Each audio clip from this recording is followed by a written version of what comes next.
The Esports World Cup has taken over Paris. Here in the metro station, where everyday lives are continuing, we have the GOATs and the champions lining the walls, exposing to the general public. I just wish I had enough time to look at all of these faces, but unfortunately we cannot, because you can't miss a single moment here in the upcoming MWI. It's already day 4, much more stakes, much more emotions to expect. Now, the problem right now is that we're at the semifinals and few teams are going to make it all the way to the very end. Let's go check them out right here, right now at MWI. Let's go!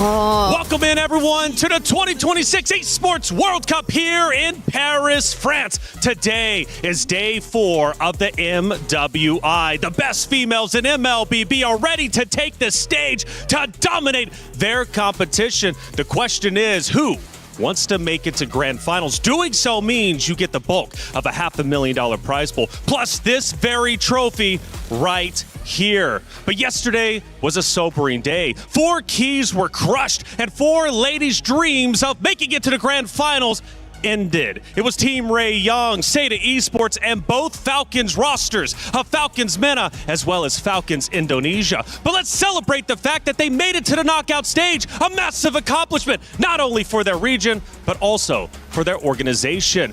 But we have 4 powerhouse teams of Na'Vi versus Galaxy Phoenix. Who will rise above? And on the opposite end, it's going to be Vitality versus Geltech Cyber Team for who rules the jungle. It's the knockout stage, semifinals. Let's get day 4 of the MWI started.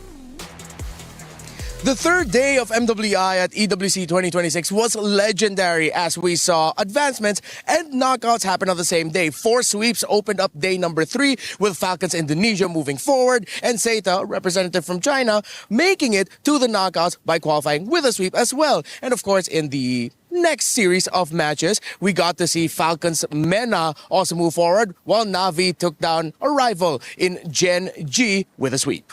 Then we move on to the knockout stage. Brutal knockouts, brutal eliminations already, starting off with Galaxy Phoenix shutting down the Seda run that had everybody engaged. Then we had heartbreak for both Falcons ID and Falcons MENA, sent home by home turf advantage, Vitality, and also Geltech Cyber Team. In our final match of the day, it was the only sweep with Na'Vi Philippines getting a top 4 finish.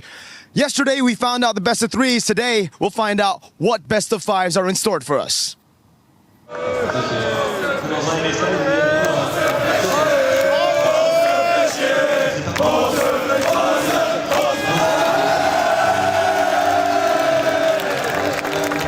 So first I got into esports with Vitality. I started supporting Vitality on Counter-Strike back in 2020. So I get into MWI when Vitality just got their team, especially when EWC has been created.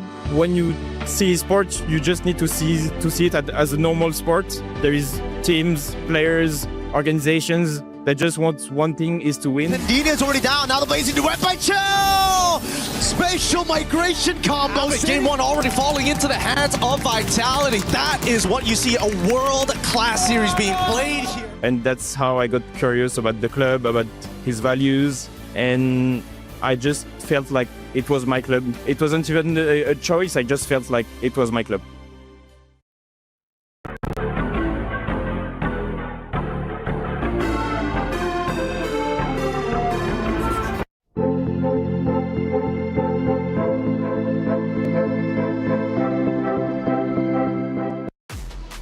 Oh, today is serious here in the Allianz Vault. More teams will have potentially their dreams crushed. They don't want to play for 3rd or 4th. No, they want to play for gold, 1st and 2nd, but they've got to win one more series just to get to that point. Welcome into the studio. I'm Taylor, Reflections Noble, joined by the wonderful Rinmar and Miracle. Good to have you boys. How you feeling?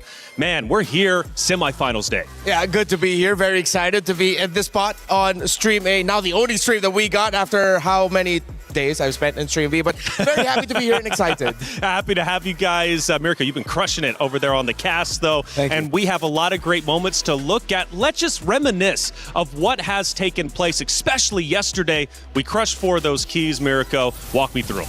It was fantastic, man. Again, started off with Seda, unfortunately having the run crushed down by Galaxy Phoenix. And honestly, coming into this tournament, I don't think a lot of people had in their cards Seda and GXP to make it to the quarterfinals. The fact that they did, going through their own runs, and my goodness, Fa having a standout performance this entire MWI, it's just been fantastic. GXP, I don't even think they expected to go all 3 games against Seda, so it's always surprises every single day. Yeah, and I think GXP needed to suffer that 1-game loss to Seda. At least now they know what they need to work on. How do you handle the minion waves, especially for key moments, whether you're pushing or whether you're playing around the objectives? Oh, but this one was a banger. It was Vitality against Falcons Indonesia. And let's celebrate the fact that, of course, Falcons Indonesia taking a map off of a team that has beat them hundreds and hundreds of times. Ultimately, they win the series. Vitality, of course, but it showed that Vitality can bleed. That's true. And the last time we saw them bleed, the last time we saw them kind of vulnerable, it was 2024 in that run where Smart Omega Empresses were able to get the job done all the way into Grand Finals. So finally here, we get to see a little bit of that. Is Vitality overconfident? Do they have some struggles within the team just behind the scenes, or what is it? Because Na'Vi, they're looking great. That's great questions. We take a look at our bracket as it stands today. Now, Rinmar, yesterday was brutal. 4 keys were crushed. Again, we celebrate the fact that they made it, but the Falcons no longer have a chance to club championship points. But Na'Vi, Team Vitality, both currently in the running top 7 and number 1 are now in the semifinals. Yeah, even just making it to the Grand Finals for either of these 2 teams in the running for club championship points. Team Vitality, they've expanded their attempts in making sure that they get the club championship trophy, and even just making it to the Grand Finals would be great for their run. Absolutely. The club championship race is well underway. After all, this is only week number 2. Trev, give me the updates. Big storylines are emerging for the club championship today in MWI as Team Vitality continue their miracle run through the knockout bracket. At the moment, Na'Vi still sits on top of the club championship leaderboard, thanks to Dark Angel last week in Fatal Fury and their MWI team cracking the top 4 yesterday.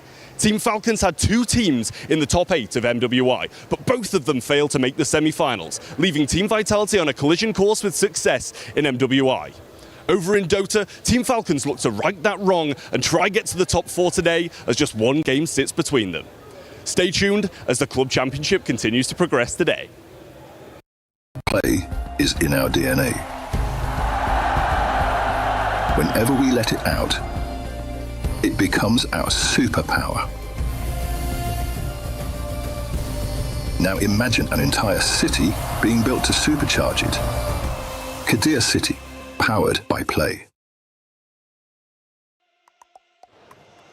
Thank you, Trev, for the update. We'll be keeping you updated as this tournament goes along. After all, we have 2 more days left, but let's take a look at our schedule for today. It's going to be 2 wonderful best of 5s. And again, what is up for grabs? A Grand Finals spots. We're going to be starting at the top with Galaxy Phoenix versus Na'Vi, and then move to Team Vitality versus Geltech Cyber Team. These matches are brutal for all 4 rosters. Yeah, I'm just going to say, as a Filipino and as a Vitality fan for the longest time, my heart is racing. I'm nervous, dude. We're in Paris. You're more of a Vitality fan, right? Yeah. Yeah, okay. Honestly, I really like the dynamic between both the semifinals here. Firstly, Galaxy Phoenix, this matchup is going to be great against Na'Vi Philippines just because they are the complete opposite. Galaxy Phoenix love to go for the brawls. They're mechanical, and for Na'Vi, it's all about the discipline and macro advantages to play with. Absolutely, and I'm going to love to hear you guys break down each and every map of our best of 5. We take a look at the emotions from the players on stage, and I love seeing the smiles. I really do, because when I see the tears, it absolutely breaks my heart, because tears are going to flow. Nobody wants to go on that stage and lose. Yeah, some of the exit interviews I had to do yesterday were heartbreaking. I'm a little bit of a crier myself. I'm a soft guy too, Yeah, I'm a softie, just seeing the women because of hearing their journeys, what they had to sacrifice to get through here, and then that heartbreaking loss that they had to experience. Man, it's tough.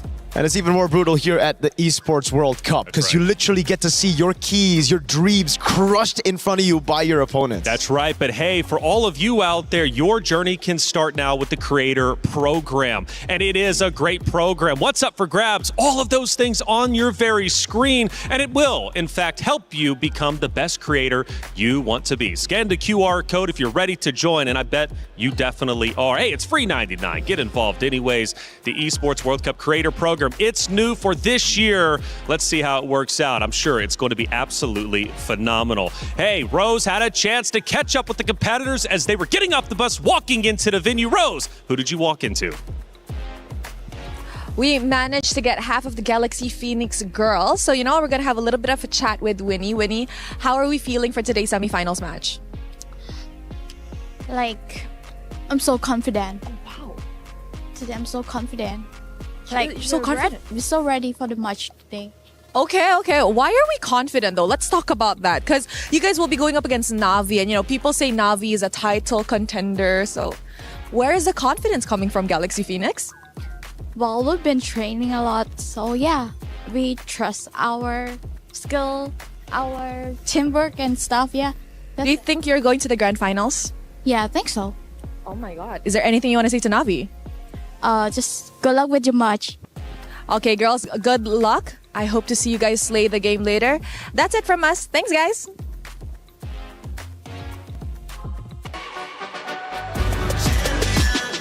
This ain't no regular thing. I came for the ring, you know what I mean. You see my name in the lights. Better get right, I'm champion.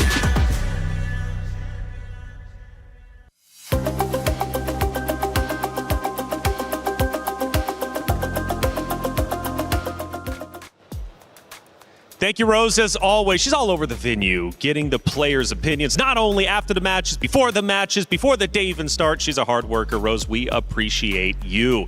Let's get into our crunchy story of the day. And it's all about our semifinals. And the question is, who will, in fact, be the queen of the jungle? We've been asking that ourselves throughout the entirety of our broadcast because we've got a lot of great junglers. But the question is, who is the queen?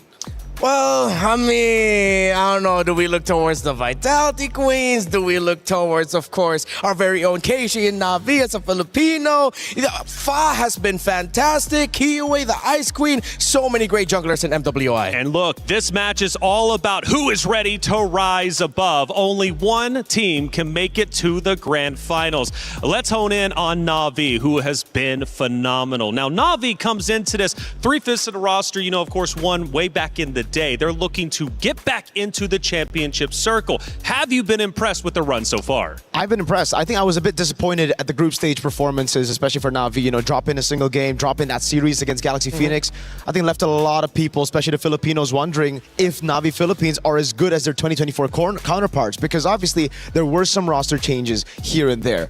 Now for Na'Vi though, it really seems like it's the classic Filipino run of losing early but then adapting and learning through those mistakes and getting stronger and stronger. Heck, they're the only team to get a full clean sweep in the knockout stage so far. Yeah, the run of Na'Vi can only be described as, the first day. Some of us, this is a first-time appearance here on this kind of stage, but then they got better, they improved, they got sharper, they reclaimed a little bit of their old form, and I love what I've been seeing from them so far. They're a talented roster for sure. They might have started off slow, but that 2-0 victory over Team Ray Young last night was dominant, and they never lost control. It was fantastic. That win was just... They were able to dissect the game of Team Ray Young, completely neutralizing it, and then closing it out so well by just playing it slow and disciplined. Absolutely, but opposite of them is a team that is not going to go down without a fight. It's Galaxy Phoenix, and this roster has been on fire. Again, we question Queen of the Jungle. Fa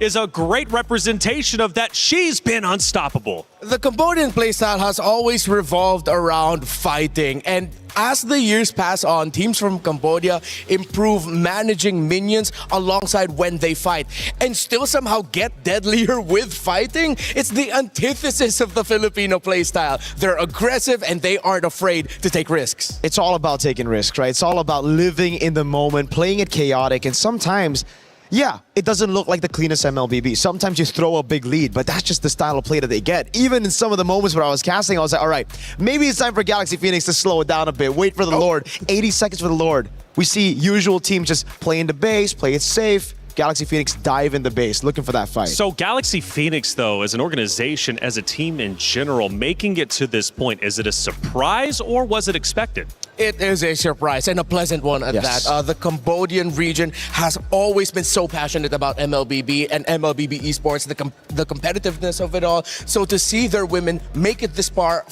and potentially even making it to the grand finals, it's insane. And Miracle, I was hearing that this is now a true dark horse run. Is that the case? I agree. I think it was a battle between Seda and Galaxy Phoenix. They met, luckily, in the first round of the knockout stage. So right now, we have the dark horse. Galaxy Phoenix. Can they beat Navi Philippines, make it to the grand finals first, and show the world that every year of MWI, it's going to be a surprise? That's it. And I like surprises. Now, Navi doesn't want any surprises today, though. They just want to move forward, and they want a chance at the championship once again. I mentioned the club championship points. Trev did as well. Now, Navi is currently in first place. That is a big deal. Last year, they finished in fourth. So Navi making it the grand finals not only increases the amount of club championship points Navi will be getting by default of just being guaranteed a second place, but first place would be, what, like 1,000, which is quite significant for the Navi org. They're banking on this win, but they've got to get through Galaxy Phoenix, the dark horse roster who is looking to make history. Let's face it, they already have made history. Now, Winnie gets a lot of attention as well. Why is Winnie such a big talking point, specifically for the gold lane? Well, for me, it's because she's literally only played 2 heroes this entire MWI. It's her very dependable Claude, and the fact that her Harith is also great too. We were talking about it behind the scenes. If it ain't broke, don't fix it. It's so dependable, and Navi need to find a way to answer it. But it's an awkward spot. You don't want to ban a Claude. Yeah, it's just a really, really awkward spot right now for everybody involved, right? I mean, for Winnie, it's like, all right, if you keep on leaving the Claude open, I'm going to pick it up. But the fact that we've seen Navi deal with the Claude, pick it up themselves as well, that's why it's going to be really, really cool to see the drafts here. Whether or not it's going to be full-on Winnie, weak side, play around the jungle again, or will we see finally a Winnie on strong side pick? And we're about to head to the stage in just a moment's time. So get the ladies on the stage, get them ready to go, and then head into map 1. Again, it is going to be a best of 5. We've spoke a lot about Pha, the king of the jungle, and how good she's been. We've been praising her name since day one. Pha, like been screaming it out here. Hey, but is she truly going to be the queen of the jungle? Let's find out. Hey, the stage is set. We're ready to go. Let's bring the competitors up there. Ladies and gentlemen, it is time for day 4 of MWI here at the Esports World Cup. So far, we have seen the highest levels of play, but we are done with all of that 2 out of 3, as moving forward, everything is going to be 3 out of 5 in our 2 semifinals matches. It is about to be a movie. Damascus, what do we have today? Rob, it's an exciting day today. The semi-finals are about to be played and we're about to kick off the first semi-final of the day. Listen, it's time to welcome our first team qualifying out of Cambodia, Team Galaxy Phoenix!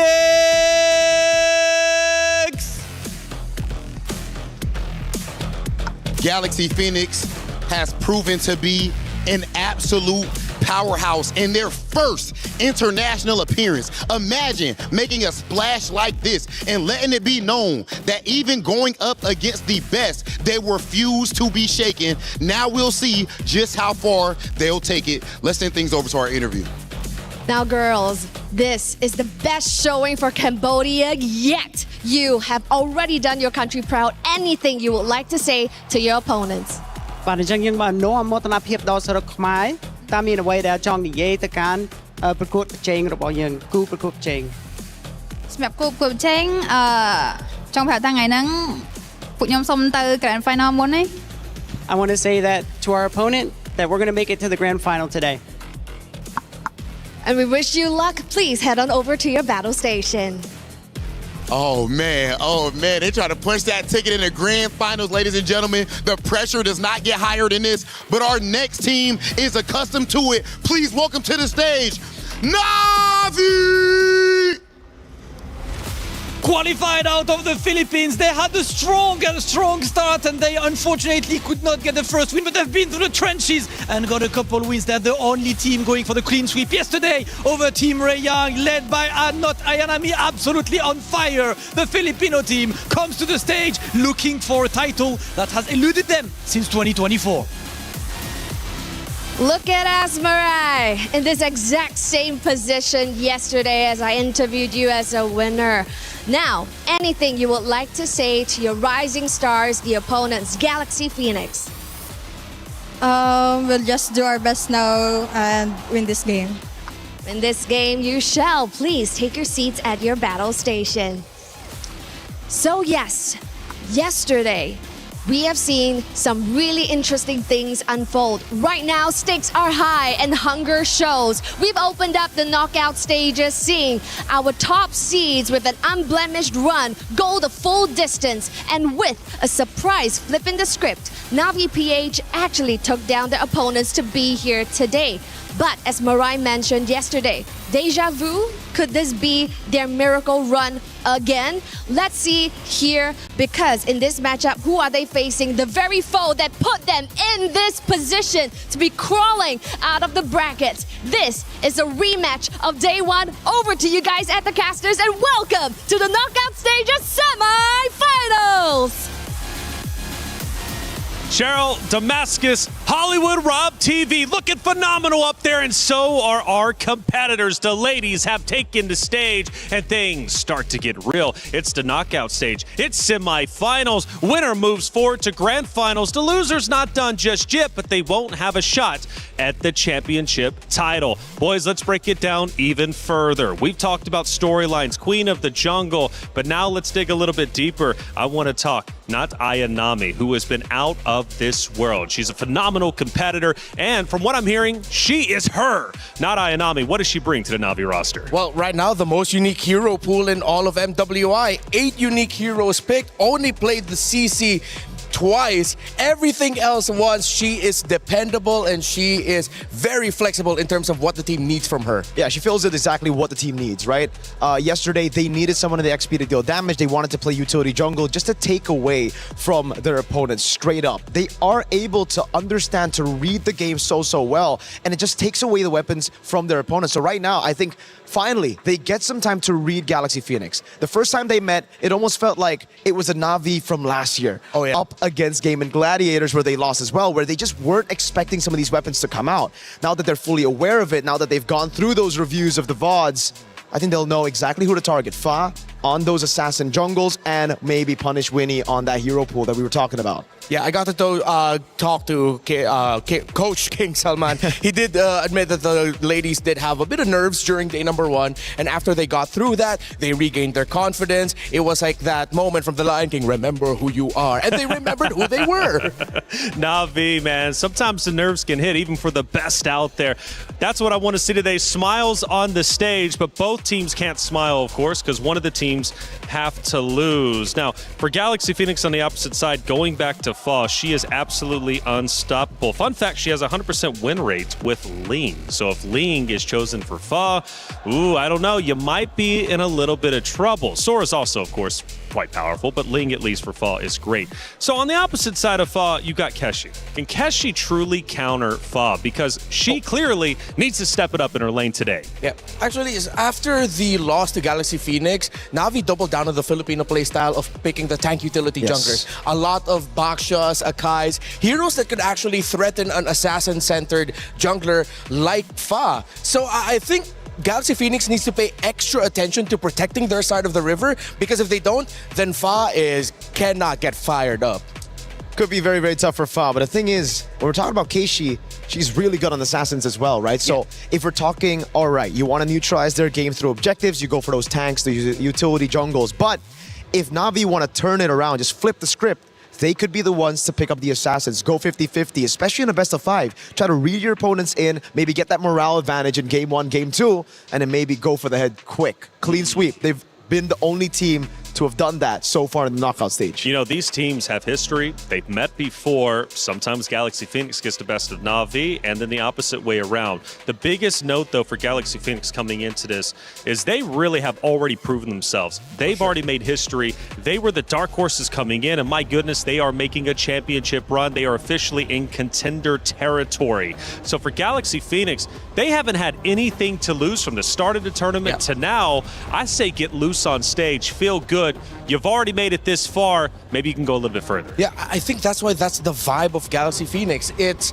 they know that there weren't a lot of expectations for them. They weren't expecting a lot out of themselves, but everything that they have done has just been so natural. Their free flow style, not always the cleanest, but it's entertaining, and a lot of, I think, MLBB players can relate to how they play the game. It's something we don't see in the men's scene anymore. You know, it's always just a system. You need to follow the meta. You need to do a certain, play style to win the game. Here, we see a lot more of team identity, what their strong suits are, and how to utilize it in the game. And it starts in the drafts. Let's get the first draft started for our semifinals. It's a best of 5. This is just map 1, but nobody wants to fall behind. You want to dominate your map 1, end up ahead. It makes you feel a lot more comfortable, trust me, especially if you don't have to be forced to come back. Boys, let's break it down. All right, firstly, Flying Clouds. So far already, I think this is a pretty good map choice for Galaxy Phoenix. They're getting what they want. That aggression early on, fast-paced, trying to join the team fight or rejoin the team fight, depending on the situation, as fast as they can. I don't know how to feel about these first 2 bans by Na'Vi because these are the 2 picks that messed them up in their first meeting. For those 2 games, Galaxy Phoenix rushed the Belleric and rushed the Guinevere. Na'Vi had difficulty against it. So instead of trying to see whether or not they're ready to deal with it now, they just said, nope, we want to take it out. So GXP will also take out the Baksha that we mentioned earlier and would take out the Harith, meaning that we might end up seeing a return to just a trade between the Claude, Carry, and Moskov in the gold lane. Yeah, could be the Juicin as well here. Depends on what they want to try to prio, right? The Akai still comes up. When we're talking about Na'Vi Philippines, they've been able to dominate that neutral objective game through picking up the Akai. Great flex pick too. Something that a lot of teams here in the knockout stage have been utilizing. The Paquito will be banned out, despite, I think, the Esmeralda rising in popularity. The Paquito is just too oppressive still. And it's a difficult choice for Na'Vi. You have Marcel open, Freya open, Esmeralda that you mentioned. So there's 3 picks now that most likely Galaxy Phoenix will be able to get 2 of them on the swing back. So let's just see. What do Na'Vi prioritize here?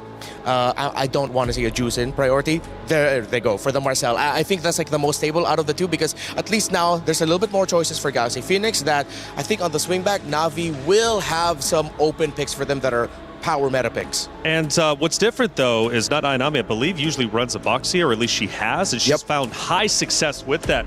How do you think she's going to do with the Marcel? What's the difference in a Marcel and the Boxia pick? I mean, well, for Mirai on the roam for the Marcel, I think that allows Mirai to get into the river and keep getting tabs onto where Galaxy Phoenix is. Because we've talked about it. If you want to read Galaxy Phoenix, you need to know where the jungle is. If you are letting Fa get to where she wants to go without any information, it's not a good time for you. Not at all. Claude, though, gets picked up, Winnie.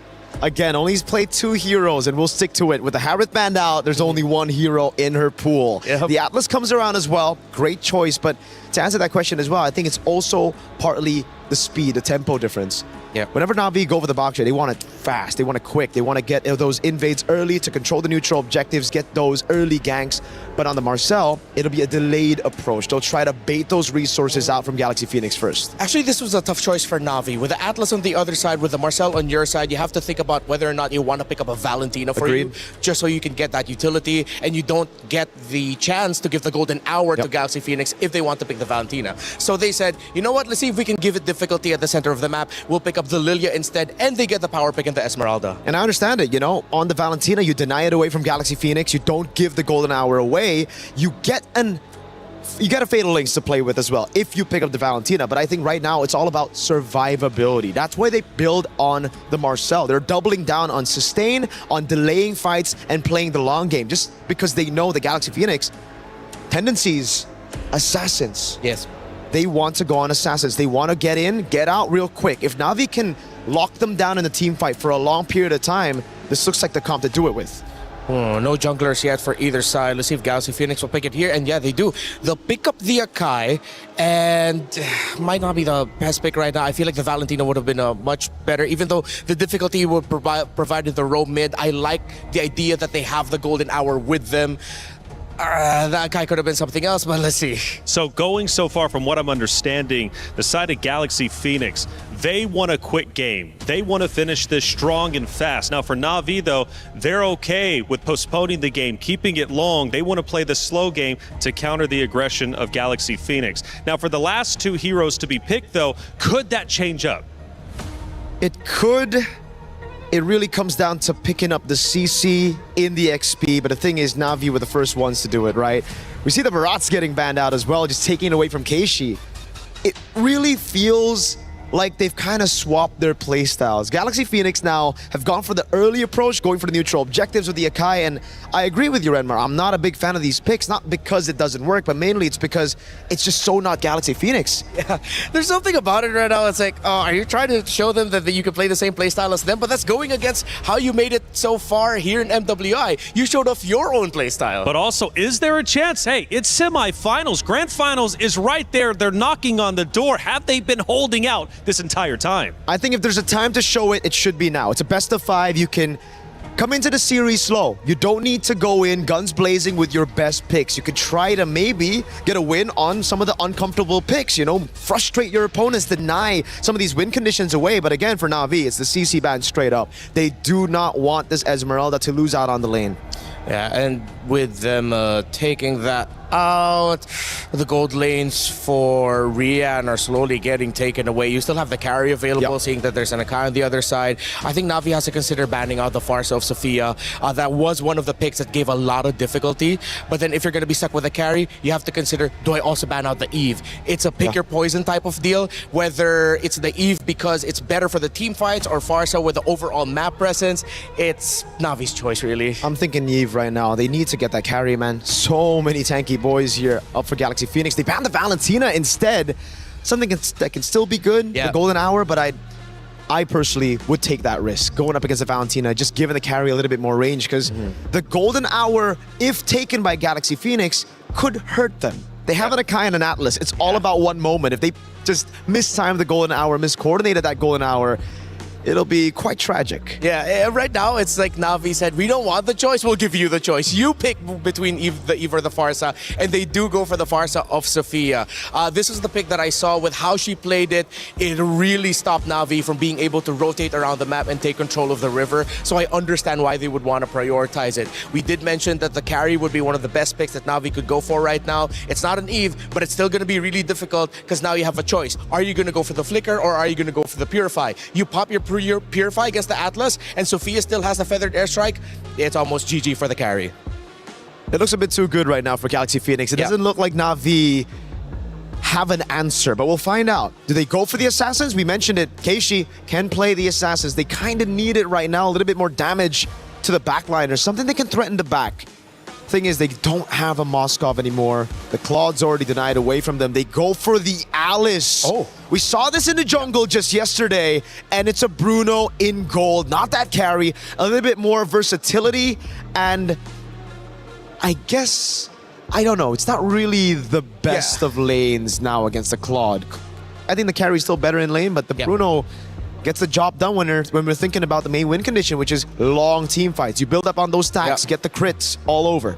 This is going to be a really demanding game for the Bruno. We talked about the carry and the difficulties it would have against those picks. Bruno, even more so. Yeah. So, Rian, now is your time to shine, to show off that you have gotten so much better since MWI 2024. You've improved over the years. GXP on the swing back, they have an EXP. I think. Oh, with the Alice, I think they also picked up the Alice later on, because I think they were thinking maybe a Yuzhao might pop up in the EXP lane. They're not going to be a lane matchup, but they did show it. Oh, they go for the Arlot instead. And it's really good. I like the Arlot here with the Akai, with the Atlas, with even the Farsa. Everybody can really proc that Vengeance. So comes down to how they'll play it. It is all about execution. It's Galaxy Phoenix versus Na'Vi. One team has been in the championship circle before, the other a dark horse looking to make history, surprise everybody, and make it to the Grand Finals. Who is truly ready to rise above? It's Galaxy Phoenix versus Na'Vi. It's the knockout stage semifinals. Who's moving forward? Who's dropping down? Brigida Gideon, let's find out. Thank you so much, Reflections. Here today, MWI is going to continue in the semifinals, is not going to disappoint here. We're kicking off this best of 5 immediately right from the get-go as we head on into the Land of Dawn to show you who is going to be the best. Both competitors have been set up perfectly by our studio, Brigida. And I don't know about you, but I was leaning over to GXP with their performance, and I know you're leaning into Na'Vi, but one of these teams are going to go home. I really want to say I'm leaning into Na'Vi, but based on the performance that GXP has been showing us, I'm just pretty sure that this is going to be a tough task for them to overcome to make it back into the Grand Finals. We're taking a quick look at the emblems right now. Definitely, I have my eyes on the Farsa since we don't see it a lot, but this is looking like a very aggressive type because even based on the flight paths that Sophia's been showing us on the Farsa, there are just times where she plays it so aggressively, and that's nice to see. Personally, for me, it's really nice to actually see Farsa kind of come back into the meta. Yes, she has the relevant damage, but it's that range that makes the marksman's lives difficult. So far, Rian and Winnie are going to have a very difficult game here overall.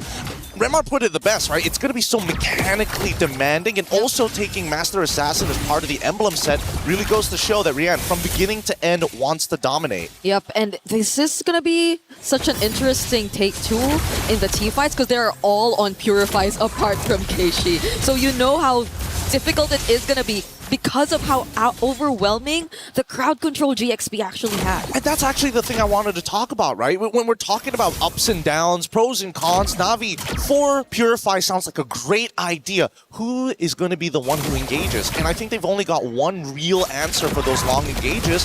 But first, as we see, level 4 about to start, I want to see whether or not Keishi, can they back her up? Because you're going to need not Aya and Nami to join in on those engagements if they want to play the push and pull. Yep. Because I think even the panel mentioned how extended team fights would be the go-to for Na'Vi.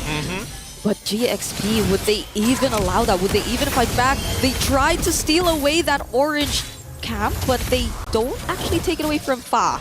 Doesn't have the red key though, but Na'Vi are still gonna get in this fight. That's the heavy spin. Keishi secures the objective already. There goes the feathered airstrike as well. Not Ayanami, not looking good.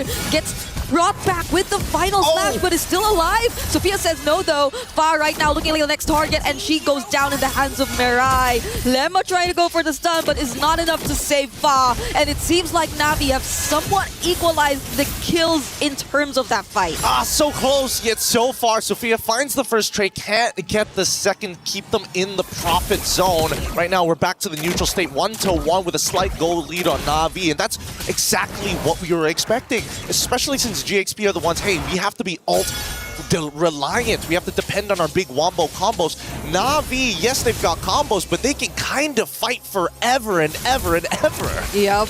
We were asking if GXP were willing to take that on because it seemed like they were very ultra-reliant. They had to really wait for those setups, those timings. But Na'Vi, even before the objective, really tried to force a reaction out of them just by visiting that orange jungle cap. So now we see the rotations from GXP, but Na'Vi, I think the way they've been managing their sides, they won't fall into any traps that GXP will be setting up anytime soon. Well, not yet at least, because so far I think GXP has also understood, you know what, as much as we want to be the aggressors, technically if we absorb the damage, especially from Kenshi and not Ayanami, that means Sophia can get a free feathered airstrike. And if that first interaction, first fight of this game looked like that to a 1-to-1 trade before Sophia has items, I can't imagine once we start getting into the 8 minutes, the 11 minutes, when she's going to one-shot some of these targets. Which is exactly the time you expect Rian to also join, right? And just pray, just please. Just hope that it doesn't land on her. Because that's going to be, I think, the biggest problem if Na'Vi decides to switch up their playstyle a bit and decide to play around just creating space for Rian to either find the objectives and the targets, because really, honestly speaking, I think it's just Rian who could pull off all these structured takedowns at this point, looking at their lineup. I think it's really difficult as well to deal with not only the Akai, but the Atlas, because you're thinking, all right, at least with the Kai, you can buffer the flicker to kind of get out of awkward scenarios. But unfortunately, with the Atlas, it kind of gives you that guarantee, so now you don't have a choice in battle spell options. But we see the fight now starting to progress, and Final Slash's Golden Hour is out! And the Feathered Airstrike too, as Keiichi secures the second objective of the game. But look at how the Heavy Spin and the Fatal Links have been used at the same time. Pinning down 2, but the follow-up doesn't seem to be there. GXP are just trying to run away, but Fa doesn't find that route. That's exactly what Na'Vi wants to do. Break them apart. Make sure that they don't have the key components to this wombo combo all in the right spaces. That's why you're seeing, hey, trying to get the Final Slash Adling, but most important, the Golden Hour doesn't necessarily have to land. It needs to influence position as the gank onto Ling commences. Honestly, because even Lemma, I think, wanted to go for the backlines, but that Golden Hour meant so much. Ling up against 2 really tanky members. Can she actually handle this? There goes the stun from the Feathered Airstrike, but Keiichi might go for the chase. Doesn't care about the Feathered Airstrike. Fortunately, dodges the Throne of Ruin. Yeah, really unfortunate there, but hey, you know, Alice without that flicker can't make those big plays just yet, but here comes the re-engagement from Ayanami's side. So far, Sophia has been doing some phenomenal damage in the earlier stages of the game, but look at the mid. She's been stuck up here for a while. Somebody needs to cover that. And Lemma has been struggling so far to just actually get those targets or even just be a bully overall as the Atlas, because Mirai has been phenomenal as well. I think this is what you expect when the Marcel is open, which makes it really annoying at this point, and surprising to see. Actually, the first turret down bot has been already taken down, so this might allow Na'Vi to move a bit more around the map! No! But not when casualties like that take place. And look, the casualties are going to keep on coming here. They even drop... Oh, they pull it back with a Fatal Links outside of the Golden Hour to ensure the kill too. What an insane run, because with 10 seconds left on the clock, the Turtle is going to show up. And right now, if Keiichi can steal it, that's great, but I don't think this is a contestable scenario anymore. Just as we were talking about how they could move a bit more around the map, GXP were the ones first to move and anticipate that rotation and switch from Rian as well as not Ayanami. What better way to set up for this upcoming objective, but Keiichi as well will be nearby. Oh, the Purifies are already out for Mirai alongside of Rian, and now they're going to 5v5 once more. All right. Not Ayanami trying to zone. We don't see the setup come in from GXP just yet. Lemma with a perfect pair, but there goes the Final Slash onto Mirai. He's trying to run out, but the Throne of Ruin coming in from Keiichi, just going straight for the backlines alongside not Ayanami, forcing Sophia and Ling out. Rain just trying to deal with a P, now able to find 2. Very, very patient here. And this was the big problem that I was talking about Navi's composition. When you have your Alice, who also is your jungler, your main Retribution user, you don't want to be the one who always has to not only sit on top of the neutral, but I'm the only one who can actually stop the Feathered Airstrike. Somebody else needs to be in position, and unfortunately they don't have enough tanks to do that. So GXP making the high-level decision. If I just break the ankles of Mirai, then not Ayanami will have to reveal themselves, because unfortunately Alice, very linear hero. You know exactly when she's going to engage. Yeah, there was nothing stopping GXP from just staying in the fight when they already popped that Purify from Mirai. And it's not like they had enough time to reset as well, because they had to deal with the threat of GXP just going straight for the objective. But this is a very fast rotation down bot. Not Ayanami and Keiichi sense it, but I believe that'll probably create a bit more of space for Winnie, who's kind of struggled here in the bottom lane for the longest time. Yeah, but at least, you know, in terms of EXP, she's not too far off, right? They're still level 10 to level 10. I mean, obviously there is a death of VM, but on that top side, they're not slowing down. Navi's using the macro well, and even making sure they're soaking up EXP and gold in the mid lane. Oh, the damage coming in from Winnie is actually starting to hurt. Feather's right in the face! Right in front of these members of Na'Vi. They were very unafraid to actually show themselves like that. Yeah, it does mean that not Ayanami has to go for a recall here, but they can look to recontest the position. Now, in the mid lane, we see that at least from Rian's side. And I love the fact that they're trying to show information in different ways. Like, oh, hey, we actually want to put a lot of focus. Wait, hold on. Was that the Final Slash already being used? No, Ling still has it. But there is going to be a moment sooner or later where we're expecting GXP to start attacking structures. And the one that I'm looking at, mid-tier 1. That's such an important turret to get rid of. Yep. And it's such a big problem for Na'Vi. The way that Sophia has been untouched despite all their attempts, despite Keishi's attempts, and unknowingly GXP taking advantage of that to also cover other areas across the map. So it seems like Na'Vi at this point, you don't really know who your attention should really fall onto. Is it going to be really Winnie or Sophia, who's been winning out huge on this early game and been very dominant in terms of her playstyle? Because as much as Mirai gets the information, she's just too well protected on the far side. Yeah, I have to agree. And they don't really have too many ways to kind of break them out of it. I'm trying to think of what would the order of the fight look like in order to get an upper hand against GXP. Either they get massive value out of Keishi, but I think for now, it's up to Rain. And if Rain gets blasted every single time by the Feather Airstrike and forced to fight early, it might not necessarily be good. Oh, this engagement! There's no golden hour left. GXP are just gonna go for it. The heavy spin hasn't been committed, but the Throne of Ruins does too! Ling falls down, the XP laner is gone, so is the Roamer. It's a double for Keishi. The best possible setup before this First Lord. That's exactly what we were looking for, and Rain able to find these really big assists, making sure those Gloom stacks are nice and high to start eating away at the members of GXP's front line. And that's what we want to see. Here, both Na'Vi and GXP now finding solutions to the problem, but with Lord spawning in Navi's favor, this 2.2k lead is only going to extend further as Mirai, unfortunately here, has to back away. But Winnie, can they catch her? I don't think they have enough damage to intercept her midway. Yeah. She will get back safely. They have to deal with the Lord marching up top too, but as you mentioned, GXP, they're just really holding on to this mid turret. That's so much map control that Na'Vi could actually take for themselves if ever they let that go.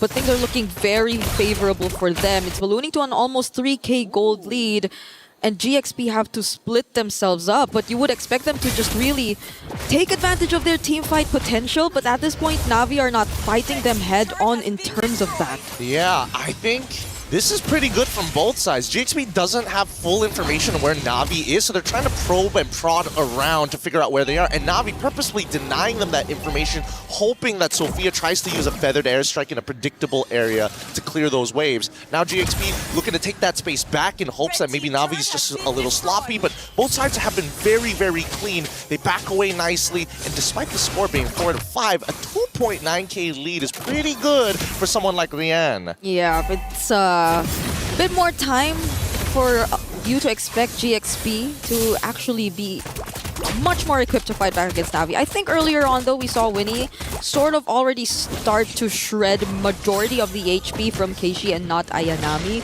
But the thing is, they don't really have enough time over to Winnie to just deal with these targets one by one. If she ever does go in with a Blazing Duet, she has to be sure that it's perfect. But Na'Vi are the first ones to go in. The heavy spin catches Mirai though. There goes a Vengeance coming in from Ling. They try to take them out one by one, but Keishi, does she go in with her response? Another final slash coming in. They drag Keishi back under the turret, but it's actually Mirai who finds, or who is the target. Yep, and this costed them a lot of battle spells. This isn't over just yet because Fa's going to be the next one to fall down here with not much of an issue overall. This was how many flickers? 3 flickers. The Fatal Links comes in. Final Slash is going to pull them under. I don't think they're going to... Wait, hold on. The Feathered Airstrike might be good for something as they walk out even with a Wishing Lantern. It ain't enough. The damage from Sophia can be felt, but the abilities, the escape tools from Na'Vi are also just a bit too much to deal with. Sophia just using the Wings by Wings to move around. Ling trying to go for a re-engage, but that's going to be Keishi immediately making her way out. All right, so the mid lanes are actually playing a significantly huge role in this game. Rain making sure those front lines wanting to do the exact same thing Sophia does without having that same backline threat. They're attacking Lima, they're attacking Fa. If Ling walks up too far, then you know they're trying to go for a full-on counter engage. But let's look at the items because again, Ling playing with the War Axe of all things, trying to make sure that she's more of a bruiser in these fights rather than a dedicated tank. But on the opposite end, the infinite scaling of Mirai here, man, that Thunderbelt is going to stack up fast. The Rose Gold Meteor even for Ling, like the way she's just probably after those setups and being one of those members to dive in and be in their face, but Na'Vi are trying to already poke down this Lord. The waves up top too have to be dealt with. Oh, but Fa actually finds one! It's gonna be Keishi, the best possible target. Golden R used just to stop them momentarily, but Winnie has her eyes set on this target. Blazing to it already committed, and they find the jungler for Na'Vi. She also finds Mirai. It's only 3 members left, but the BMI brings her back. Now they're able to actually regroup, and Rian will at least find one, but Winnie's still trying to find. Oh, the damage from Sophia! It's too much. It's too much to handle here. Rain looking to actually try and turn this around, but I think, honestly, they should not fight. They're going to get hit by everything. The final slash, feathered airstrike as well. Oh, Rian actually still finds one despite that, but was it actually worth it? This was not worth it. They should have called off the fight at that point. They already traded equally. They didn't need to overextend even further, and this now ends up to be a +1 for GXP.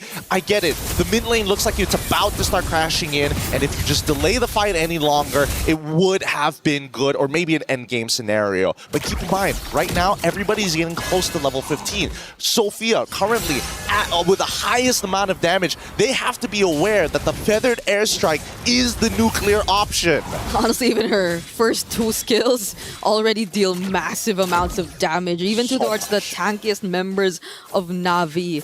So I guess it's a small win for them that they finally actually got that base turret in mid, but GXP are still going to be confident enough, especially with Flying Clouds, to just keep moving in and out of their base and around the map to make sure that the wave control doesn't get as bad.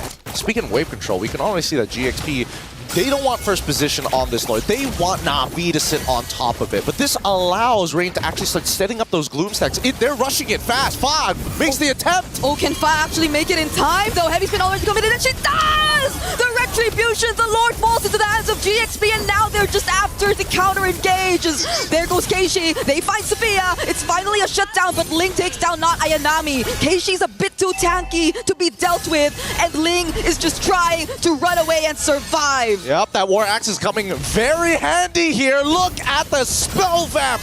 Keishi now, once again, is going to try their attempt to slow down these waves. It's a wet noodle fight. Nobody can really hurt each other. The main damage dealers on both sides are by far the most important players. And that damage dealer from GXP doesn't care. They just really want to even out the map. That's why Winnie's been working on the outer turrets that are left.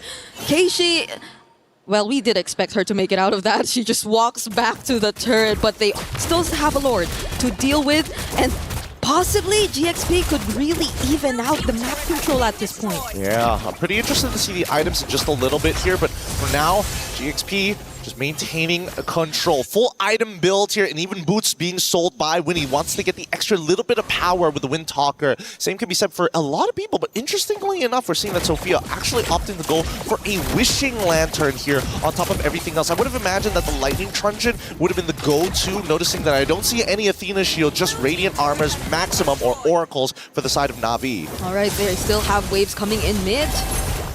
But Na'Vi too are prepared to take this on. All Purifies will be available, but the Feathered Airstrike is already enough to zone them all out. Fortunately, their wave clear seems reliable enough because they have the Lilia, they have the Bruno, so they're able to push GXP out and they don't get any base turret. I'm surprised that they didn't want to try and force something. Their composition with the Farsa is particularly good at sieging against their targets, right? They could have used the heavy spin to kind of push them away. Maybe, you know, have Ling stand in the corner and make it look like, oh, I could flicker and pull you guys back into the team. Just their presence alone should make Na'Vi nervous, right? Or force reaction out of them. Yeah. So far, at least, too, I think Na'Vi, we don't really get to see them utilize the Golden R differently, in a sense that it's more onto certain targets rather than them just creating space, or as you mentioned, maybe just breaking formations. And maybe at this point in the game, that might be a bit of help, because it's either they just really want to block off certain entry points or want to add to how they don't get to further chase, which I feel don't make it as targeted in terms of approach? I think the hard part about it is because before this, we had like multiple outer turrets, so it's easier to kind of like funnel them into the jungle. But now that we have a little bit of a free form on the map, GXP, they want to play their traditional front to back while still having potential flankers like Ling. Na'Vi, on the other hand, I'm not so sure because Mirai's position is very flexible overall. Yeah. They don't have a dedicated anchor, and I think the closest we can get to that quote-unquote dedicated anchor is Rian, because even Rain with the black shoes, where are they going to end up? Right next to Rian. Yeah.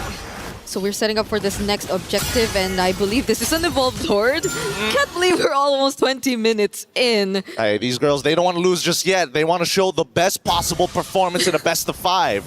You have to, especially as you're already in the semi-finals. So we'll see how they deal with this. Waves definitely have to take priority first, especially in the far lane. But Keishi and Rian, I think they will be trying to start things off a bit. They do get a bit of vision for not Ayana. Forcing. Is that why they're forcing everything now? But Fa is starting to feel a brunt of the damage. Gets caught into Golden R, but gets to walk away! Mirai now has to purify out, but Keishi as well as everybody else are trying to go in. They finally find Fa, one of the best possible targets, and look at not Ayanami dealing with Sophia as Rian and the rest of Na'Vi just clear out the front lines one by one. Oh no, they missed out the opportunity. They forced it a little too hard, and now Ling will try her. Not any minions, has no choice but to walk. Will she use the vengeance of the Lord? Sophia repositioning out, but Rian has 2 minions by her side. Keishi will be here too. Immortality already popped. No way. Mirai goes down. They don't want to risk it. Oh no, she just used her cooldowns. The next wave is already here. It's too late. And now it's Na'Vi taking game number 1 after 20 minutes of back and forths. Man, this was a high-level game. Both sides really taking everything into account, from movements to body language to, most importantly, I think that they need to start memorizing Purify timers, how long they actually are. Even if there are 3 seconds left on that cooldown, you can still force that fight. It's moments like these where the lines get thinner and the level of execution must be high. Na'Vi, after a very unexpected run, now the momentum really seems to be on their side. It really looks good. And personally for me, I don't know if any one of these teams are going to need that extra motivation, that extra push. But this is only our very first game, and it's this intense. It's only going to heat up from this point onwards. We're going to be throwing it back soon over to our studio, as our ladies are going to have to go back to the drawing board and figure it out for game number 2 right after these messages.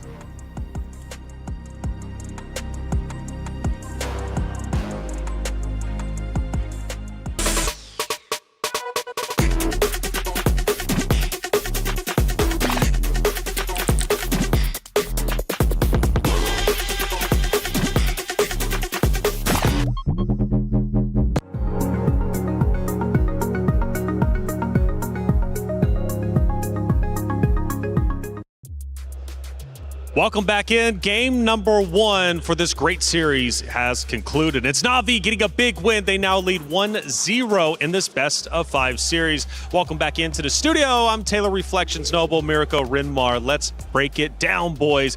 Rinmar, going into it, the hero selection was a big talking point, and we knew that they were differing styles. Now, for on one side, for Galaxy Phoenix, they wanted to go in hard and heavy. They wanted to fight aggressively.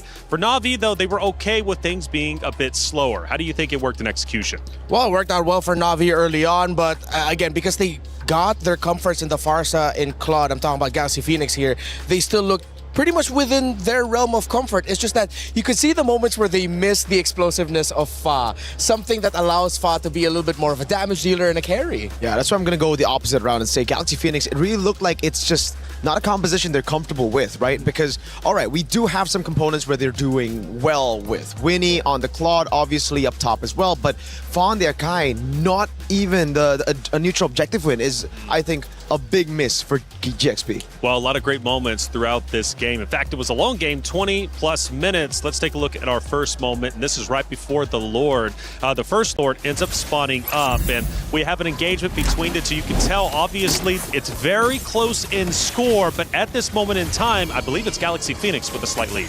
Yeah, again, the way that they initiate, it really seems like they're trying to build an opening or get an opening for Fa to walk up. It's still that. It's still that storyline that we have to go back to. And I think right now, even GXP know that. They are starting game number 1 in this best of 5 with a gamble. Can they utilize Fa on the utility jungle? Because if it worked, now it'll create a lot of confusion for Na'Vi. Now that it didn't, they have to go back to the drawing board. I think Assassins again. Renmar, let's take a look at our second moment from the game. This will be the battle for the second Lord taking place. Well, GXP was able to start it off well here, but this is where Rian was given a harsh reminder of if she does not watch her positioning and the formation of Na'Vi is too tight around their Bruno, it's so much easier for GXP to fight into it and find their targets. Rian needed to go down in every team fight that GXP fought, and in that moment that was crucial because Na'Vi didn't watch their footing. And for the third Lord fight, Mirko, this is what set Na'Vi up for a victory. They go in hard. At first, it looks like they might be in trouble, but then they flip the script. And this is where I think I'll be, I'll double down on the statement that I think Fa's just uncomfortable on this pick. She starts off with a heavy spin so early on instead of just playing around the neutral objective. We get to see a pattern here and there through the 3 clips. GXP, when they win, they go in straight up. They get all their damage onto the right targets, and then it's done. If at any time Na'Vi are able to prolong these team fights, utilize their sustain, it's GG, especially with the Bruno in the late game. Now, Renmar, we take a look at some of the stats from game number 1, and it starts to tell the story. It was a long one, 20 minutes, right? Yeah. But it was Na'Vi just edging out GXP. So one thing that Na'Vi needed to get right with their team fights is the placement of Ayanami. Look at her damage taken, almost 200,000. That's because she's the one trying to disrupt GXP's formation, because Keishi and Mirai are staying back alongside with Rain so that Rian is well protected. If Ayanami was a little bit too close to the team, that's what we saw in Lord number 2. It was easy for GXP to break them. But as long as they get their 2 separate fights, Ayanami in the back, the rest of the team with the Bruno, it's all good for Na'Vi. Yeah, and I think if you just look at the numbers, you look at the damage taken numbers, and it's like, all right, pretty similar, both sides. The thing is, though, on Na'Vi's side, they have an Alice, an Esmeralda, and a Marcel. All these heroes can go back and forth really easily, regenerating all of their health with just a few abilities. On the other side, it's not really the same case. GXP on the Akai, the Atlas, once you get chunked, once you use that big resource, you're out. Have a standout player here from Galaxy Phoenix, a 10.88 KD. To me, coming from the games that I come from, seems hugely impressive. 50 kills, I assume, coming out not only from this game, but also multiple games. Yep. So Galaxy Phoenix clearly has a top slayer. Yep, that's Fa. Fa needs to get back into the high-impact heroes. Agreed. The impact of Akai is different, but that's more of a Filipino play style. That's right. Well, Moonton is doing a lot right, and MLBB has been ignited on the stage during the MWI. The most talented ladies have been competing, but that's not all happening at the Esports World Cup.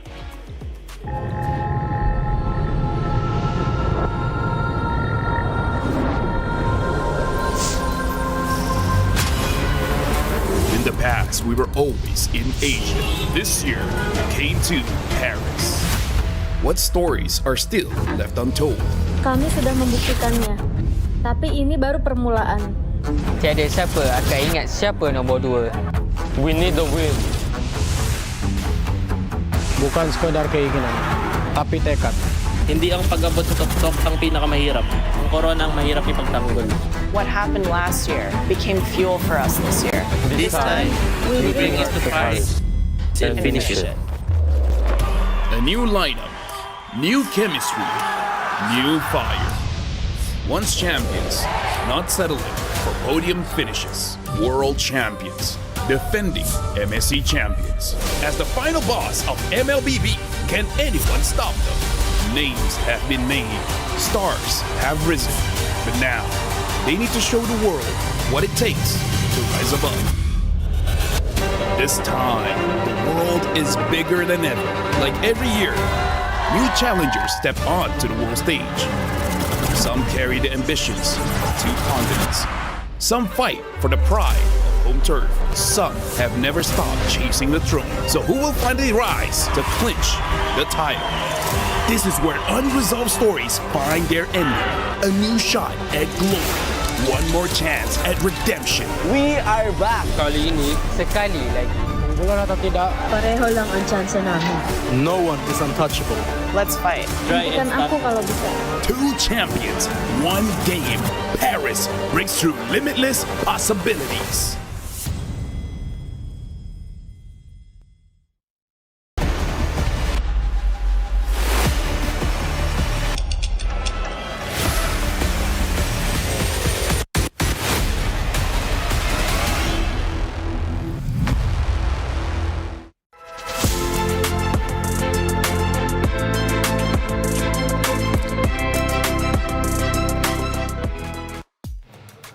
Like I said, the Esports World Cup, we have a lot happening. This is just the first for MLBB. The MWI has been electric, and we are nearing the end. Tomorrow will be Grand Finals time, but you've got to get through your matchup respectively if you want to make it to the Grand Finals. Who's it going to be? Right now, Na'Vi currently has a 1-0 lead in this best-of-5 series, forcing Galaxy Phoenix to answer back. Yep.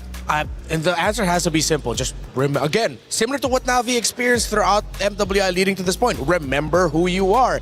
I don't mind if a team tries to get out of their comfort and tries to do something different, because you need to show that flexibility, especially at this point. But it felt a little bit too far from what they're used to. But Miracle, honestly, even though their hero selection was too far from what they're used to, speaking in regards to Galaxy Phoenix, I felt that game 20 minutes long. It went a bit back and forth. I still felt they did incredibly well. So if they go back to their bread and butter, I think this matchup could be very difficult for Na'Vi. I think so too, you know, because the way they did it, the way they flexed that hero pool of theirs, they also did it in a way where it denied a lot of the big picks, like the Akai away from Na'Vi, who, again, have been thriving around these Akai picks, these high-tempo, early-game compositions.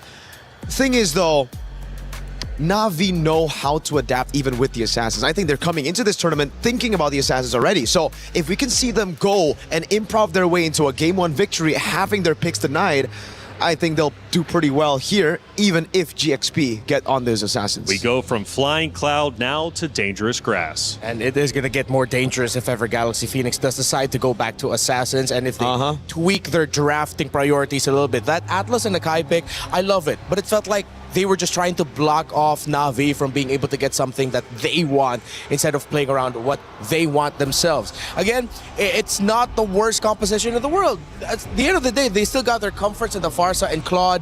They allowed Ling and the EXP Arlot to do what she does best, but that little missing sauce actually ruined the dish. Exactly. It's not that it's a bad composition, it's just not GXP, especially now in MWI where we've been talking about how each team have their own identities. I think we need to stick a bit more to that, especially now that they're behind in the series. Na'Vi, comfortable, banning out the Marcel, knows it's a crazy pick to let go.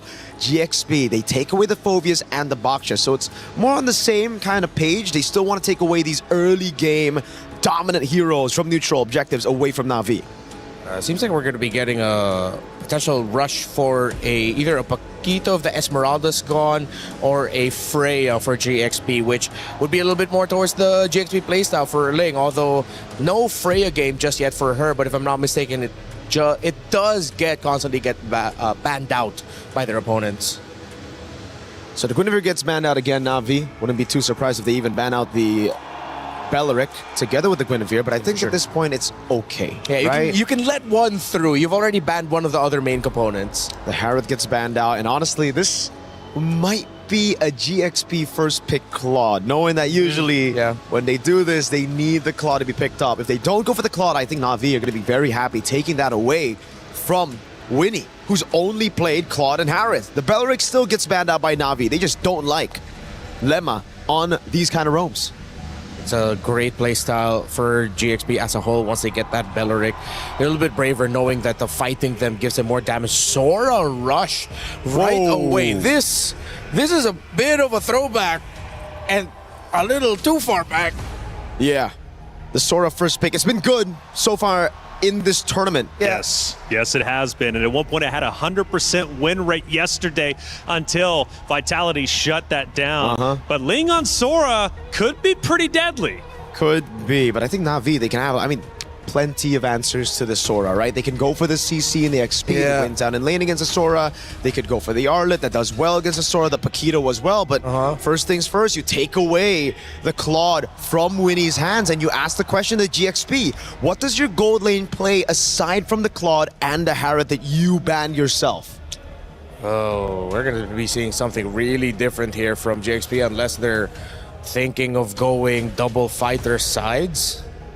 And again for Na'Vi, it's back to the same, Renmar. It's all about picking these gold laners, picking these damage dealers that are safe to the assassins that they're expecting from GXP. Go ahead, pick up a Ling. Go ahead, pick up a Haya, a Hirara even. Claude, Lilia, we've got survivability for days, and it almost just seems like Na'Vi are saying, you pick that up, we're going to go for the Atakai. We're going to go for these big stoppers. Yeah, it looks like we're going to get an entire series where Rian's just, excuse me, not Rian, but Rain, very similar names, are going to be, she's going to be playing the Lilia all throughout. It's just a perfect stopper for what GXP wants to do.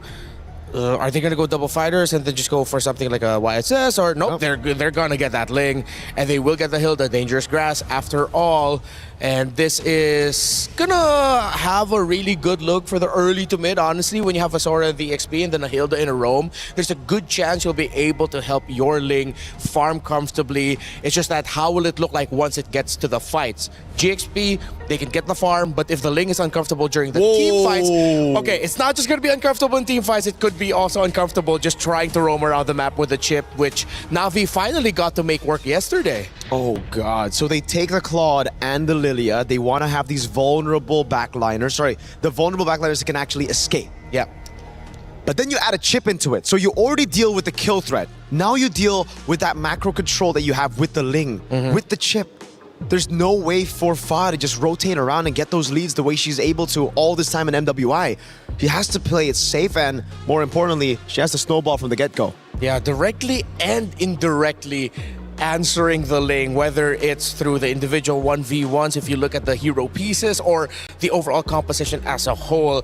Now, with that safe, this gives a lot of room for flexibility for Na'Vi in terms of what kind of heroes they want in the EXP and jungle, depending on what you see for the last two picks. I think for Na'Vi, they'd want to maybe consider picking up their EXP first and then just adjust your jungle pick for last so you get the best one possible. And I'm thinking of those picks in the jungle. What's still up for Na'Vi? I mean, there's plenty up. I'm thinking of the Akai instantly. That's why I thought the Akai would be red 3. Flex it, roam jungle. The chip hasn't really seen too much screen time here at MWI, but they certainly have a plan. Usually when you go for this kind of composition, it's like a Masha in XP. Yeah. With a Fredrin in jungle. Now the Fredrin has lost a lot of prio after the nerfs onto him, but I wouldn't actually count it out just yet. Yeah, but I think the clear sign is there. If they ban out the carry, then they're most likely setting up for the Fredrin and the potential Masha pick, which Ayanami has already shown. So that route is open. Let's see if Galaxy Phoenix senses it and take out the Fredrin, meaning that the pool gets even smaller here for Na'Vi in the jungle. It could also be Barats. Oh, right. Yeah, Barats is still here. Yeah. There's no more option of you potentially going up against something like an X-Borg jungle. You already see the Ling. Yeah, I think Barats would be perfect here, honestly, for Na'Vi. And with Galaxy Phoenix already showing their cards at the jungle, then there's not going to be a lot of counters left for it unless you pick up, like, what, a Lunox in the mid? But then you're up against a Lilia. That's why it really just seems like Na'Vi have it all covered. The Fredrin gets banned out again. I think Na'Vi shouldn't be in any rush to pick up the Barats, but they shouldn't be in any rush to pick up a crazy pick for not Ayanami and XP as well. So just comes down to what they want to reveal first. Do they want to reveal the Barats or the Masha first? Yeah, it's preference at this point. Because of the wide pool of not Ayanami, they have so much options to go for. And I think that's the main discussion right now for the team. I forgot. Yeah, Freya is still open. That's why we thought earlier Freya would be picked up in the very first pick for Galaxy Phoenix. Well, okay then. Yeah.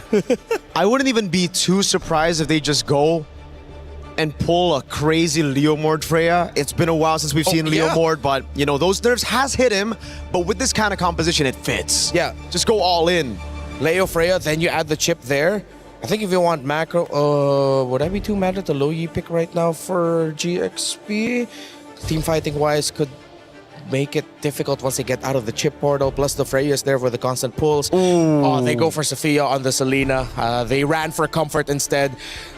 It is very mechanically demanding to make this work, but it's one of those things where if the arrows hit, it's great. If the arrows don't, kind of GG. I wouldn't even be too mad if they just run it back on the Alice jungle again. Yeah. That could work out too because of the very close to mid-range nature of the composition of Galaxy Phoenix for team fighting. Alice, the Throne of Ruin, is going to stop the tempo of the team fights. That could give a little bit more space for their Claude and their Lilia. Yeah, just lock them down for the AoE damage to come through. And it's the Balman. Oh, physical shred, physical defense shred with a Freya and a Claude. Ouch. This lineup just screams like it hurts. They have a good amount of crowd control. Not direct crowd control, but this is very damage focused. We know Galaxy Phoenix, very mechanically focused. Ooh, I like the sound of that. Mechanically focused, the underdogs must once again fight back to protect their tournament life. They've still got a bit more leeway since it's a best of 5, but not much if Na'Vi can take this next map and lead 2-0. After all, they're already up 1-0. Again, I raised a question. Who's ready to rise above? Let's find out at map number 2 between Galaxy Phoenix versus Na'Vi. Brigitte, Gideon, take it away.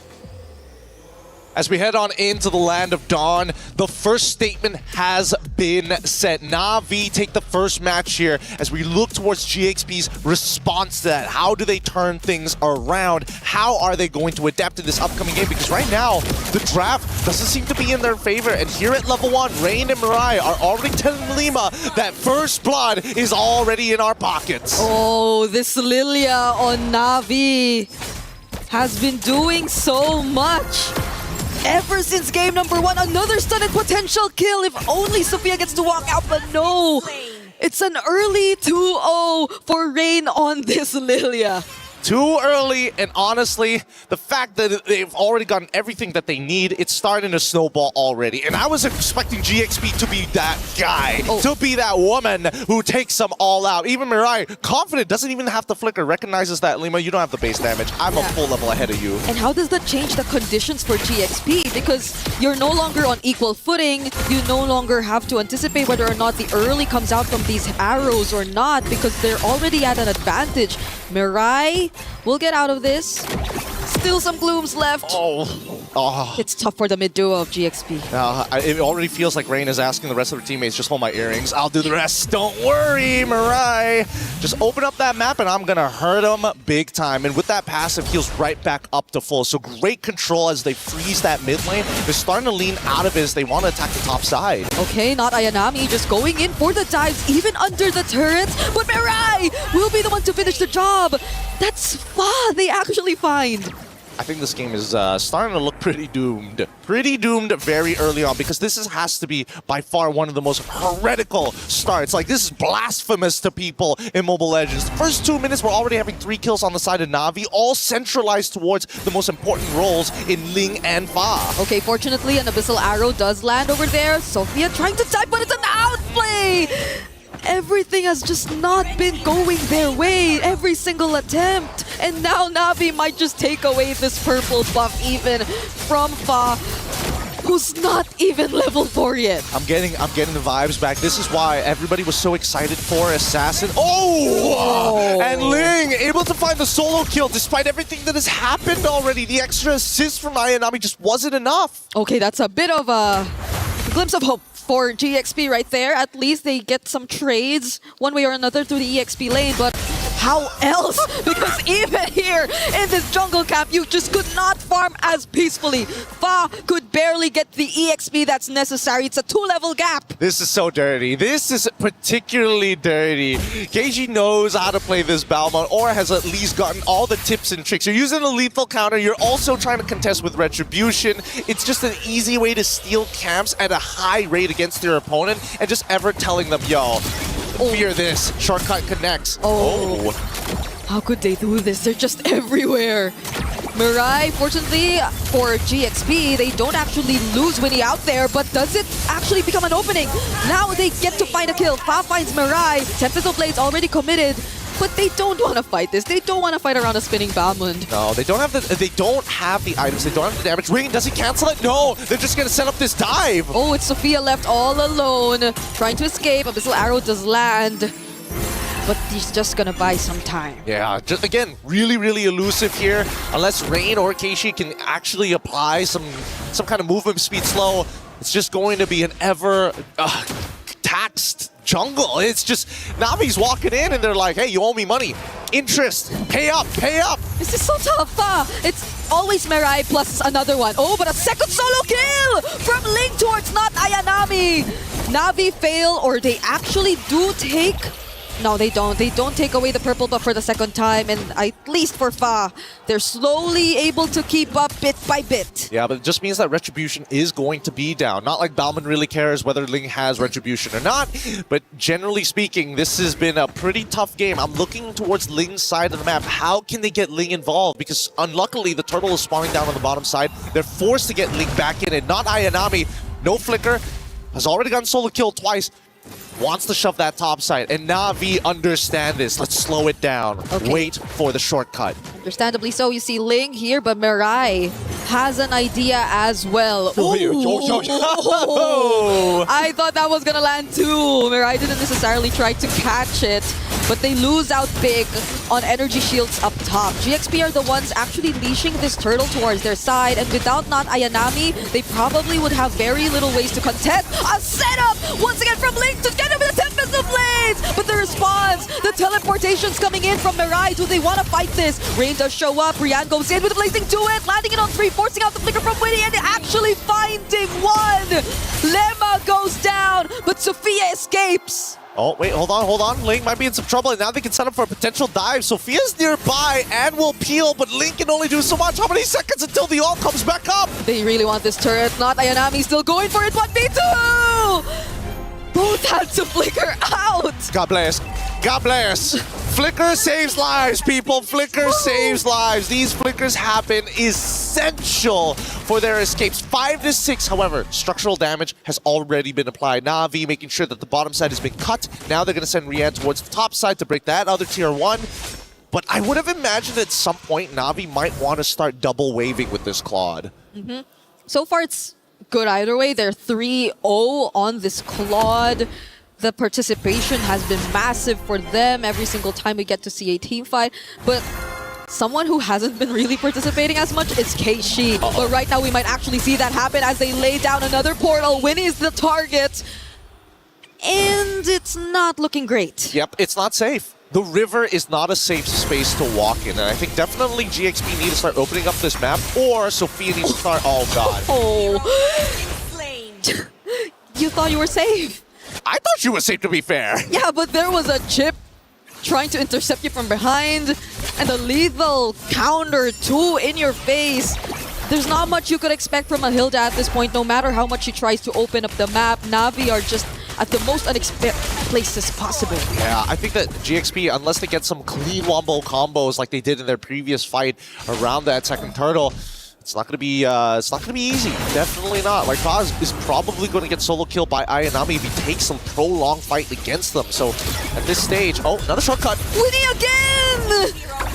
Winnie's just not having a good time. The first time we see her on a Bruno, and she has to go through all of this. It's just constant pressure. Constant execution. Oh wait, they don't actually take it back. They realize and recognize that the top side is actually where a majority of the resistance is coming from GXP. They should know the purple buff is up, and here they come on the run. Not Ayanami leading the charge, forcing out the Tempest of Blades. Now they are forced to just get back. There stands the Abyssal Arrow, but that's just about it. Na'Vi are not really gonna stop the pressure from coming.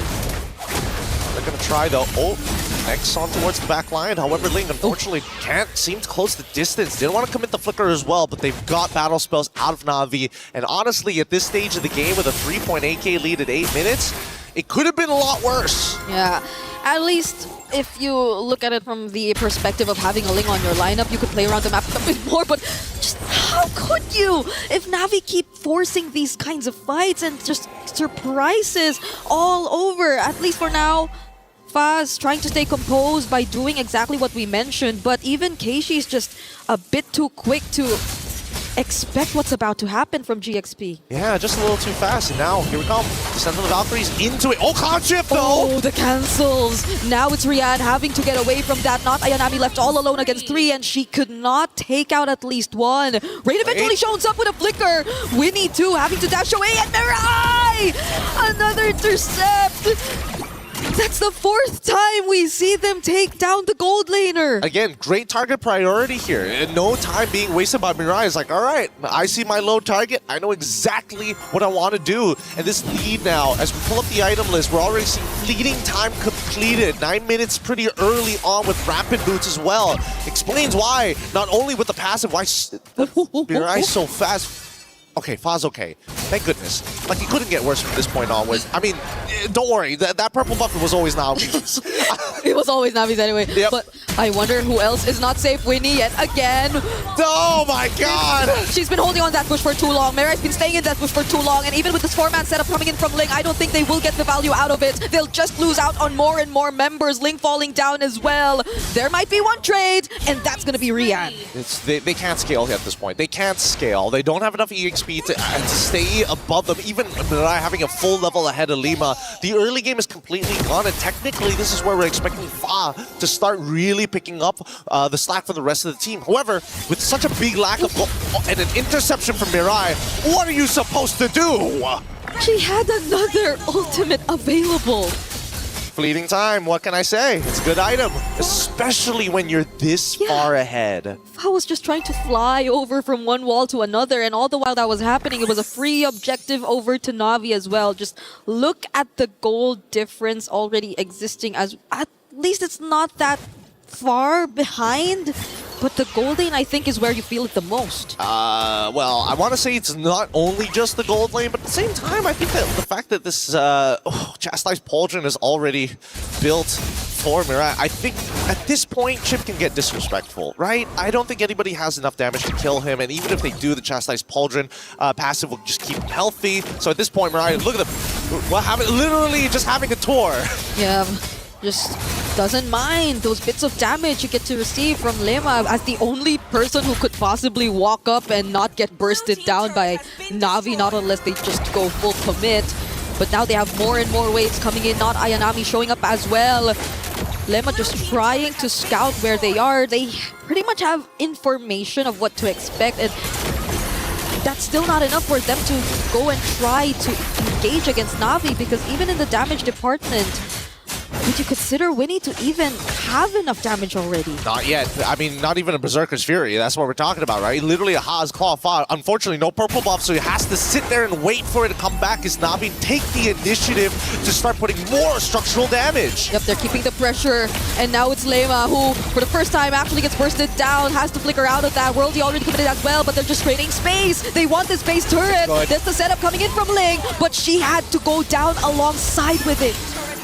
They actually make this an endgame scenario. No, they still are able to kill it off. And luckily on the opposite end, Fa was able to pick up a purple buff for herself. Yeah. Yay, finally.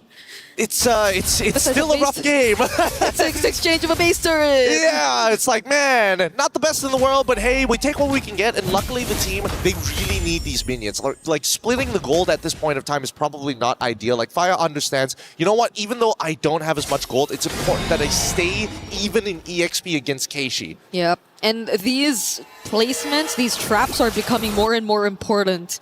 Fortunately for them, they have that tool, but I don't think they've been able to maximize it as well. Ooh, Fa! She tried to take that away, but it was still Keishi who got it. Yeah, they're still going to be dancing around for a little bit, and I don't know if they've checked. No. Fifth time! Fifth time! They didn't check! Winnie fortunately had the flicker, and Ling was there too, ready to protect. But that's the thing, they forced out the flicker. We only have about 12 seconds before the next Lord. I mean, they're conditioning them, right? They're conditioning them every single time, and I think that GXP need to start setting some real protocols here. This has happened way too many times. You cannot expect Winnie to always have her flicker available. And now Na'Vi is in such a powerful position, they're going to have only 2 members actually deal with this Lord while everybody else is on guard duty. Not Ayanami holding the bottom side, Mirai just standing there. Look at this, look at this. Oh, she has the immortality too. I think Fa will be okay though, yeah. especially when you have iframes, you're just so unimportant as a priority target for a chip. I could not figure out a better way of saying that. You just don't want to deal with that, right? You want winning. You want people who can get punished by this. Arguably even Lima as well, but that's only if that flicker is down. And knowing that Winnie has been losing her flicker consistently every single minute it comes back on, I think that so far Mirai is ready to start trading. Maybe even not even hiding, just flickering into the middle of them. And just putting up the portal right then and there, but that forces out the Tempest of Blades from Fa. Won't even be confident enough to deal with the cut as well, but Lima, together with Sophia, are decently dealing a bit of damage already towards Mirai. I think that's a bit of a win. It is a win, and I don't think Na'Vi is getting as much value as they wanted to, right? They now desynced the waves that they were trying to prepare. Mirai finally loses immortality. Oh, but every single member of Na'Vi just jumps in to make sure that Fa goes down and doesn't get a hold of her purple buff yet again. The chain CC was a little too good, or maybe the pitch points came up a little too late. Either way, Na'Vi is going to be starting to crash down on every single one of these inhibitors. Was that a bit too expensive of a kill for GXP, but Na'Vi are not going to risk it just yet. They're not going to try to go for the end, and they will fully respect GXP right under their base, but there is another wave coming in mid. It's going to crash really, really soon, and that's a lot of space created. Ling only finding one, but Rian only has her eyes on the turret and the lethal counter! Finding Ling! It's a shutdown towards Keishi, but will that be enough? A missile arrow landing onto Rian! And that could have been the game-changing play right here for GXP! Tempest of Blades from Fa. Mirai already starting to get really, really low, and another free hit from Winnie! Potentially turning things around! Not Ayanami trying to sustain, but she cannot! Oh my goodness, I can't believe it. As Renmar mentioned, the arrow, it just needs to hit. Once that arrow connects, there's so much more you can do with it. And this time, despite GXP showing just a sliver of hope here, Na'Vi have already taken out 3 of their inhibitor turrets. The macro is going to be a little difficult to play once the next Lord spawns, and Na'Vi, they don't mind it. You got that first shutdown, fine, that's on us. But look at this replay, right? The conceal, Mirai making sure getting pushed out of the way, but this engagement coming in from Ling initially was looking good until they got executed. However, you see the mistake come right about... Oh no! They timed it out before the arrow was about to be thrown, but even so, you can tell the frustration on Na'Vi's face. Yeah, but it was just a pixel away until we weren't able to see it. But you know what happened at that moment. It was an unfortunate sequence for Na'Vi, even as they just tried to really attempt for an end angle. And now let's see how they play around with their positionings once again, because they have been placing these traps around the areas where Mirai is really expected to just show them out, just to ensure that they will have enough information. So that's GXP really playing it safe, but is Fa gonna be safe on top? She's having to deal with not Ayanami.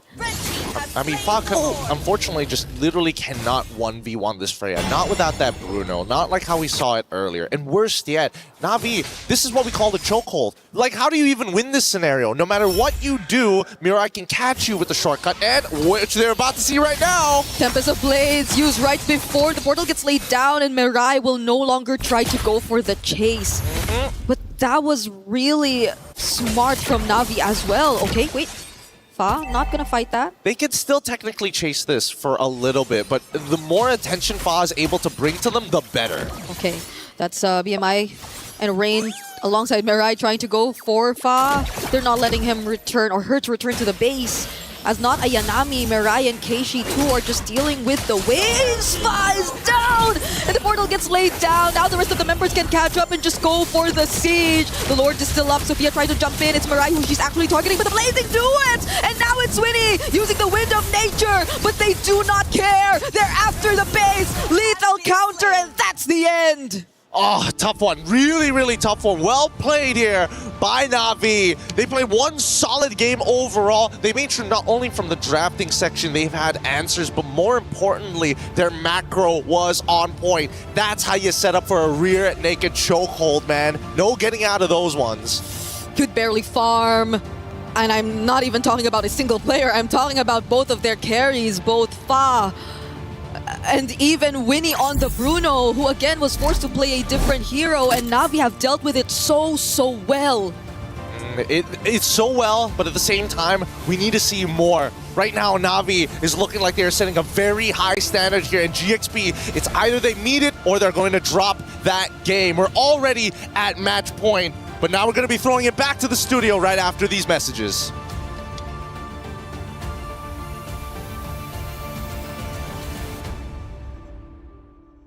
Was built to move. Not trapped at a desk in one singular posture for 12 hours a day. It's time your chair evolved. This is Secret Lab Titan Evo. Ergonomically engineered for you. Gamers, hybrid workers, artists. Backing your every move. Na'Vi are off to an absolutely incredible start, now leading 2-0 in this best of 5, putting them one map away from securing their spot into the Grand Finals. Welcome back into the studio. I'm Taylor Reflections Noble, joined by Rinmar and Mirko. Boys, Na'Vi, a big win once again. Rinmar, you got to protect that voice. You're screaming, man. That wasn't me. That was another guy in the crowd. That was Reptar. That was Reptar. Devilishly handsome. Yeah, that was Reptar, not Renmar. If you know, you know. Man, how do I feel about the fact that it's 2 games now where it feels like we can say we told you so with your drafting priorities? Yeah, I think it was also just exactly as we assumed, right? Game 1, GXP tried to subvert our expectations, try to subvert Na'Vi's expectations with crazy picks, denying a lot of the win conditions from Na'Vi. The gamble didn't pay off. Game 2, they went back to their assassins, and Na'Vi had prepared for those assassins. The Claude and the Lilia picks were so good. So how does Galaxy Phoenix find themselves now? Because it's 2 back-to-back hero selections that they didn't do well. Obviously, the coach on the back lines is doing everything he can. Yep. But Galaxy Phoenix, they are knocking on the door of dropping down to only play for 3rd place. I feel like there's a bit of an overthink on the side of Galaxy Phoenix. There was one ban in the first phase, that Harith rush ban, which we thought meant that they were setting up for either the Freya because the Phovis was gone, or they would pick up the Claw themselves. They subverted expectations, but then it felt like it was a different writer, so the middle of the new trilogy doesn't make sense in the big picture of it all. I'm not throwing pot shots at anything. We know exactly what you're talking about. Yeah, we do. Miracle, let's take a look at the stats, though. Ooh, we get a bit of a different graph this time. Yeah, we get a total gold. It's a gold chart all around. It's just Na'Vi taking control of the early game through the Bauman. I think it's just classic. Then we see a bit of a, slight movement over there on the right towards GXP. But as even the casters mentioned, there's not much that GXP could do even with that team fight win, right? Even with that almost wipeout. Yeah, we did get to see the role that Sophia needed to play here and what could have been the bad part for Na'Vi, which is if those arrows landed over and over again. But in MLBB for so many years now, it's always about simplicity. How much simpler is your lineup to pull off compared to the opponents? If you have good crowd control, good damage, and it's simple, that's great. If it's a bit too overcomplicated, it's not good for you. Well, it looks like Rain is in the building, and I don't mean Rain physically, but hey, Rain, the co-streamer, how you doing, man? Let's bring him in, because Rain has been covering the action. He's been hugely passionate about MWI naturally and giving all the coverage not only to his fans, but also to even us at times joining us on the desk. And Rain is an integral part to the MLBB scene, and I know he's been supporting a couple of different rosters, but when we get a chance to speak to him, I want to know what he's thinking about this matchup here. Na'Vi versus Galaxy Phoenix. Rain, hello, how guys. you doing, man? What's going on? I'm doing good. I actually quite enjoying the match just now. For me, Na'Vi PH playing better as a whole. They have better draft, have better early game, better targeting. Yeah, I'm quite enjoy the show right now. Hey, and that's actually what they've been talking about. Miracle, you mentioned it. When it comes to Galaxy Phoenix, they're just falling behind on the hero draft. Yeah, it really just feels like that's the case. And King Salman has really gotten the read on Galaxy Phoenix. So I want to ask you, Rain. Yeah. What do you think GXP should do for game number 3 to turn things around? I think they need to think properly their draft, especially there's like certain heroes that might quite questionable against Na'Vi composition. For example, that Hilda against utility jungler. And also, because in terms of when we're saying about mechanical skills, right?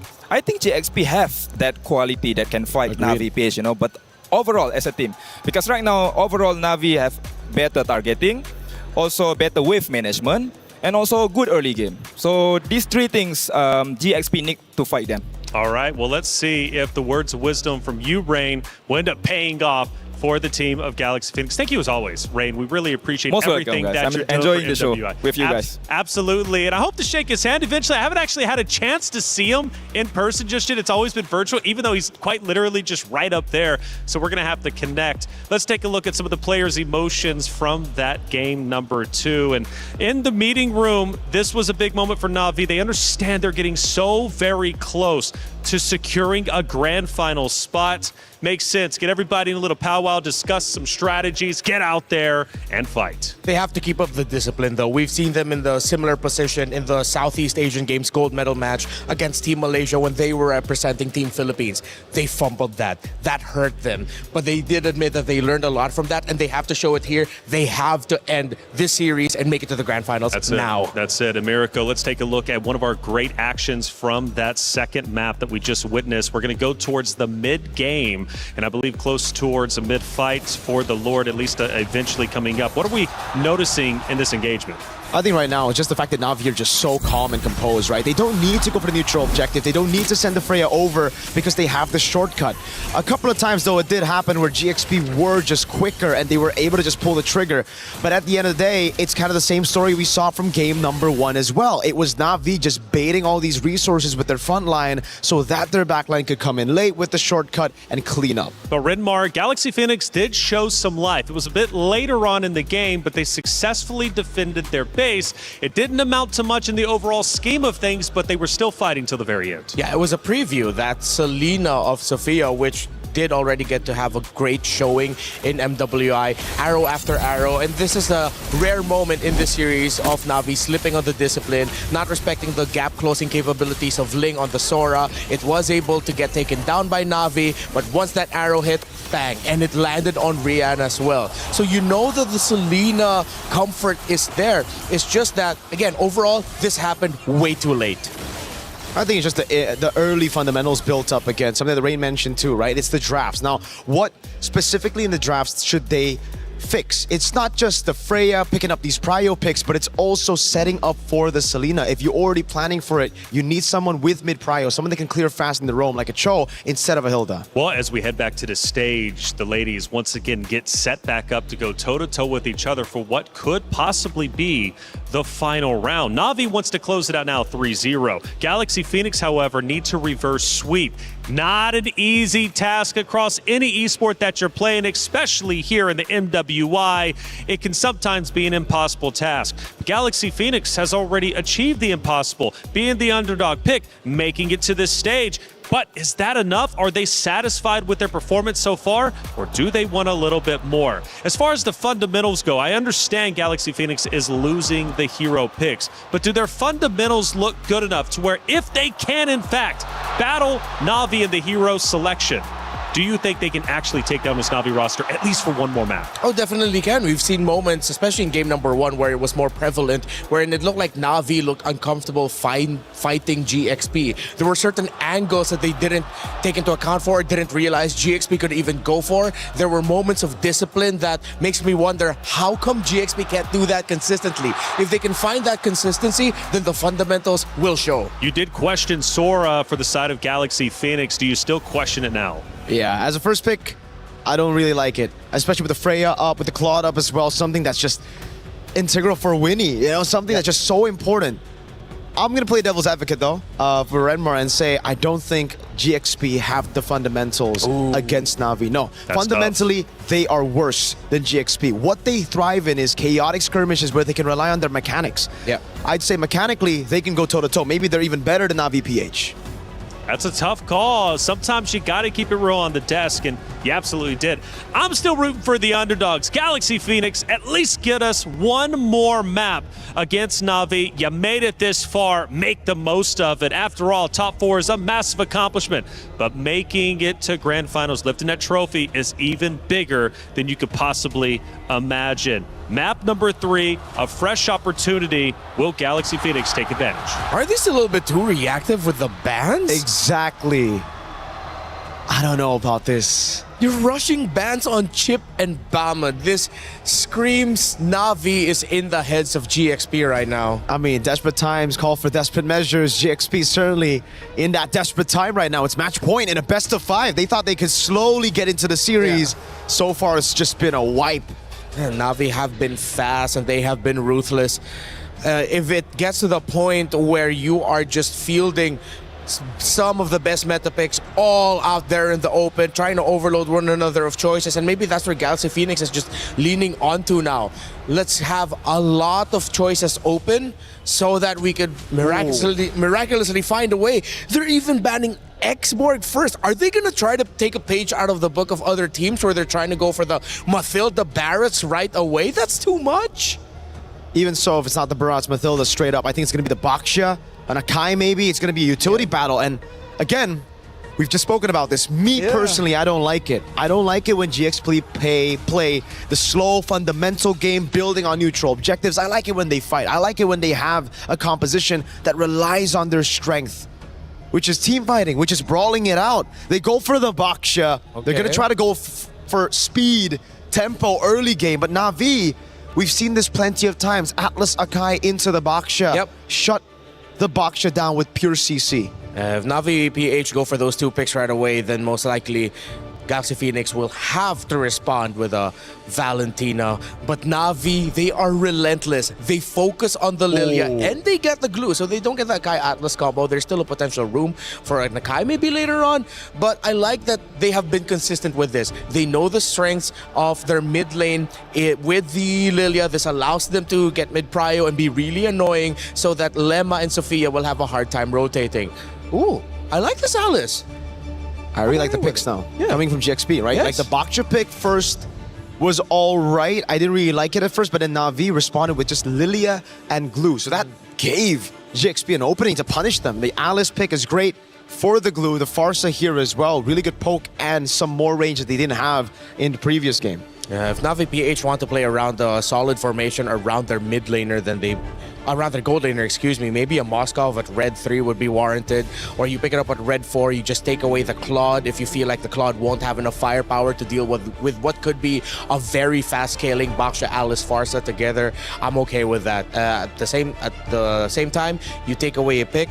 Oh, but instead they still go for the carry. They wanted that melt damage, all that damage that you need to deal with the Baksha and Alice together. So now they should probably take away the Claude and the Moskov. Yep. Should be the Claude and the Moskov. There's already too much magic there. I think it's fine to go for the Harith, to go up against the Harith with the carry and the Lilia anyways. So for Na'Vi, it's just back to basics. It's back to, all right, now what do we go for in XP and jungle? Is it the safe 2 double frontliners here, or do they go kind of crazy with it? Because it could just be a Barats Mathilda on Na'Vi's side as well. Chomp down on the Baksha, don't let him get on the red trees, and then win out through playing for your backline. Yeah, they could still swerve that glue to the EXP and get the combination that is looming right now. And get Lapu for the Farsa. Lapu also. There's so many options. So this is the gamble that GXP wanted to play into, but at the same time, they're still leaving a lot of options available for Na'Vi. You pick up the glue early on because you want that flexibility. You make it hard to read whether or not it would actually go into the roam, or is it a flex pick potentially for the EXP.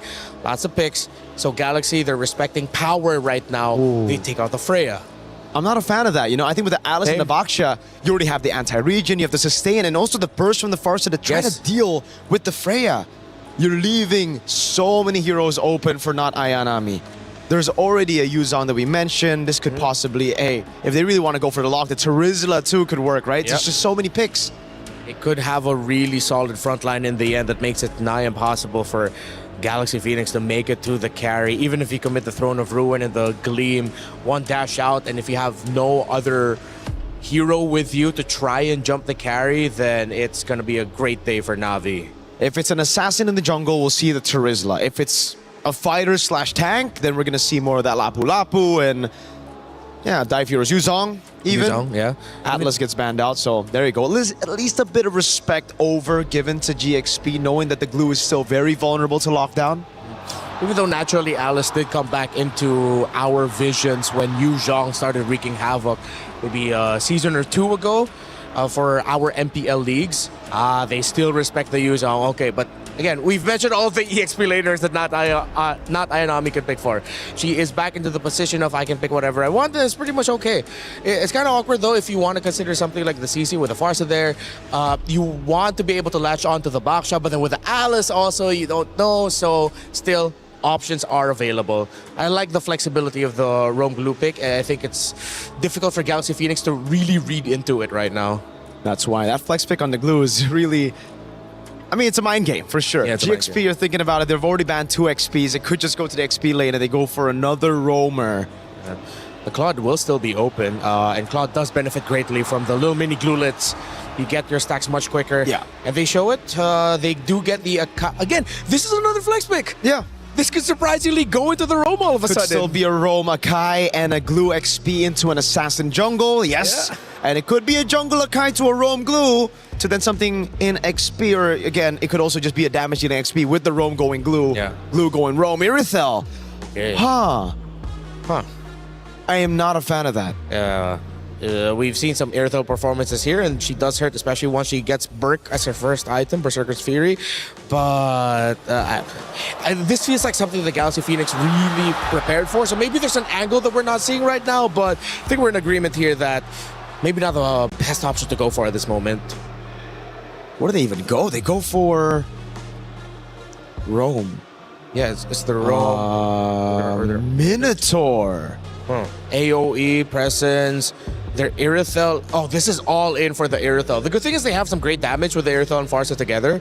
But once that Irithel goes out, you're just going to have really tanky dudes wondering why they can't kill anyone. I think it really should just be the Lapu Lapu, someone that can dive in the back line through the Irithel and the Farsa, break that formation as the carry and Lilia shreds through this tanky composition up front. Yeah, if not Ayanami is feeling amazing today, then if you want to really shred through the formation with damage, crowd control, then you pick up a Benedetta. But that's more of like an ego pick. That's more of like I'm really feeling myself today and I want to show off pick. You know what? I like it, you know? Sanford's my boy. I think the Benedetta should be the pick for Na'Vi. Oh, yeah, the flex. They just pulled the crazy flex. It's glue XP, a Kai jungle, and roaming Kaja. My goodness, what a hero draft, but was it enough for Galaxy Phoenix to take down Na'Vi? Who knows? The underdog story is still alive, but only just. Na'Vi is looking to reclaim what they lost a couple years ago, be back in Grand Finals, be a champion once again, and they are one map away from entering the Grand Finals. It's Galaxy Phoenix versus Na'Vi. Brigida, Gideon, let's get it started. History has told us that maybe Na'Vi just didn't have what it takes, but this year it's different. With competitors from all over the world, this competition has only gotten better, and Na'Vi are one game away from qualifying to the Grand Finals unless Galaxy Phoenix can extend this series. Let's jump into this right here, right now in the Land of Dawn, as we hope that level 1 doesn't go as badly as game number 2. They're so close. They're so close to making it back, and that's knowing that all these new regions, all these competitors have been stepping up in their own ways too. But even in their most desperate moments, Na'Vi right now that they're back on track, they're just not letting go of these more unique types of roamers and compositions, and they're making it work every single time. That sudden flex now to reveal the Kaja, but a great start for GXP, forcing out the flicker from Riyadh. Okay, a little unfortunate that Winnie did not get the gold crab, but Mirai was able to steal it away. But at this stage, you can see what exactly they want to do. Sophia is a little under-leveled here. Oh, Lema to flicker to... This has been the trend for every single early game. Na'Vi with the Lilia not changing their mid-hero for 3 games straight, just constantly spamming all these pokes. And now that it's with a Kaja, it's a lot more annoying in a sense that even the Kajo is just gonna walk up straight to you, apply these slows, and potentially even a bit more damage. Yeah, what I can't understand here was what happened here at level 1. Why was the first rotation down towards the goal when it should have been here in the mid? The mid is struggling right now. Unless Sophia can close the distance and land that stun onto Rain and get a full commitment with Lima in the jungle, that's kind of the only problem. But Winnie here might just get solo killed, no problem as well. Oh, so close! And she does! First blood over to Rian. No flicker though. Can Lima actually take her out? There's a dash and the concussive blast will actually be enough. God bless, God bless. At least they were able to get it back, and now it actually is slightly in Winnie's favor because they're going to be able to make it to that wave first. However, the gold is still in favor of Rian as now the turtle spawns out. Let's see how it plays. Link shows up, Throne of Ruin already casted, but the heavy spin 2 pins down their jungler. Fa could not lift off, but actually gets to land the retribution. Also will go down, but that's going to be an exchange of Keishi. Both junglers traded by these two teams. Oh, Keishi, or not Ayanami rather, being chased. That's going to be another kill over to GXP. And not Ayanami, unfortunately, not finding the perfect angle to actually get the split down. For the time being, though, winning on the opposite side, and this is what I was talking about. Now, getting control over that wave. After this solo kill, initially, most people are going to be thinking, yeah, no, this is going to be great. Rian equalizes the lane. It actually doesn't, assuming that Rian was able to survive right up till the dive. Now you can see the level lead as well as the gold lead becoming more clear as Winnie is trying to just lock out this lane. I feel like GXP 2, after what happened in game number 2, are just like, yeah, we cannot just let Winnie experience the same thing all over again. No more. This isn't a chip lineup anyway, but the fact that they are on a very hard lockdown type of composition who could just pretty much combo it with either the carry and the Lilia are still going to be a massive threat for Winnie as the main damage dealer later on. So now they are somehow showing us more and more rotations towards the bottom lane. I think that's also why you got to see that in the first minute of the game. Yeah, I think Winnie at this point is probably just praying, like, please do not let me get hit by Divine Judgment, like anything but that. I don't mind a heavy spin, I got Purified, but now the next fight begins. Okay, it's gonna be Mirai as the target quickly bursted down as expected from Sophia and the rest of GXP. Even the EXP lanes being managed really well by Link right now. They managed to find an interception, which is great, but also I think Navi, unfortunately, is still having a bit of lingering thoughts from the previous game, thinking that they're really far ahead. Mirai, you're not in that position anymore, you know? You're not having an extra 1,000 gold on top of Lima this time round. Yeah, and there wasn't, I think, anyone there yet to just really apply the follow-up damage. If ever they do get to find a Divine Judgment, they could probably deal a bit of poke here and there, but this is where it really should have mattered. This is the next turtle of the game, and both teams are going to fight for it. Mirai can put the handcuffs on somebody. Fortunately, they still need someone else to be the guillotine. Oh!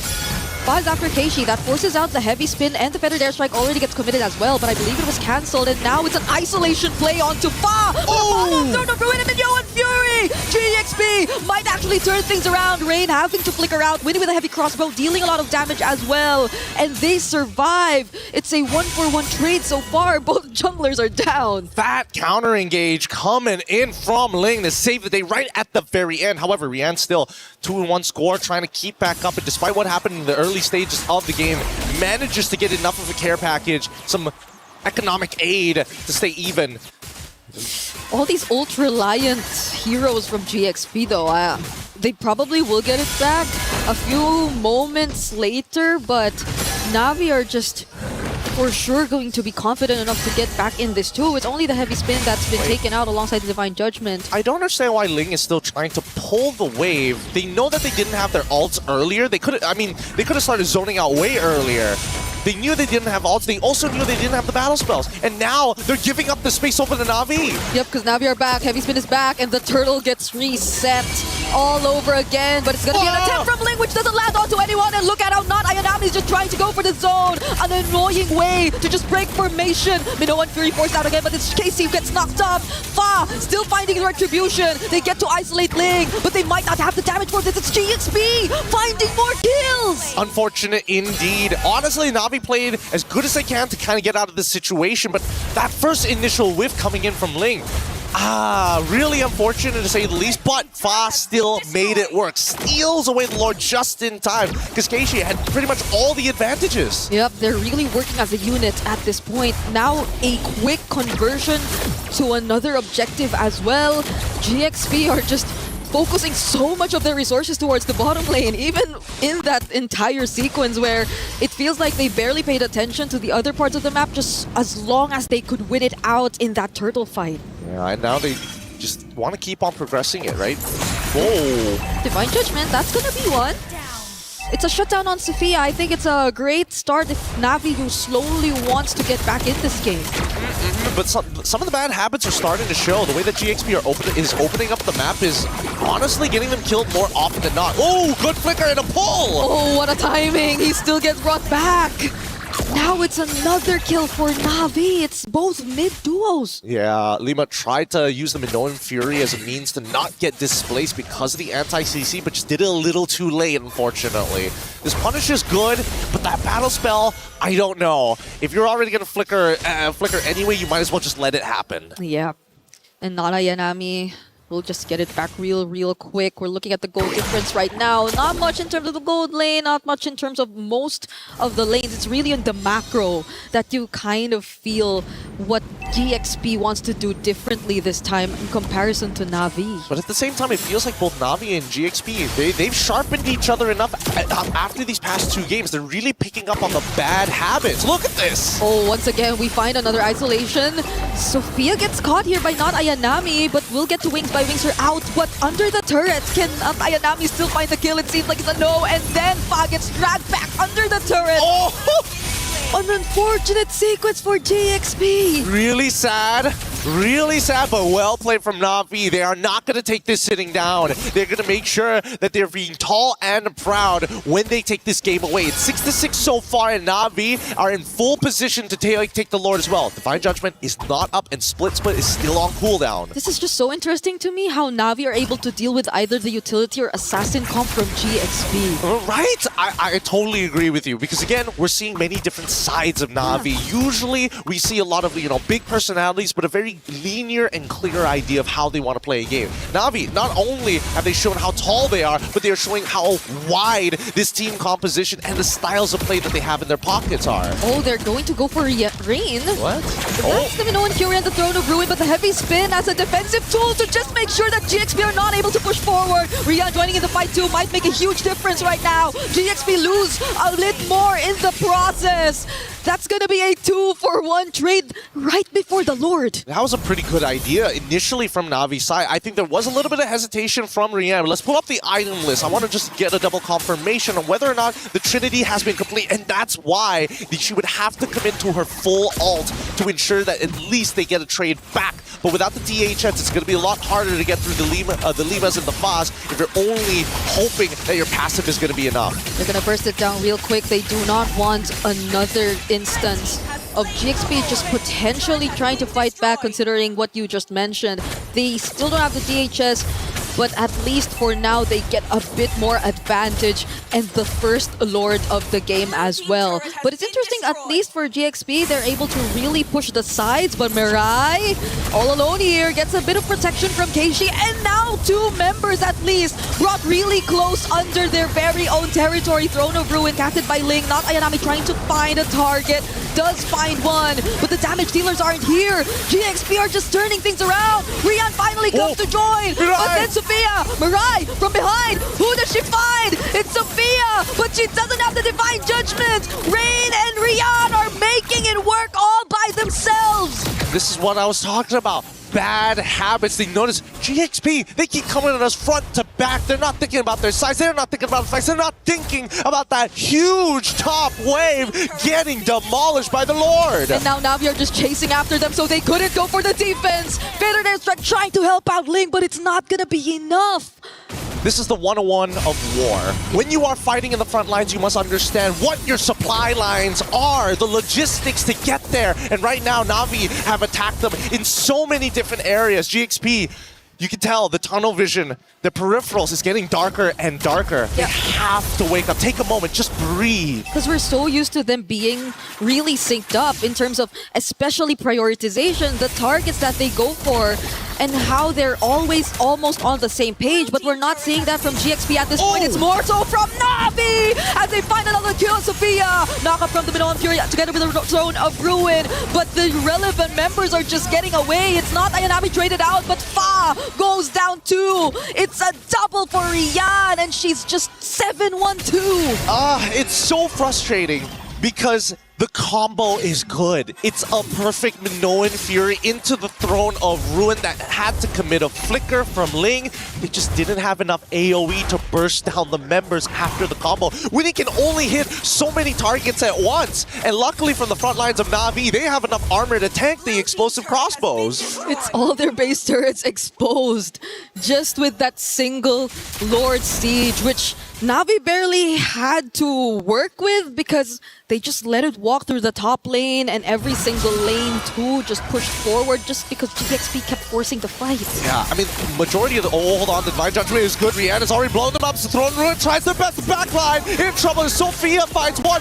She gets another. And now the chase. Ray needs to win this against Winnie. Purify being used. The heavy spin locks down Fa. And there you have it. Na'Vi say, no, you took 2 of our members. We take 3. And GXP just wanted to repeat the exact same thing. It was probably not the exact same sequence in a sense that Lema actually got to cast the Minoan Fury, but it was follow-up from Ling that eventually, in hopes of them converting it into a successful teamfight, but Na'Vi were just a bit too prepared for that. They knew who they wanted to target, and they just kept pushing forward. Now, it's a massive loss as GXP had to let go of the Lord. Nothing much that they can really do about that. Again, there's a certain level of protocols that need to be put in place, but you can tell that GXP are not 100% sure what that roadmap actually looks like. They've got some really good ideas, but sometimes when do you actually want to find those initiations? Before they try to initiate after Sophia was caught, they were thinking about, hey, if they get a little bit closer, we can make something happen, and all of a sudden the flicker Divine Judgment was the real play. So I think that GXP right now, they're trying to set the priority order. Do we worry about this Divine Judgment? Can we get Sophia in a better position so that Winnie can follow up immediately after? Hopefully they figure it out not to wait. Because we've been questioning the priority order for the longest time in this entire game. Who does GXP really want to go for first?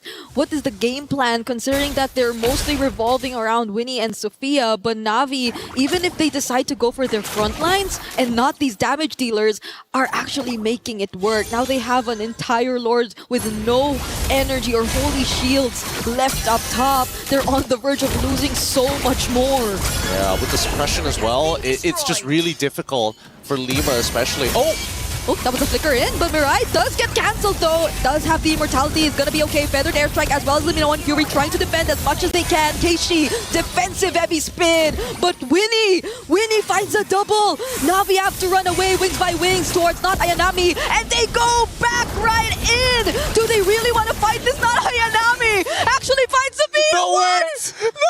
No way! Winnie ended up killing her own teammate because of that. They could have just stopped autoing.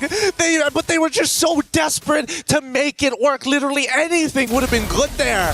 Oh man, not Ayanami.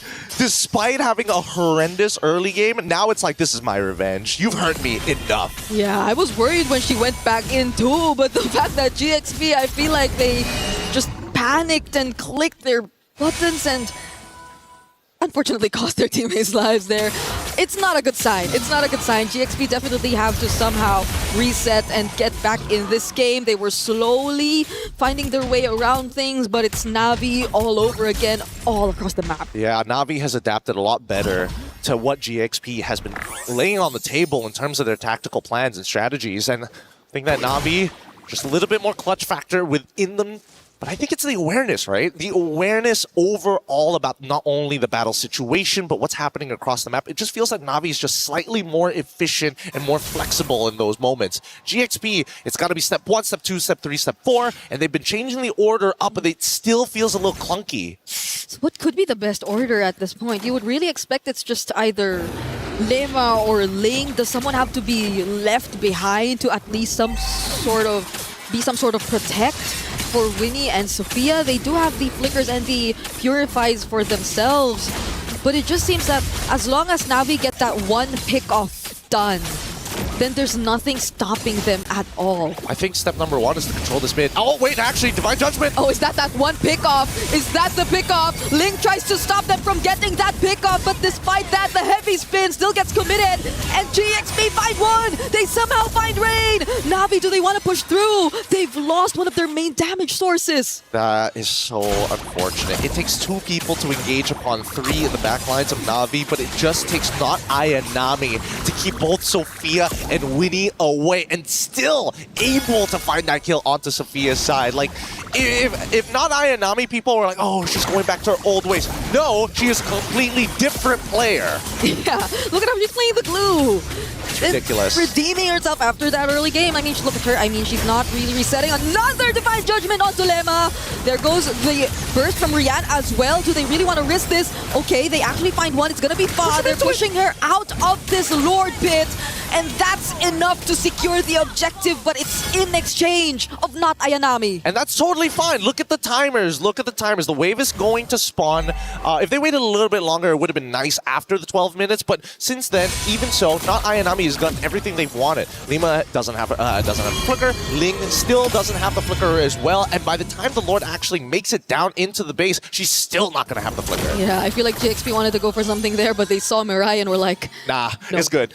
No. And we have a Lord. I'm glad they actually realized that they might have to pull back a bit because they have to deal with a Lord, and Na'Vi are approaching their base. At this point, I might as well just stare at Mirai the entire time because, again, her flickers with the Divine Judgments have been immaculate. Okay, they get to clear the Lord. Na'Vi are not really going to make use of it just yet. They also have to wait for not Ayanami, I feel, if they really want to risk a 5-on-5 engage. So GXP are taking advantage of this, and at least after 18 minutes are still in the game. Would you say? I would say that Na'Vi understands their composition, but they're also giving a lot of respect to GXP. Yeah. Like, despite everything that has happened in this game, GXP was going even with Na'Vi, despite the score leaning into Na'Vi's side for at least 8 to 9 minutes. Now here in the late game, despite having an advantage with that long lane already wide and exposed, Na'Vi still ain't pressing the matter. Yeah, the combos you get to see from both the Farsa and Irithel, I feel like we already saw a glimpse of what it could bring to the table when they immediately bursted down Rain. Because Rain typically on the Lilia has been always very aggressive. She's been showing up on the front lines, a lot of help towards not Ayanami, but during that moment, I think she also didn't expect to get bursted down as quickly, so they might want to pay attention to that, because that'll definitely change the way they approach their team fights for even just a bit if they don't want GXP to find an opening. Yeah, let's quickly look at the items here so far. The Malefic Gun is already done, but I'm looking at the tanks specifically because I'm already seeing that they made sure that they have the right items. A decent amount of armor, but just enough magic damage to start burning down the squishies, which is probably why not Ayanami isn't dying as quickly in comparison to Ling having to deal with the true damage of carry. Oh, but this could be a problem too. Immortality pickup for Winnie already. Just letting go of the boots and understanding that she definitely has to be the one to survive in these fights. I think Sophia's also building a winter crown very, very soon, so they'll have more tools to survive if ever Na'Vi does go for another surprise Divine Judgment play, which puts a lot of responsibility on Mirai. She has to be very particular. I know she has been, but even more so now when it comes to who she uses the Divine Judgment on. Yeah, that's the thing, right? So far, Mirai not only needs to use it defensively, but more importantly, have to be very proactive on the map. Because you already have the fleeting time, you might as well just let it rip when you have the chance. But if that window and you don't have that follow-up isn't good enough, GXP, again, might even up the score 18-18. Yep, the punish is very much possible for GXP with just a single mistake, but Na'Vi are forcing the Lord. Oh! There goes the heavy spin, and they could not react! Not Ayanami finding one. Does Na'Vi still fight? This is a no! They flicker out! They want to run away! The Throne of Ruin captures one though, and it's gonna be Mirai, but Lima finds more! The knockups on multiple members, but the flicker! The reposition from Mirai! She's actually still alive! And the rest of Na'Vi are body blocking one by one as they turn this fight around the end. Now taking one auto attack at a time. Your battle lines are down. I will take the space. Sophia had to fly away because they're already losing out on so much. Fa and Lerma are down the front lines. It's just Ling who could serve as that front right now. Unbelievable peel coming up from Navi's side. They've created an endgame scenario. Winter Crown is already purchased, but the situation is dire. All waves collapsing at once. Rian down to half HP, but the jump from not Ayanami. Winnie had to get out of that. Sophia too with a flicker, but the grab! Sophia popping the immortality and the sweep coming in for Na'Vi! What a game. What an absolutely disgusting game coming out of Na'Vi. Not only have they shaken off the rust of day number 1, they're coming in here saying, no, you better remember the name. It's going to be at the Grand Finals. They find their way back to the Grand Finals. Unbelievable runs, not being able to meet expectations, especially when they first started out here in MWI, but look at where they are now. And you watch their entire history, from their inception to their success to missing out an entire year to be back here in 2026 to redeem the names. This is going to be an impressive storyline, but let's quickly look at this replay as these fights go on. Desperation got hold of GXP. They saw they lost the Lord. They needed something back desperately, and that's a great mentality to have. But at high level play, you got to count your losses, and you can tell it's devastating, but at the same time, hey, you know, there's always another year. This has been a great showing from GXP. Let's throw it over to our interview up on the stage. Yes, congratulations right here to Na'Vi Philippines. They have clocked in their ticket to the Grand Finals in an incredibly convincing 3-0 sweep. Congratulations once again. Now, for you guys to reach here, definitely it has been successful thus far after the decider bracket, but you know, what are certain struggles that you guys faced? I think the first we play in this stage is kind of shaky, but yeah, we made it here. You guys made it here even though it was a little shaky. So yes, now you get to enjoy the fruits of your labor. We would like to invite Galaxy Phoenix to please pass your tournament key over to Na'Vi Philippines. Galaxy Phoenix, you did Cambodia proud, but your journey ends here still with the best finish for Cambodia. Well done. Your journey ends. Thank you. And now, wait, I still have tons of questions. I know you're excited because Galaxy Phoenix, they were the ones that put you in this predicament, in this ordeal. They sent you down to the brackets to crawl out, and right now you're here in the Grand Finals. You know, what were the adjustments made that you guys did to face them today, the exact same foes? I think we just play confidently, that's all. You just played confidently, and now that you have their keys here in the hand, the very ones that defeated you in group stages, what do you have to say? How do you feel? I'm so happy because it's my dream to play here in stage now, and also I'm so proud to my team because we made this so far.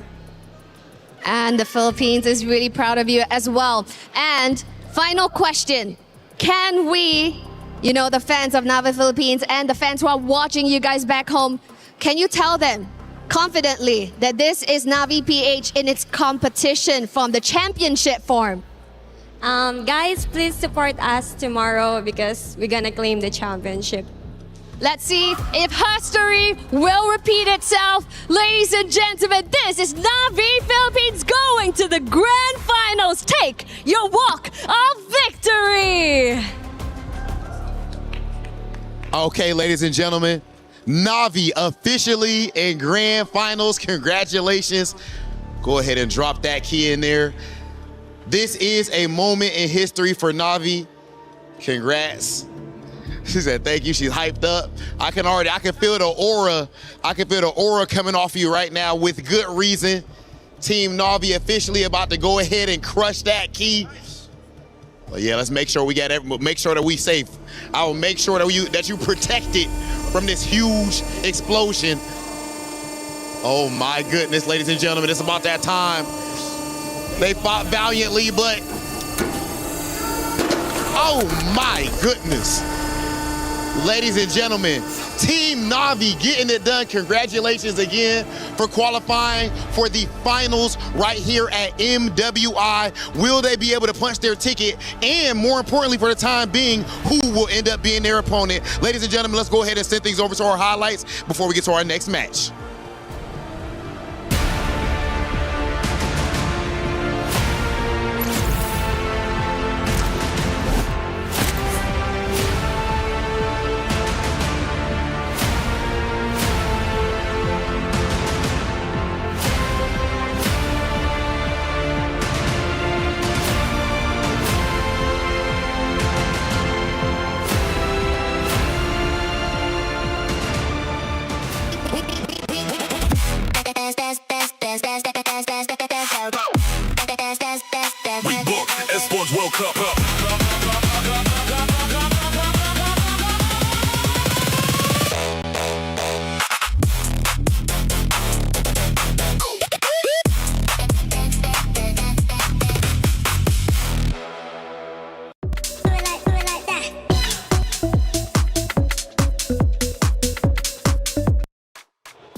And the first semifinals has concluded. Navi gets a clean sweep 3-0 over Galaxy Phoenix. A tremendous win.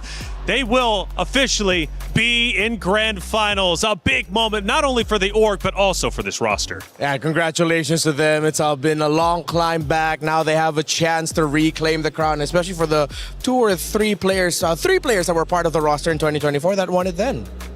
Dude, I mean, I think we could all just call it here. We assumed the right things as well. We got the analysis right. Game 1, 2, we got it. But even in Game 3, where they went for the overcomplicated drafts that we were criticizing from Galaxy Phoenix in Game number 1, Game number 2, they still were able to make it work. Fantastic performance from the Navi girls. Let's take a look at our first action of the game number 3, and it is going to be on the right-hand side here. We got a lot going on. What's happening? Yeah, this was the little trade that Miracle pointed out to me and made me fully realize, yeah, in terms of the fundamentals, it's Navi. How they were able to drag this out, the push and pull. It looked really good for Galaxy Phoenix, but then this is where the veterancy comes in and just the raw fundamentals. The fact that they were able to come back into this, Rain and Rian being able to work together to get Winnie down. That's why for me, I'm just not a fan whenever Galaxy Phoenix tries to go for these kind of compositions, you know. Yeah. So build the lead from the start of the game, just getting those neutral objectives and relying on discipline to end the game. They're a team that needs to rely on that chaos, on that team fighting. Miracle, let's go to yet another moment. Now we're towards the tail end of game number 3. The Lord is about to be slain, and they are looking to push up to take over the base. And I think this just shows you again that chaotic nature that GXP wants to play with. Unfortunately, they were not facilitated with the right heroes to actually pull that off. They went in for the play, but as you can see, it just doesn't feel like they have the right resources. Fa on the Baksha as well. Just sticking on these targets instead of zoning people in the back gave Navi so much more of an opportunity to get away, to kite back. As Renmar mentioned, the back and forth. It's just classic Filipino team fighting though, right? Yeah. What Mirai did there was just an ankle breaker of epic proportions. The fact that she not only ankle broke Fa was trying to chase her, but technically it ankle broke the entirety of GXP because they got tilted trying to chase her. Those are 10 ankles. It's hard not to be tilted, right? Yeah. At the end of the day. And for our commentators, hey, we were watching you. Let's see what they were getting into during those tense moments. Oh, that was a flicker in, but Mirai does get cancelled though. Does have the immortality, is gonna be okay. Feathered airstrike as well as Limino and Fury trying to defend as much as they can. Teishi, defensive heavy spin, but Winnie finds a double. Navi have to run away wings by wings towards not Ayanami, and they go back right in. Do they really want to fight this? Not Ayanami actually finds a meal. No way! Winnie ended up killing her own teammate because of that. They could have just stopped autoing. But they were just so desperate to make it work. Literally anything would have been good there. Oh man, not Ayanami. Despite having a horrendous early game, now it's like, this is my revenge. You've hurt me enough. Yeah, I was worried when she went back in too, but the fact that GXP, I feel like they just panicked and clicked their buttons and unfortunately cost their teammates' lives there. At first, I thought Gideon was a little bit too still until he exploded. It's always great to see Brigitte as well, because I'm used to having her up here for the analyst desk where she's poised, you know, nice and calm. Up there, she's exploding with energy. Yeah, and that was an explosive play. I mean, what Ayanami did there when you're up against a team that loves to team fight, Glue is the perfect tempo breaker hero. And the fact that she got away with it too, oh, that felt criminal. But it was beautiful to watch. Well, two great organizations are still in the tournaments, Na'Vi and Vitality, which means the club championship race is now starting to heat up. And we've got Trev to break it down.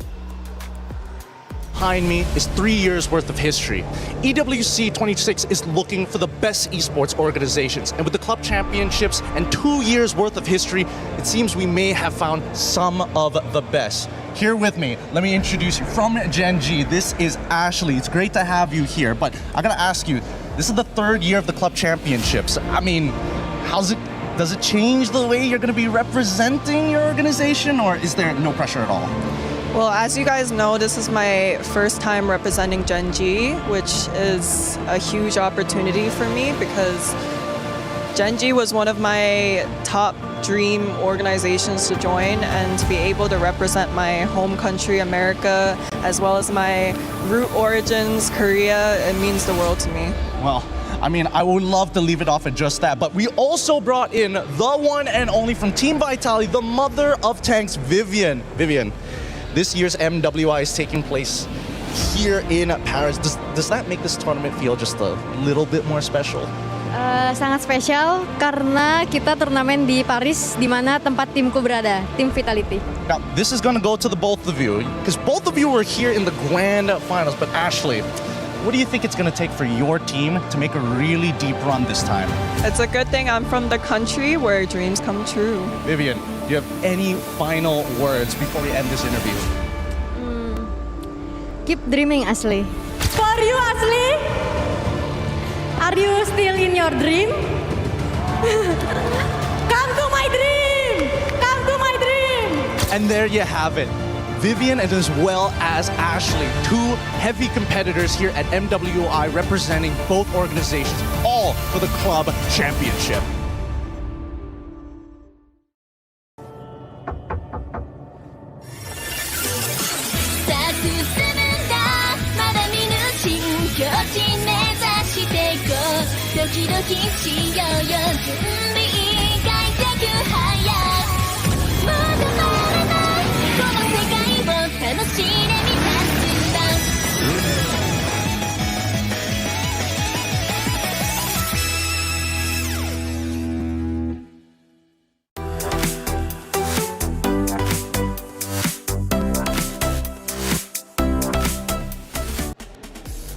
MWI is special for a number of reasons, and I can't think of a better way to break it all down than with such a special guest such as Ray Nung, the head of esports ecosystem for Moonton Games. Ray, a pleasure having you up here. How are you doing? Great. It's been a great lineup so far, so I'm happy to be here. Well, look, this is a special event. It's my first time being here, so thank you so much for allowing my opportunity to learn about this great scene and this game. MWI continues to expand globally with Western Europe joining the ecosystem this year. How would you evaluate MWI's growth so far?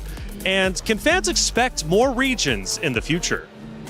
Yeah, first of all, it's the 3rd year we're working with the Esports World Cup, and we are working on the women ecosystem in the long term with the Esports Foundations. So when we're looking ahead, we are definitely looking to see how can we make like a better inclusion ecosystem. And MWI has always positioned as a very unique product as part of the Esports World Cup. And in fact, we are already scheduling how the next year's schedules looks like for MWI and also for MWC. So can't wait to see how we can further expand the product. Ooh, that's exciting. Okay, so what has made MWI 2026 so special to you? because I've had a blast watching the best ladies MLBB has to offer join that very stage. The energy is incredible. So from your perspective, what are the biggest highlights of this year?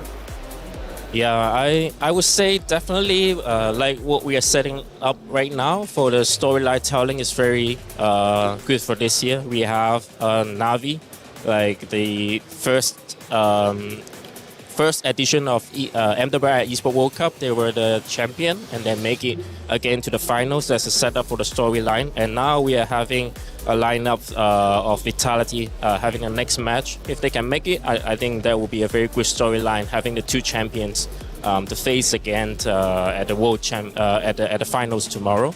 And on top of that, I think moving to Paris also give it a special meanings.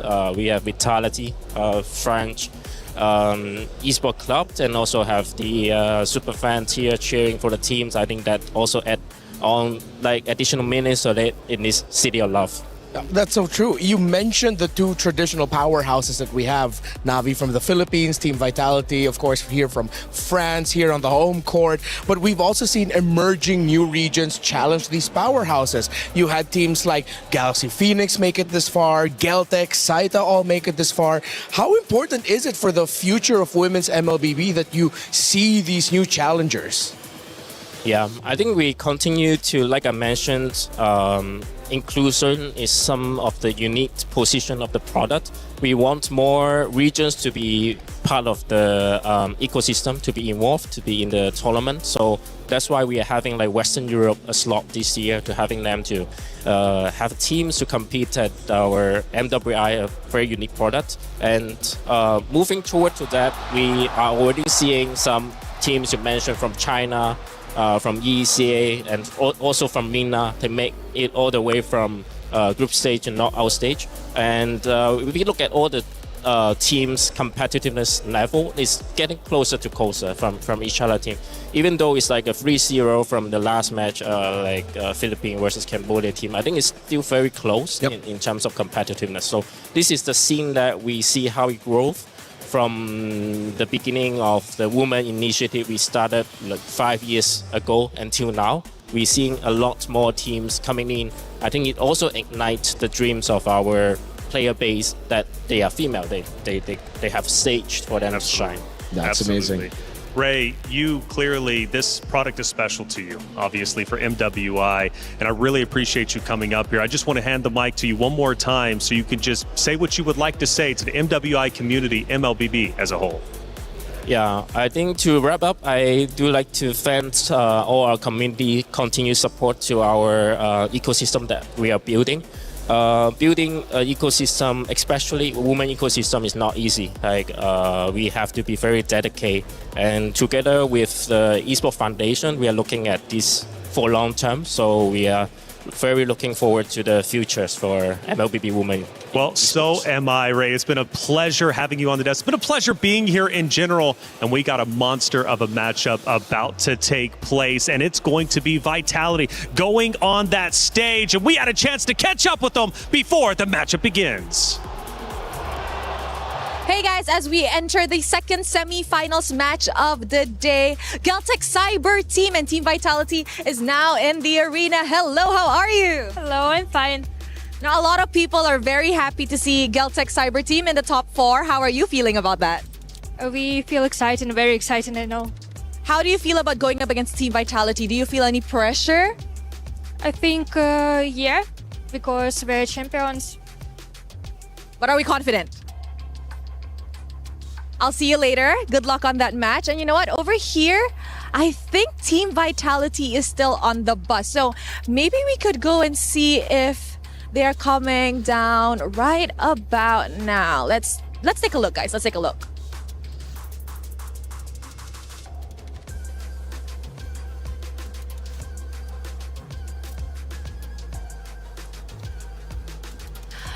All right, perfect. Team Vitality is now getting off the bus, and I think we should definitely talk to our defending champions as they entered their semi-finals match today. Fumieko, you know what? I haven't talked to you today. You're walking too fast for me. How are you? I'm good, thank you. Are you excited for today? Yeah, I'm excited because I meet KOI. Kiyoe is so pretty, but so are you. Fumieko, I just gotta ask, are you confident that you can actually win against Geltec Cyber Team and defend your championship tomorrow? I'm very confident today. Aw, good luck. I'll see you later. Bye. Guys, she is so cute. Thank you very much. That's it from us. Throwing it back to you guys.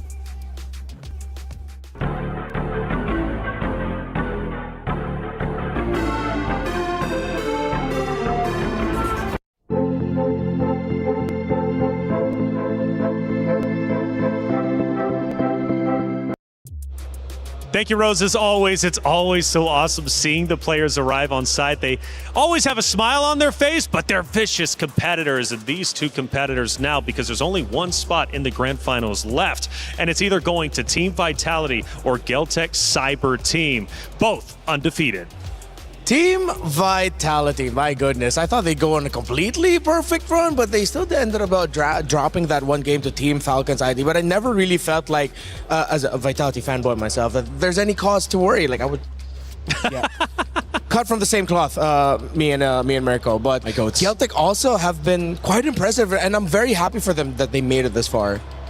Geltec Cyber Team, they're very impressive, you know, again with these assassins, with these unorthodox picks. Heck, the Hanabi showed up, the Aulus as well, and the fact that they made it work is even more impressive. So we'll see if that chaotic nature in the drafts can hurt Vitality. Well, the CIO of Team Vitality, Danny Ingles, had a chance to catch up with Trev. Trev, let's hear what he had to say. I'm here at the Vitality booth with the best dressed man in the place, Danny Engels, the Chief International Officer of Team Vitality. Obviously, welcome to the Esports World Cup in general. I just want to ask firstly about what your strategy was when it came to Stage 4, the Allianz Vault, with heavy investment in fighting games, and obviously you're the favourites in MWI at the moment. Yeah, correct. It was clear to us that on this stage we can turn into the Vitality stage with obviously the favorites in Mobile Legends Bang Bang Women. So I hope that we hoist at least one trophy, maybe more, because I'm excited about the fighting games, of course. We had a fantastic story with the Creek Twins last week already.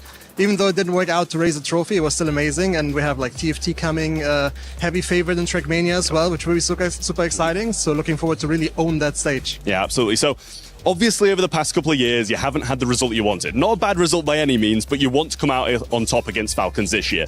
What was your game plan for the Esports World Cup as a whole to take them down? Yeah, obviously we also are fighting against the Liquids and All Gamers, right? So we gotta beat them all, and for that we heavily invested into new games, new teams.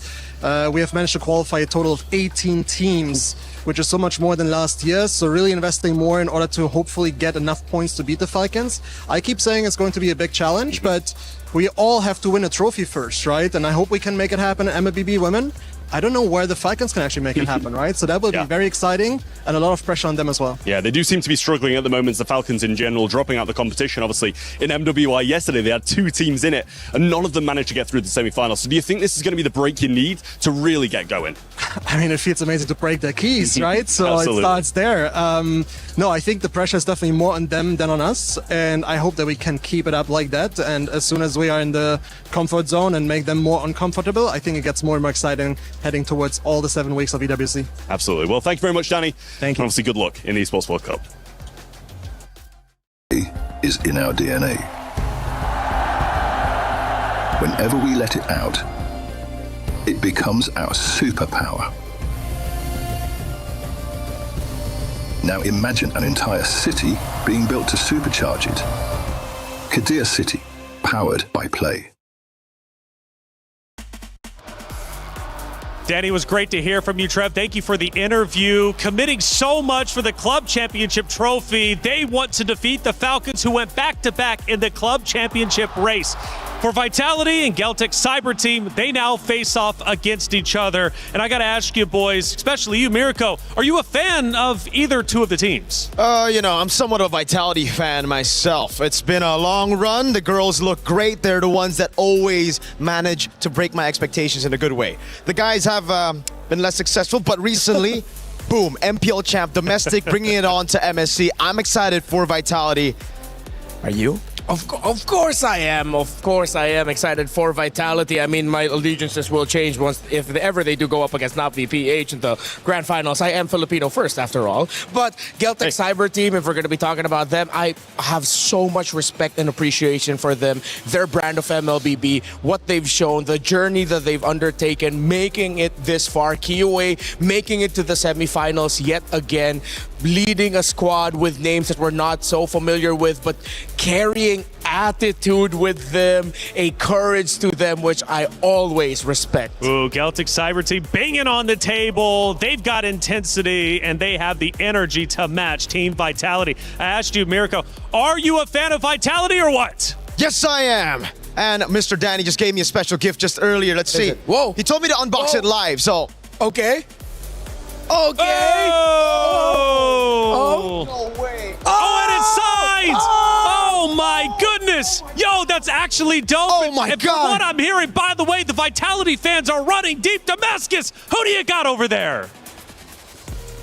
Taylor, the vibes are immaculate right there. I can't even know if you guys can hear me, but the Vitality fans are out there and we need to put the maximum amount of noise. So you know what I'm gonna do? We have to do that in French. It is time to welcome the Queens. S'il vous plaît, du bruit pour Vitality!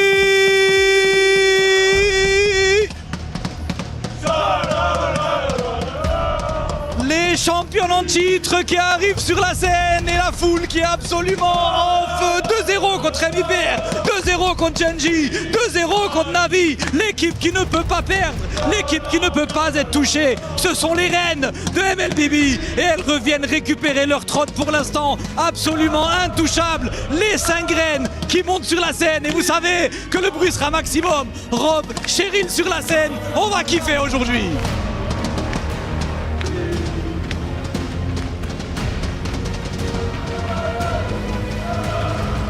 Now, this has been a matchup that you guys have anticipated even before coming. Vivian has penned KOA on the board of what she wants to see in MWI, and now wish granted here in the semifinals. Anything you would love to say to your opponents? Please don't make us sleep in the middle of the game. Oh, locked and loaded and ready to go. And with that, thank you so much. Please head on over to your battle stations. Team Vitality is clearly ready for a battle, ladies and gentlemen, but as close as they are to their dreams, there is a team that is standing in their path and hoping to achieve their own. Please welcome to the stage, Geltec Cyber Team. Geltec Cyber Team up to this point entirely undefeated, unscathed, going up against everyone, and the Ice Queen has returned. You can feel a shift in the energy in this arena just with her presence. We've seen their mastermind, Coach Osprey, has transformed this team into the Titan that we see today. And now, of course, we do have a quick interview. Right now, you're so close to achieving your dreams. But in order to finish it off, you have to go against what a lot of people look at as the favorite to win this tournament. How much pressure are you under and how confident are you? Ну, мы постараемся сделать максимальные наши возможности показать. Well, we will do our best to make sure that we play on our maximum capacity. Okay, and I'm sure you will. Please go ahead and have a seat, ladies and gentlemen. It is about that time. That's right. On one hand, the queen bees of the hive, and on the other, the Ice Queen herself. 2 apex predators are on the prowl in the jungle, but only one can emerge victorious from the land of dawn. Ladies and gentlemen, we are about to find out who is going to take that seat in the Grand Finals of MWI. Let's get things started with the semifinal. Cheryl Damascus, Hollywood Rob TV, thank you for setting the stage. The competitors are out there and they're just moments away from competing toe-to-toe for the last spot in the Grand Finals. It's Team Vitality versus Geltec Cyber Team, and it's getting loud in the venue. Why? Well, because Vitality fans have shown up and they are banging on the drums. They're getting loud. They're going crazy. It's going to be a great matchup, seriously. Again, I set the stage earlier. Both teams undefeated so far, but one must face defeat after this. Yeah, home court advantage for Vitality. You pointed out behind the scenes that they maybe look kind of, Geltec Cyber Team, are looking kind of nervous. I would like to think it's their more stoic, mysterious nature that they'd like to show off, especially Kiyue, the Ice Queen. She's called the Ice Queen for the jungle, not just because of her cold-blooded gameplay, but of course, what she does behind the scenes. Well, I tell you what, Miracle, if he's going to bring up the Ice Queen of Kiyue, let's bring up the Hive Queen of Vivol. You've got two queens about to battle it out. Absolutely. The Hive Queen Vivol has been, taking all the attention from the fans as well. I've heard some chants already from the Vitality fans in the building screaming, Vivol, Vivol, Vivol. And it's through her playing a plethora of different picks. When we've seen players just stick onto the tanks, stick onto the assassins, Vivol does both equally well. Although, I'm a bit more biased to the assassins. Ooh, I like the assassins, especially after one of the matchups we had on day number, I believe it was 2 or 1. So fast-paced, absolutely brutal. And speaking of brutality, this is in fact the boss fight for Geltec Cyber Team. In fact, for all rosters, of course, every contender must meet Team Vitality to claim the trophy. And fun fact, Vitality has yet to miss a grand final appearance in MWI. They are always there.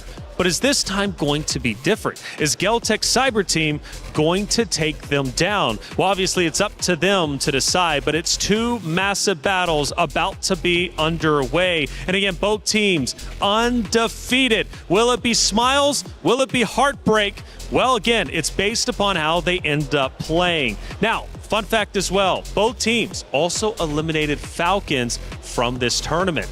They will no longer get more club championship points than what they got making it to the knockout round. That includes Falcons MENA and Falcons Indonesia. So the history between the two is immense. Geltec Cyber Team, what they were able to show off yesterday against Team Falcons MENA, it was just strong mindset. They had a difficult game number 1. It really looked like it was going to end quickly, and it would be Team Falcons MENA in this semifinal today. But then they held strong, and they showed off why they've made it this far. That's right. Tamir, I got to ask you, man, losing a map. Now, for most teams in a series, we don't really bat an eyelash at that. We'll mention it. It is what it is. For Vitality to lose a map against Falcons Indonesia, it was said on the desk, it was almost like the world turned upside down. I do agree, it's a bit concerning, maybe a lot concerning if you're looking at the track record of the team and how dominant they've been throughout MWI history. But I think I'm pretty happy. I think the Vitality fans should be pretty happy as well that they got a reality check very early on in the knockout stage and they were able to recover. So I think more props to the women here because they were able to recover in such a short period of time after getting come back like that. The mentality stayed strong. They went back to the drawing board and they cooked up a fantastic early game draft to close it out. Renmar, I was hearing rumors that when Vitality went back on stage to go into that final map against Falcons Indonesia, they were shaking, physically shaking. But after watching them beat Falcons Indonesia, I think it was pure anger. Yeah, we saw Vivian on her show. What more can you ask for in a backs against the wall Team Vitality who are fighting for tournament life with all of the pride? She gets her most iconic pick, and she had an iconic performance. So if they were shaky behind the scenes, it definitely didn't show in game. Nope, it was, I think, pure anger is what we saw. Oh my lord. The Cho pick was amazing, by the way. Like the amount of times she was able to catch Zev on a Harley, it was just ridiculous. An orange buff steal at the start of the game. So for Geltec, I really hope they've studied that. I really hope they take it away from Vivian. Yeah, let's see if there's going to be a way for them to deny it. Maybe not try to overthink it. I like that, especially up against a team like Vitality. We talked about Vivol earlier, who is very flexible in the type of jungler that she'll get. My personal favorite, and it is because of a bias of mine, you know my favorite pick, the Akai. Taking it away from her, I feel like it's a great call by Geltec Cyber Team. Vitality have really just relied on that Panda to get through a lot of these games. Heck, 3 games out of 3 just yesterday up against Falcons ID on the Panda. So I like it, but also it's kind of like the Claude for Winnie type of situation. I feel like for Vitality especially, it's if it ain't broke, don't fix it. If you're going to let the Akai go, we're going to pick it up. Now that it's finally banned out, we get to see some more of those prio picks, maybe some more of the picks that were hidden by Vitality from the group stage all the way to top 8. Yeah. Let's see if Vitality has much more left in the tank. Oh, they're taking away the Hirara, of course, from Kiyue. We touched on the Aulus earlier in the pre-match discussion, and that should be a possibility here for Geltec. I want to see them consider their options. I want to see them get creative, maybe even bring back picks such as the Julian, if it works out well for them, that was the pick that put Kiowa in the map 2 years ago. For Geltec Cyber Team, though, they have something in their back pocket, and that's Coach Osprey, who has been absolutely phenomenal in leading this roster. Coach Osprey, going into this hero selection, you've already seen some of the bans. What do you think his game plan is going to be? Well, it looks like right now Geltec are just taking away some of the most annoying picks to deal with. If you're an assassin, if you're a team that wants to play somewhat steady so that your side of the river and jungle is safe, and then you'll find your moment, go for that explosive play, and then snowball from there. All their 3 bans scream. They want to protect their river. They want to make sure they have a good XP matchup. No tempo control, right? Like they want to have that. And it's equal amounts of respect from Vitality. We heard the spicy comments from Cine. Yeah. Don't put us to sleep with the game. Yeah. So we'll see here. With the Hirara banned out, it's going to be the Bakusha also taken away. Knowing, again, Geltec, even when they're not on Assassins, they rely on fast tempo gameplay. So it's all about that Bakusha, all about the early rotations to get an advantage before Turtle 1. All right, with Esmeralda gone, a Paquito, Freya trade is up in the air. Fovius priority as well. I wouldn't take it away from Geltec Cyber Team also to later on show some flexibility through their mid lane pickups. There have been some teams who have picked up the Sicilian. I love MWI because a lot of my favorite picks, even though quite cheesy as they are showing up. But teams who are willing to play that risk have shown some good results. Whether or not they won the game, but they get good results in-game with high KDAs. You see the opposing team struggle with it. So we mentioned some of the power picks. Let's see if they'll go another way. Geltec Cyber Team are taking a while for that first pick. Valentina as first pick for Geltec Cyber Team. I did not see that coming. I think they're looking way too closely at what Cine could potentially show up in the mid lane with. Either like an Eve or a Farsa. This feels a little bit of like an overthink. But then at the same time, you have the Atlas, so you're trying to turn off the possibility of Vivian picking that up. I think they're setting up for the Atlas pick themselves here. Possibly a Sora as well, trying to go for the CC combo up against Vitality. Controlling that neutral objective has been one of the main winning conditions for Vitality, so taking it away from them could be the play. Freya, though, and the Atlas, they don't care about the Valentina. They'll go straight through, brute forcing their way through a Fatal Link steal. Oh, they checked the bluff of Geltec and they said, all right, go ahead, we don't care. We're still going to go for the Atlas, even though we're giving it to you. Still, though, that means that Geltec can have an idea of what to expect, especially from the pick of Shell later on. It will be a gold laner that would want to pick up the Purify. Got to be careful with shaking your teammate's arm there. You don't want to yank it off accidentally. You know, I said they looked nervous coming into the venue, but after that little ordeal, I think they look just fine. They're feeling comfortable. They're in their zone. Yes. And Geltec Cyber Team is ready to take on the previous champs. There you go, carrying the Balaric picked up for Geltec Cyber Team. Now, this could be the opportunity for Vitality to go for the Eve again. Could be stolen by the Valentina, but I feel like they picked up the Atlas so that they can overwhelm the Valentina with as many big ultimates as possible to kind of like make it difficult. Yeah. But now with the Beleric there, this puts a lot of pressure on XP and jungle to have the mobility, because Team Vitality are going to be going around the map much quicker, which plays so much to the playstyle of Vitality. Quick, fast rotations, dominate, and don't give your opponent any breathing room. While for Geltec, the first 3 picks, as good as they are for the current metagame, we've talked about Beleric, especially on Stream B, as one of the best roam picks that you could go for now. I do not see that tempo match from them just yet. They need to match the speed that Vitality are going to be going for, and that makes it even harder knowing that in the center of the map, you're getting controlled by a Juicin. They got tons of CC Renmar, but no one to really deal with the carry. Now that's a concern for me. Vitality have utilized the Freya to beat the carry before, but it's a different kind of Freya. Where usually we see the Flicker, we maybe will see a Vengeance, and it's technically still flex for the Freya. Yeah. And the tough part is, if ever they're looking for more of an item-heavy carry in the jungle, let's say in the back of their heads they're thinking, hey, maybe we could put in a Yi Sun Shin for Vivo so that you can match the damage somewhat, a little bit of a mid-range option. That's the beauty of the Beleric in this current metagame. You have picks like that that could be great, but then you're always overthinking, what about those damn thorns that's going to be coming out of this tree? How do we stop that? Phobia's ban is great here, so if they want to flex the Freya, it'll be good into the XP now, because usually a lot of teams, especially before the patch drop, before the Phobius nerf, would just go straight up carry Phobius to limit the Freya instantly. Wherever you go, you're going to be into a bad lane matchup. So now for Vitality, I think they're going to have some of their prio picks banned out, mainly for Chell. Those weak side picks should be taken out, as again, they've already banned the Phobius. It really looks like they want to put the Freya in XP. Geltech. Unless it's set up for like an Arlet pick or something, Yeah, right? I'm trying to get into the mindset of Geltech right now, seeing that, yeah, they take out the Phovius, you don't have the EXP counter, but it still wouldn't be too crazy to see a world where in that Freya still somehow ekes it into the gold lane. Maybe I'm just missing a pick to fully add the evidence to that idea. So let's see. Because even if they go for something like, I don't know, Alice in the jungle, you're still lacking the damage. The biggest problem, even if you put Freya into the gold lane, you won't have the damage you need to take down that carry. You'll have a lot of dive. Maybe that's what Vitality's thinking about. Maybe we go back to that discussion we had earlier about the Hive Queen and how I personally like her on Assassins a bit more. Yeah. We haven't seen that too much. Only one Hirara game, and after that is mainly just the Akais.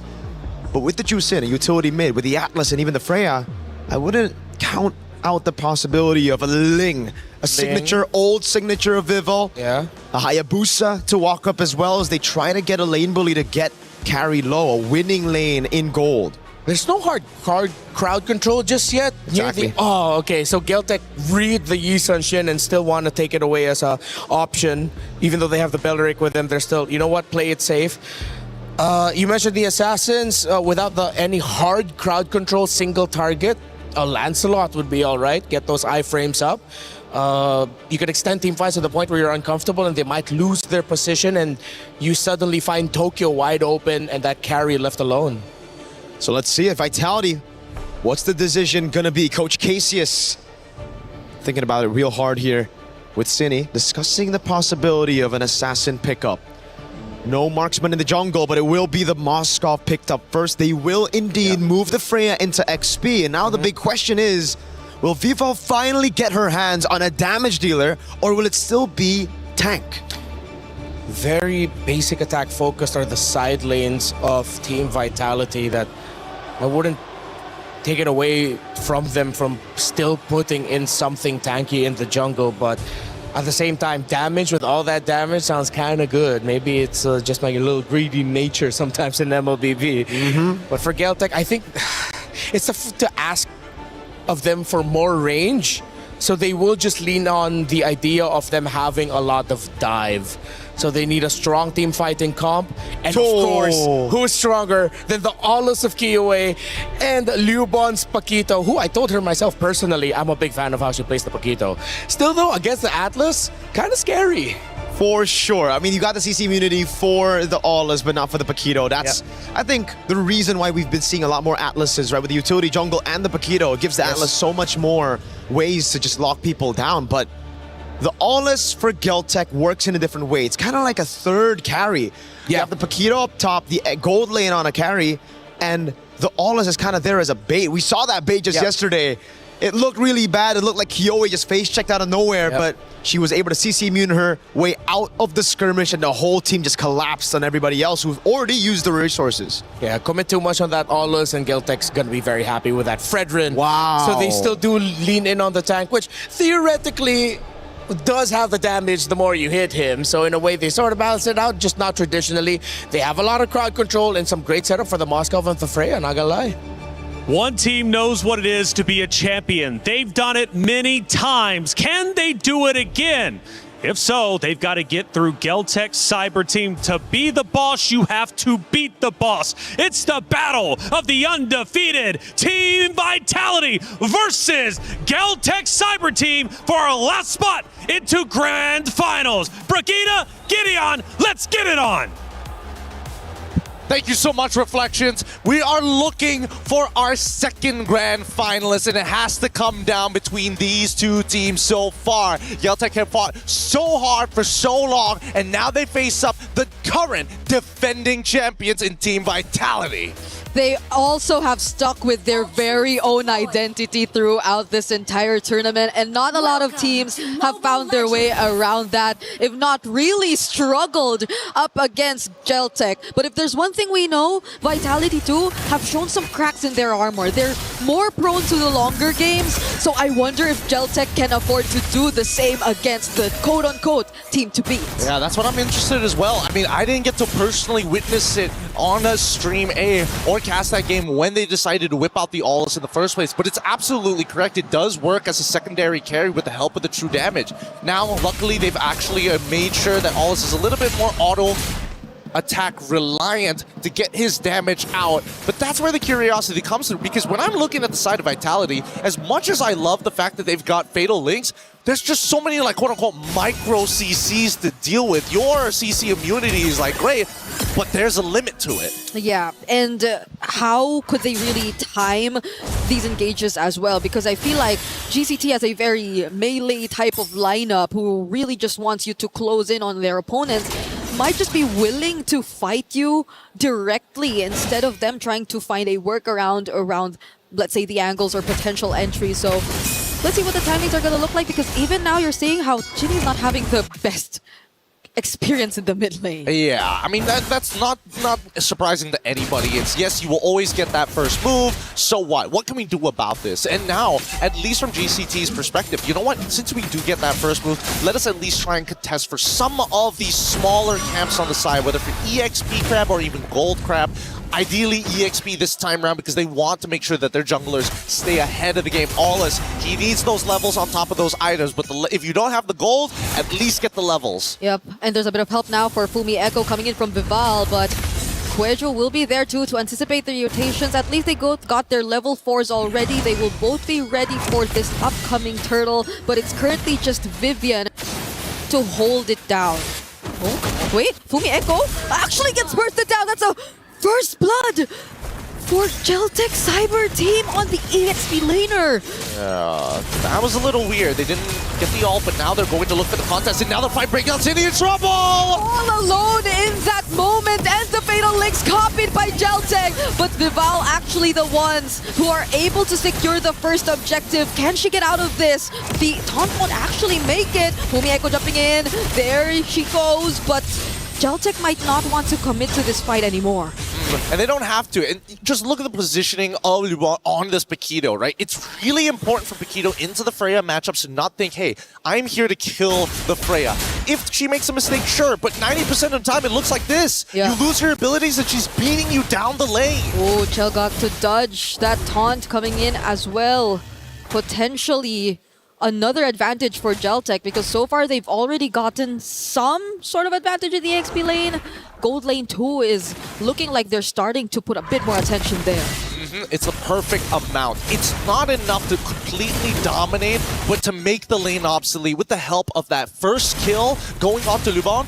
Man, Festival of Blood already active. You're getting a lot more spell vamp. So no matter how bad the trade is, as long as there's a fat wave coming to your side, first item War Axe as well, there's no way they can make that happen. And there's nothing interrupting Geltec from doing what they want to do across the map. Like, Kyoe is just able to accomplish the farming that you really would want to get in for the Aulus. Vitality, on the other hand, it's more of like us expecting the more proactive approach from them this time around, but at the same time, Geltec just don't seem like the best targets to do so. Cleaving App's already committed. Rapid Try and forced out from Quejo, but Vivian's already very low to look for anything further. There was a moment there, but both sides, it's like the Wild Wild West. You're waiting for that bell to drop. And once it hits clock hits 12, they're going to start unleashing shots at each other. It's so dangerous, because you can see that whoever accidentally uses their ult first is probably going to lose that fight. But even so, without the Axe Cleave, Kyoe has no clean entry to get on into these neutral objectives. And that's something that we have to keep in mind here. Kyoe has a lot of things to worry about, so they need other people. Ideally, maybe the Beleric. I would say maybe even bait with Lubon on this Paquito to try and get the first motion from Vitality. Yep, so it doesn't all come down to them being scattered by Fumi Echo, also just surprising them through the entry to the Factory Descent. But as it's looking right now, Conceal's already coming in for Geltec. They're on to Vival, but they decide to change targets. It's actually Vivian right now looking for one. She tries to set up two, but the Purify is actually going to be available. But Vivian is actually just bursted down, both with the damage coming in from Tokyo. There goes the Retribution from Kyoe, securing the objective, but they are going to lose Tokyo in the process. It's Fumi Echo trying to get trades. Double kill for her, and that's the disengage. Communication is starting to break down here.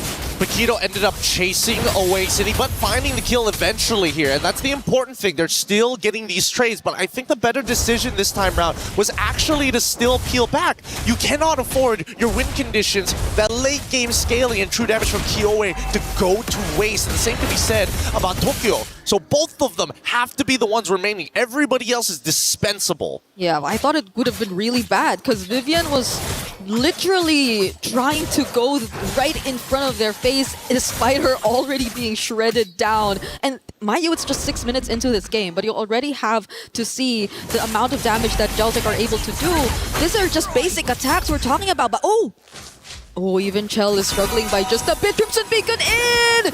SOD will land onto Liubon. Does Vivian want to go for the setup? Doesn't have the Fatal Links, and now it's just going to be Quejo. But even then, she's also going to be able to escape. And finally, a moment to get that breather in. That's the thing, right? When you are so close to the Grand Finals, a simple mistake could just be due to desperation or just getting a little overly excited. They have to stay in the perfect median. As we see Fumieko trying her best to clear this wave. She was willing to put her body on the line for a tier 1. It's like she even skipped the minions and literally went forward, but that wasn't enough to really push Jeltic out of the turret. So now they're able to at least get trades up top because I feel like that's also something they saw coming. But so far, Jeltic, it's a surprising way that they're able to deal with Vitality in the early game. And I love the fact that they're so hyperactive. They're not allowing Vitality to have that moment to be like, okay, let's look at the information, dissect it, and then come up with a plan. GCT, they're in your face. You make the choice now. Whether it's good or bad, at least make a choice. And look at where they're positioned. Currently, the control they've shown in the river is insane. It's Vitality who we're seeing struggling to actually get control of majority of the map. And look at this, with the lead developed by Luba on this Paquito, that top side already cleared out. Chell just gets the golden stat, but it's really not going to be enough. Chell kind of far behind here, and Vitality, they're trying to slow down this turtle take. Yeah, at this point, they're just really trying to mirror, but Cine very low now on the Jusin with just some punches here and there from Liubon and the pokes from Sonchike. Vival, how is she even going to find the right entry? Sonchike taking the Fatal Links as well. Fumieko does have the Valkyrie Descent, but it's Vival who wins on the Retribution. Vivian just trying to get away. City 2 very low on HP, but Sonchike finds the trade on Fumieko. City will have to go down. It's a 1v1 right now between Liubon and Chell, but Chell might not want to fight anymore. There is going to be some respo from GCT. I think it's something back at the least, but they connected, and Sonchike almost one auto attack. No, Chell gets out with a flicker just in time. So close. Vitality are being forced into these positions by GCT, and who could have imagined seeing this outcome heading into this matchup? The best way to explain how GCT is playing, it's all about tempo. They are the ones setting the pace of the game. Vitality merely react to it every single time because GCT, they're lining up the questions. Hey, how are you going to deal with our split push on top side when our neutral objective is up? How are you going to deal with 2-item Paquito already setting themselves up really, really good? Even Alla's 2 items as well. Their ability to kite is insane. The way that Vitality seem to always be ready for at least a potential engage, but every single time, look at Cine. Majority of the time, she has to go through the worst positionings just because of how GCT are dealing with the team fights. And they almost are the ones mirroring what GCT are doing. Almost. Like, it's close, but not far enough. And that's where Kyoe is super dangerous, right? That Wrath of the Dryads, as much as we hate Fatal Links and how you can't really react to it, the same can sort of be said about the Wrath of the Dryads as a counter-engage tool when you're so deep in that sauce. And not everybody has anti-CC here. Vival, doesn't really matter. As long as you survive, that's great. But Cine, in particular, with no Purify and only taking Sprint, it's a risky gamble. But at the same time, if Vitality can dodge those ults, they can chase them down like right now. Okay, but Quejo will be very tanky to deal with. And Vitality are always forced to send someone to their sides just because of what Liubon has been doing across the map. It's a 3-0 Paquito who is just slightly ahead of her counterpart, and that's Fumieko, but the burst on Vivian!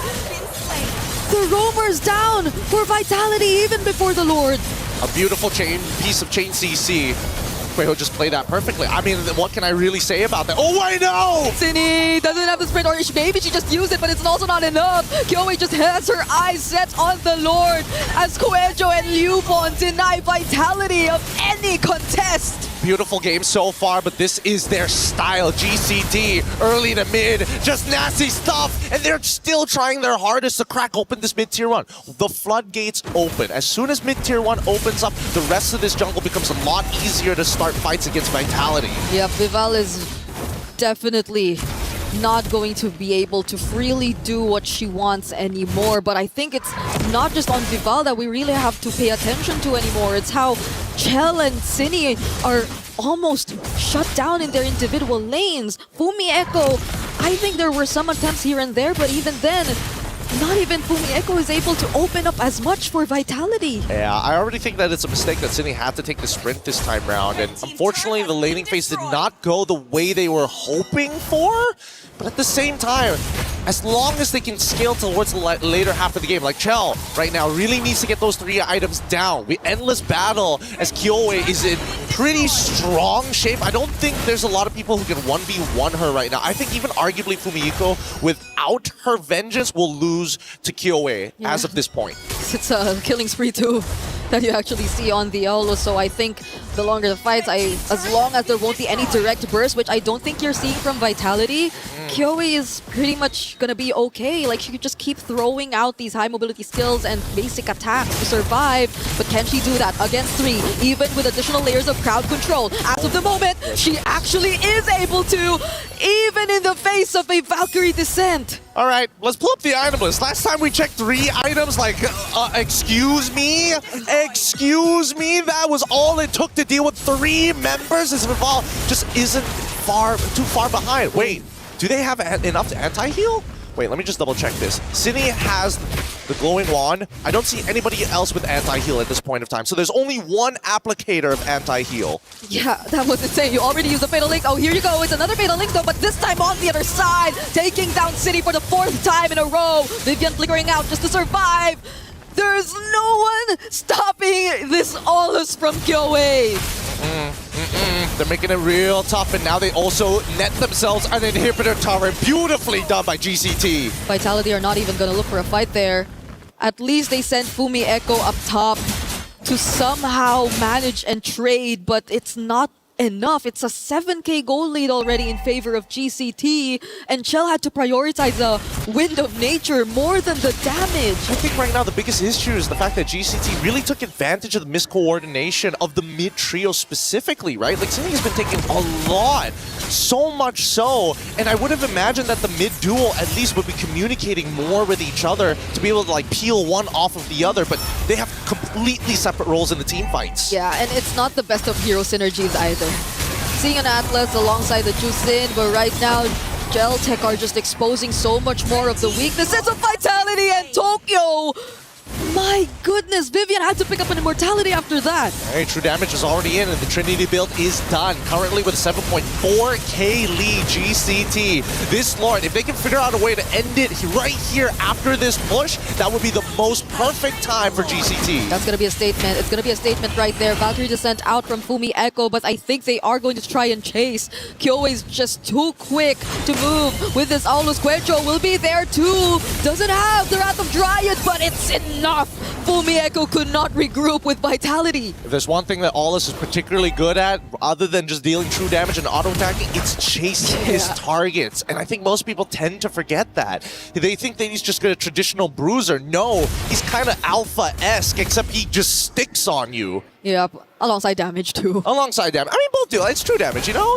Your stats don't matter when the bar is white, I suppose. But even so, with Lord now about to crash into their base, this base defense is going to look a little rough. Yeah, a lot of their wave clear is just going to be from Chell, who's currently doing a lot of catching up, already prioritizing just the Wind of Nature just to survive. But does GCT force the fight? Quejo trying to close in, already half HP though. Leaving Axe coming in from Kyoe, gets pushed back by the Sphere of Misery, but Fumi Echo from the sides trying to go in with the Valkyrie descent. Vival somehow still alive, popping the immortality, but the setup from Sanjike!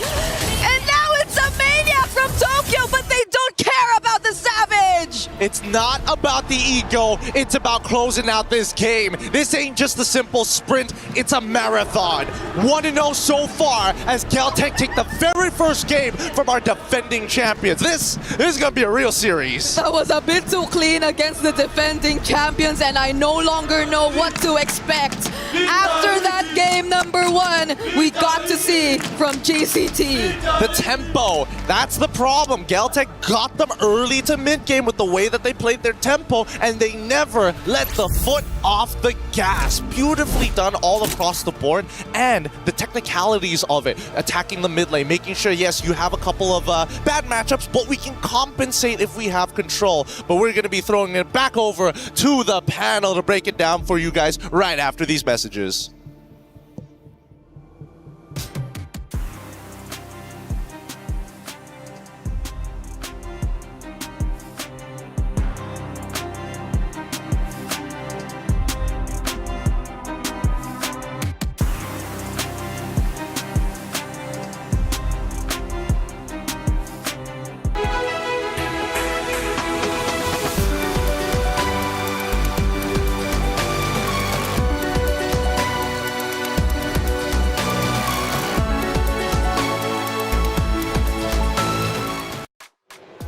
Oh, things are shaking up in a way we never expected it to do so. Caltech Cyber Team have taken map number 1, and Vitality is now behind in the best of 5 series. Is this the start of the unraveling of the Vitality roster? Welcome back into the studio. I'm Taylor Reflections Noble, LaFell, Eterna. Good to see you both. Eterna, my goodness, Caltech.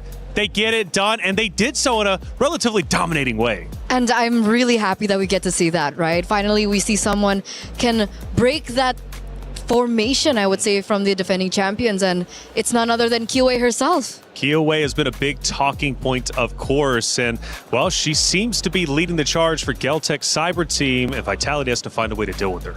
And honestly, I kind of feel like this game, not gonna lie, is kind of over for the first 20 seconds. Because honestly, looking at the draft just now, there's just not enough damage coming in from Vitality, and there's so much heal coming in from GCT, but hey, Osprey, man, he sure knows how to draft. He does, and he definitely has done his homework coming into this. Obviously, there was a big talking point about Coach Osprey and how well he would be doing, and he's already done well, right, for this Caltech Cyber Team roster. After all, they are undefeated. That was the moniker going into this. Both rosters undefeated throughout groups and obviously here in the knockouts. I think they both only dropped 1 game. That's correct, right? And so it really just shows, you know, the very best against the very best. And I really do agree with what LaFell said earlier on. It all came back down to the drafts.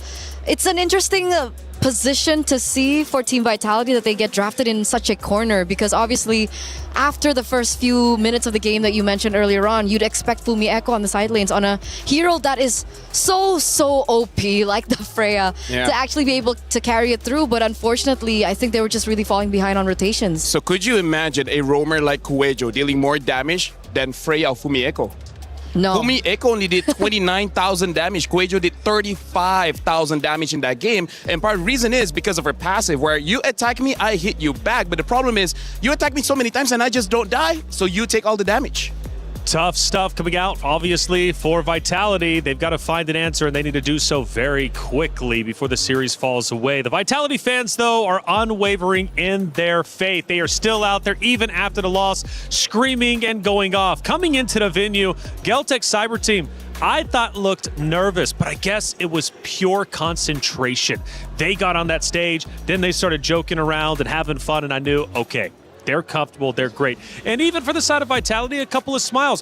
One of the highlights, LaFell, yesterday was the fact that Vitality, even though they dropped the map to Falcons Indonesia, during the interviews with Rose, asked, like, what went wrong? They recognized what their faults were, and they came in to fix them. But did they truly fix them? I don't know. Map 1 was tough. Because personally for me, I think this is a very easy thing to fix, because they noticed that the jungler was hit. So I feel like just pick up your jungler earlier, don't get to all the way to the red 5, and then you have no other choice than the Fredrin, and it should be fine. Because Indonesians, they like to fight. So when they have a draft that don't have enough damage, I feel like game number 2, not going to happen again. Hey, Turner, let's look at one of our in-game actions, and this will start to tell the story of what ended up unfolding throughout that game number 1. Truly a phenomenal game indeed from the side of Geltec. And Turner, I can't even imagine what we're going to see in this moment. Okay, we're 14 minutes in, so it's already a little later in the stage of the game. You can see the Lord marching down in the bottom side of the map as well. And unfortunately, at 14 minutes, it feels like Shell just really didn't have the damage yet.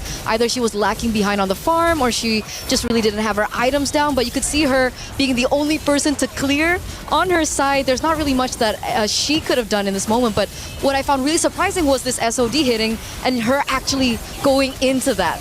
And that's huge, because in the interview that you were referring to yesterday about them taking accountability of their mistakes, it was actually Shell that was like, okay, that was my bad on my part. And I felt like in that particular clip, we see Shell kind of faltering as well in terms of her decision making. What about Cindy? Now, Cindy has been a big talking point for the side of Vitality, and from what I'm hearing, she is the IGL, one of the more vocal figureheads on this roster. What is Cindy's game plan? What do you think she's telling her roster going into this match number 2? Because she's going to need to get her team behind her.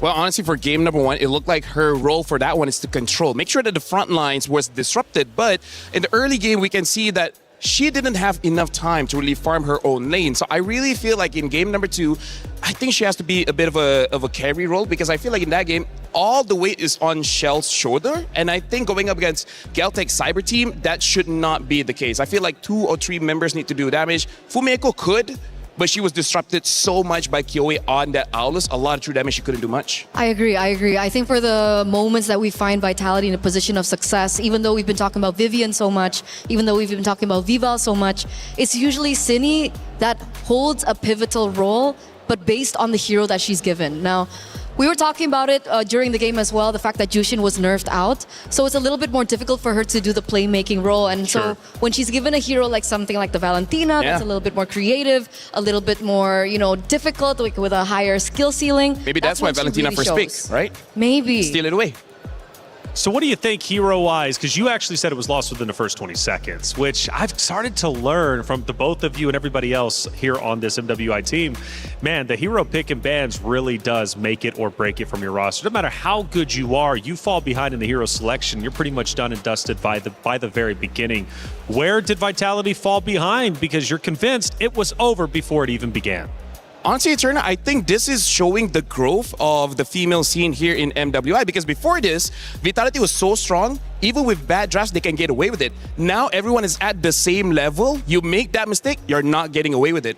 And I thought that they learned from that. I thought they learned from that from last year, because not last year, 2 years ago rather, 2024, because that was the run where they lost against Smart Omega Empress with a different set of coaches. They had Coach Susugaja at the time, and in that best of 7 or best of 5, I completely forgot, but in that series it looked like they were falling behind on in terms of drafting, and that's how they really lost against Smart Omega Empress. So with the change of Cassius, him stepping up, they've been undefeated, and then we see a draft like this.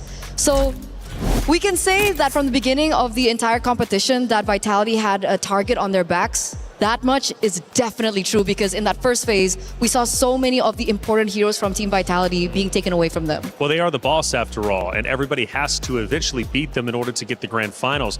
This could very well be a historic moment. Now, I know I'm counting my chickens before they hatch, but if Vitality does not make it the grand finals, this is the first time in MWI history that Vitality has not made it, and that is a big deal. They already dropped the map earlier just yesterday to Team Falcons Indonesia, something that didn't happen in last year's MWI. This year they have now dropped a second map, this time to Geltec Cyber Team, and we've kind of talked about how the competition amongst the regions and various regions have been improving. Is Vitality's end and reign starting to come to an end? Like you said, they are the boss. And usually what happens to bosses is they're not invited into the group chat. Right? Because I really feel like, because honestly, if you go to the player lounge, you see all these players, they hang out together, right? So of course they'll be talking, and everyone has theory crafted how to deal with Vitality. and Vitality being the number one at the top. Everyone wants to take you down. They're not a part of that conversation. So when a team loses against Vitality, they're like, you know why we lost? Because of A, B, and C. So other teams get to learn from that. That's true. And Eterna, this is something I noticed across multitude of esports, and that if you are the best team and you have one of the biggest fan bases in a game, such as this case with Vitality, when you go out there, any team you play, it doesn't matter if they're one of the top dogs or the underdogs, they are going to give 150% because they want to be the ones to say, I beat Vitality. So every single matchup Vitality goes into, whether it's day one or the finals day, every team is giving their all. No, for sure, for sure. That's definitely what is happening right now. You can even see it every time they get into a certain matchup. It feels like the next opponent that they always, happen to oppose is a lot stronger than the one before that. So it really goes to show how much homework everyone is doing on them. And specifically so in game number 1, Team Vitality has found so much success, not just this year, but also last year on Akai. Akai specifically for Vival. And we're starting to see a lot of teams deny the Akai away.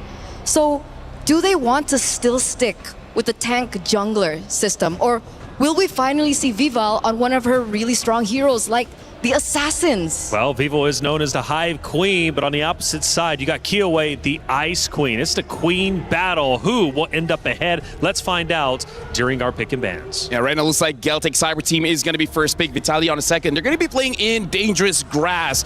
Looks like the Guinevere has been banned quite early, as well as the Marcel from a Vitality. And honestly, Kiowe, so far, she's been doing very well with the Aulus. I believe she hasn't lost just yet. If she has, maybe it's just once, but I don't know. Do you think Vitality would just let her get that again? Because you were talking about the Akai. They're not letting Vival get the Akai. Super respect. They're taking the Guinevere away. They're taking the Akai away. And I think they should actually consider the Aulus. Or, this has been the pick for Kiowe. Yeah. I don't think that Cassius has not thought about it. Right? If they didn't decide to ban it in first game, maybe they had an idea of how to take it down. Maybe it didn't work out. Maybe they want to go for something different. Because, Benedetta was her thing last year. Now she has the Aulus. So we're going to see whether or not Cassius will actually start to respect it in the first phase. But the Hirara goes as well. So is this starting to eliminate my hopes and dreams for an assassin matchup between these two? I feel like it's not completely over just yet until we see the EXP. Because I feel like if Vitality picks up something like Esmeralda, which not going to happen because Esmeralda gets banned, it looks like both team... Actually, Turn, I think this is smart, right? Because both teams are opening up the Paquito as well as the Freya, kind of forcing Vitality to just pick up tanks. And maybe Kiowe just prefers that because Aulus, after the revamp, is very interesting. He has a way to cleanse crowd control, and when he uses his ult, he has damage reduction, making it so that he can basically fight forever, which is great against tanks. So maybe this is just Osprey's way of saying that, please pick up tanks, that's what we want. Oh, but no, never mind. They're going for the box. Yeah, interesting. It could still be flex. You know what? You're right. Oh, definitely it still could be flex, but I think for Geltec Cyber Team in particular, Kuejo really hasn't picked it up so far. So we're looking at the idea that this should be jungle, but just for those of you guys back at home and for those of you guys in the venue as well, just keep your peels out for that possibility. Team Vitality though, earlier on we did see the Valentina being prioritized by Geltec. For Vitality, do they want to take the Valentina for themselves here, or do they want to look for a winning lane of their own? Because I feel like that's what they really lacked in that first game. I feel like you still... Personally, for me, I would actually pick up Carry as well as Freya. It's very honest. You're showing your opponents where each other is going. It looks like they're going for a different route. They do pick up the Carry, because Carry, as of right now in MWI, has been amazing in turn. And now the Atlas probably just want a little bit of control. And maybe they're saying no way Geltec is going to pick up Freya, but I kind of feel like Freya should be picked up here. I feel so weird about this, though. I feel really weird about the gold lane matchup and how, volatile it is. Like, obviously, there's an argument to be made for Moskov and the Claude.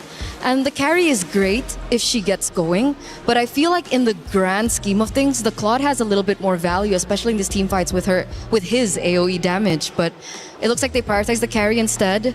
Geltec as well understand that with the choice of the carry, she's a little bit more, low range, so she'd have to really dive into these particular team fights. They also see the Atlas on the other side. I think Beleric is a good call, and they again take away the Valentina, just really putting Cine in a position to think, all right, you're really good, but what happens if you don't get a hero that can really accommodate? I feel right now Vitality needs to get lane winners. I think that's the biggest problem because right now they're kind of winning the mid trio, right? Baxia, Valentina, Belleric. They have Atlas. That's a good start. The problem is, they only have one slot before the other bands come through. So I think Coach Osprey is attacking that mid trio game, making sure that they don't have enough damage, or they don't have enough tankiness, or at least they pick up the Eve, Atlas. Honestly, pretty solid. Exactly. That's what we were waiting for, right? That mid trio. You talked about it as well in game number 1, and it's definitely true. And that's the adjustments that we're seeing Coach Sup, Remar? Sup, JJ? really go through. Oh, so that's where he went. Hey, they love MLBB. They do. They love MLBB, and we are here for it as well. So coming into the second phase of the drafts, the Yves has already been taken down now. Viva, what does she use in this regard? Honestly, the draft is so flexible because they haven't picked up the EXP laner yet. So I feel like Vitality is actually considering whether they do want to use some kind of damage dealer in the jungle. Because right now, if you're looking at the tanks, there's only really Barats as well as Balman. I think Balman is a pretty solid choice here, but, can they use it? Balman jungle? Yes, because here's the thing. Balman isn't great against crowd control heroes. Unfortunately, Valentina as well as Belleric has a lot of crowd control, so maybe not the best for Balman. Do you think they're going to go something crazy like an X-Borg? If that's actually and not only bad. if Baxia goes into the jungle, that's definitely an option that they can take. And I think, back in the day, we had the option of Alpha. Yeah. For me, if you see Galtech's gold laner and it's not like a burst type of gold laner, I actually think you can go for the X-Boy because Valentina has burst, but with the Eve, I think you're not going to lose mid lane that much. So maybe Galtech won't have enough damage to burst down the X-Boy. So honestly, not a bad idea. Which is why maybe they take out the Claude, right? Other than the laning phase from carry. Velman banned, by the way. They do still eliminate that possibility with perhaps the reasoning of denying that burst potential from the gold lane. The Balman does get banned either way. So even with the Belleric, they don't want to take the risk. They don't want to take the gamble. So I think in my head, X-Borg, or do they want to play a little bit risky? And do they want to play something more damage-oriented in the jungle, like an Assassin or a YSS, despite going up against something like the Belleric? Honestly, I feel like YSS is probably the safest one, right? Because if you pick up the Ling, it's strong. But going up against Valentina, Baxia, as well as Belleric does not seem like a good idea. And honestly, them banning out the Moskov, does this not feel like they're setting up for an Assassin? Yeah. They're banning out the Claude, they're banning out the Moskov. I feel like worst comes to worst, maybe a Harley. Maybe a Harley, but that's going to be a final pick. So we probably will see an EXP first. I kind of want to see something like a Yuzong because they need some kind of dive. For Vitality. That makes sense. Really great follow-up. I think Fumi Echo would do amazing on the Yuzong as well. She's been very active. And that's the one thing that I really need from Team Vitality. Fumi Echo needs to be given a hero where she can create crazy plays, like something like the Lapu Lapu, something like the Alice. Arlet as well, one of her power heroes right now in this meta. But we talked about the YSS earlier, and they're like, nah, we're going to deny that first. So, Viva, what you gonna do? I feel like we spent so much time with Osprey in these years. We called 4 out of the 5 bands, right? We called out the Akai, the Esme, the Balman, as well as the Yi Sun Shin.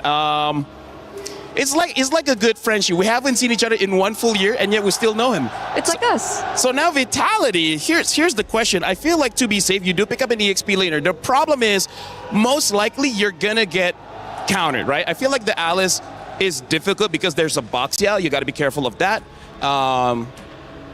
But they still go for the Alice. Man, we call out the heroes. So now Galtech. I'm thinking Carry is, Harif is not bad. The other one is Bruno. I don't know, I'm kind of feeling like Harif here. Imagine being Sonjika now, though. She's like, which ultimate do I pick up? Do I pick Alice's? Do I go for real-world manipulation? Do I go for Fatal Links? I feel like with this draft, I think it's best to take the Eve ult. Because picking up the Atlas, I think you're going to die fast because of that carry. And it's really great because you want to outrange the carry. You're really great. Thank you. You are too. So now Galtech. You too, Reflections. You too, Reflections. You know what? Thank you. I got to say, when we look at you, it's like looking at us back. Me too. Is that right? Yeah. I feel like I'm seeing myself. We see ourselves. By the way, Bruno gets picked up as well as the CC. This is pretty smart because, again, Galtech, they have like a singular style of the draft for this one, which is let's win the lane, right? Bruno wins against the carry, CC wins against the Alice, and then the mid trio, amazing. Which is not great.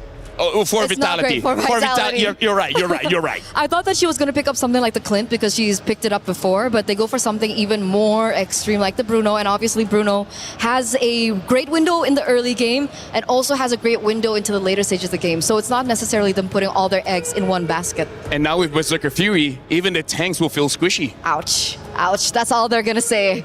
Or maybe they say something different. This has to be an assassin. The only thing is what? Right? Yuzushin is already out. Do they go for the link? Lancelot? Actually, not bad. Not the best, but not bad. Hayabusa? They still go for the link. I don't know how to feel about this, Eterna, because this does not seem like a linkable game. It's definitely going to be tough. It's definitely going to be tough. And we saw in game number 1, if they lose the drafts, it's not going to be as straightforward. Oh, the Vitality fans are loud, but can the Vitality team get another W? Tie up the series 1-1. Or will Celtic Cyber team secure their spot in the Grand Finals by closing it out 3-0? They've got 2 more maps to get there, but they're well on their way to doing so. It's Vitality versus Celtic Cyber team, map number 2. Brigitte Gideon, let's do it. Thank you so much, Reflections. We go into the land of Dawn with the world watching. Everybody looking for somebody to stop Vitality's reign. But with the fans here and how much energy they give, they can only watch and bear witness as our competitors hit the field. They cannot let any other feeling take over. I know we might be worrying by a bit just looking at how the Link could potentially be playing into this game, but you have to give out all your energy because if GCT get on the momentum, it's gonna be tough for Vitality here. Keep in mind that, truth be told, as much as this might not be a linkable game, as long as Vival is able to take out Tokyo, there's a really good chance that Vitality still win the team fight here. There's not a lot of big damages, nothing that really leans into what they want to do. There is anti-synergy on both sides, but for now, at least, the laning phase is going smoothly. So they've went for a very specific win condition if that were to be the case. It's not a Ling just constantly going for the kills all over the map, but more on making things difficult for one of the main carries of GCT, which is looking to be, once again, just the Bruno. But Kyoei seems to be on to Chell at this point. Vivian does show up though, but they're not really gonna go for the fight. Yeah, this is more of a punishment on the GCT side. Like, look at the tax on the HP, right? Getting a lot of the regenerates out of them, while Chell barely missing any EXP or even gold in the lane itself. Now, Newbon, this is the real question here. The fact that they banned out the... Wait, hold on. Oh, Vivian does find Tokyo, still has the Purify, but Vival shows up. And right on cue, you mentioned it. This might be the game plan.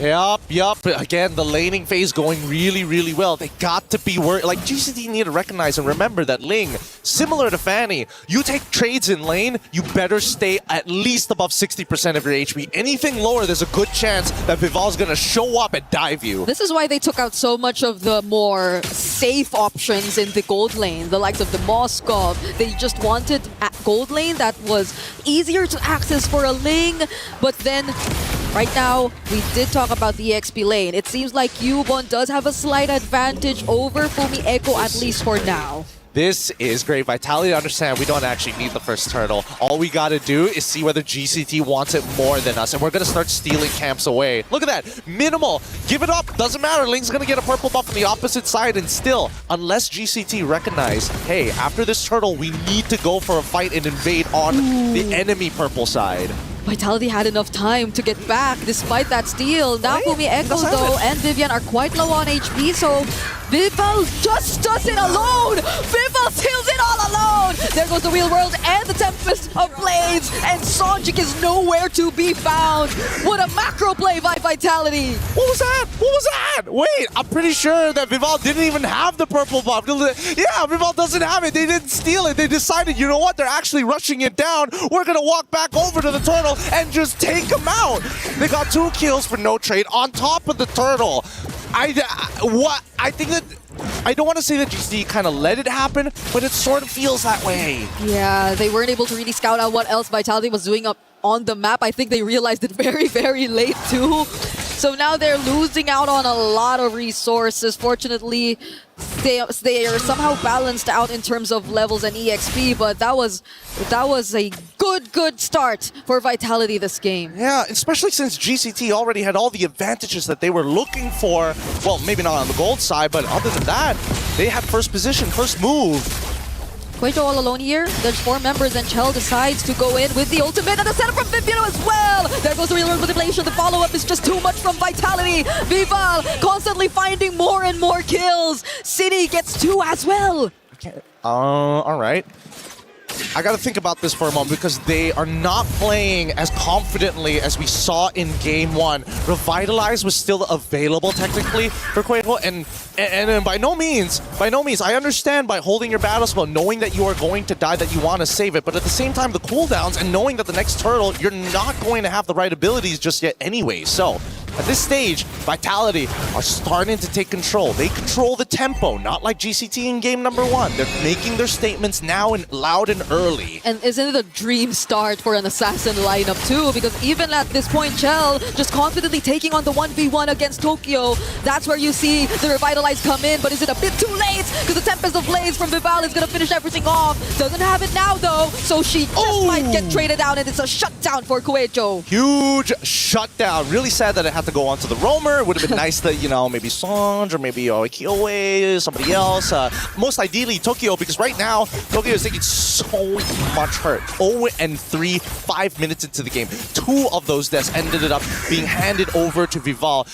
One I don't really count, but even so, it's not the best position for any gold laners out there. Yeah, it's been a bad day for Bruno. I think a lot of Brunos have been going through the most unfortunate of early games. We saw that happen too earlier on, but this time around, hopefully they do get to find some way to get back in the game, because again, it's still a very fast lineup, but just as fast, Vivian finds a target and they decide to pour in all of their resources there. Wrath of Ryan 2 burned it down, but it might not be enough. They only find Sonj for now, but the follow-up from Fumi Echo! Look at that Throne of Ruin as Chell also finds Tokyo in the top lane. So much wins for Vitality all across the map. A beautiful chain. Are they going to dive this? Yep, Lubon, you got it. Oh, got the flicker out of them. Doesn't get the kill, and that's fine. Getting the flicker is good enough. GCT, at the very least, are punching back, but Vitality, this is a sweeping victory across the map. Top tier 1 already taken. Another neutral objective while they were at it. And not to mention, just really racking up the kills. 9-1. Oh, that hurts. Chell just walked up straight to Tokyo, and you already saw how she brought her down to half HP, but Vitality have been heavy on the macro so far in this game. They've been very specific on their win conditions. They've accomplished it in their first rotation, and they need not repeat it a bit too much.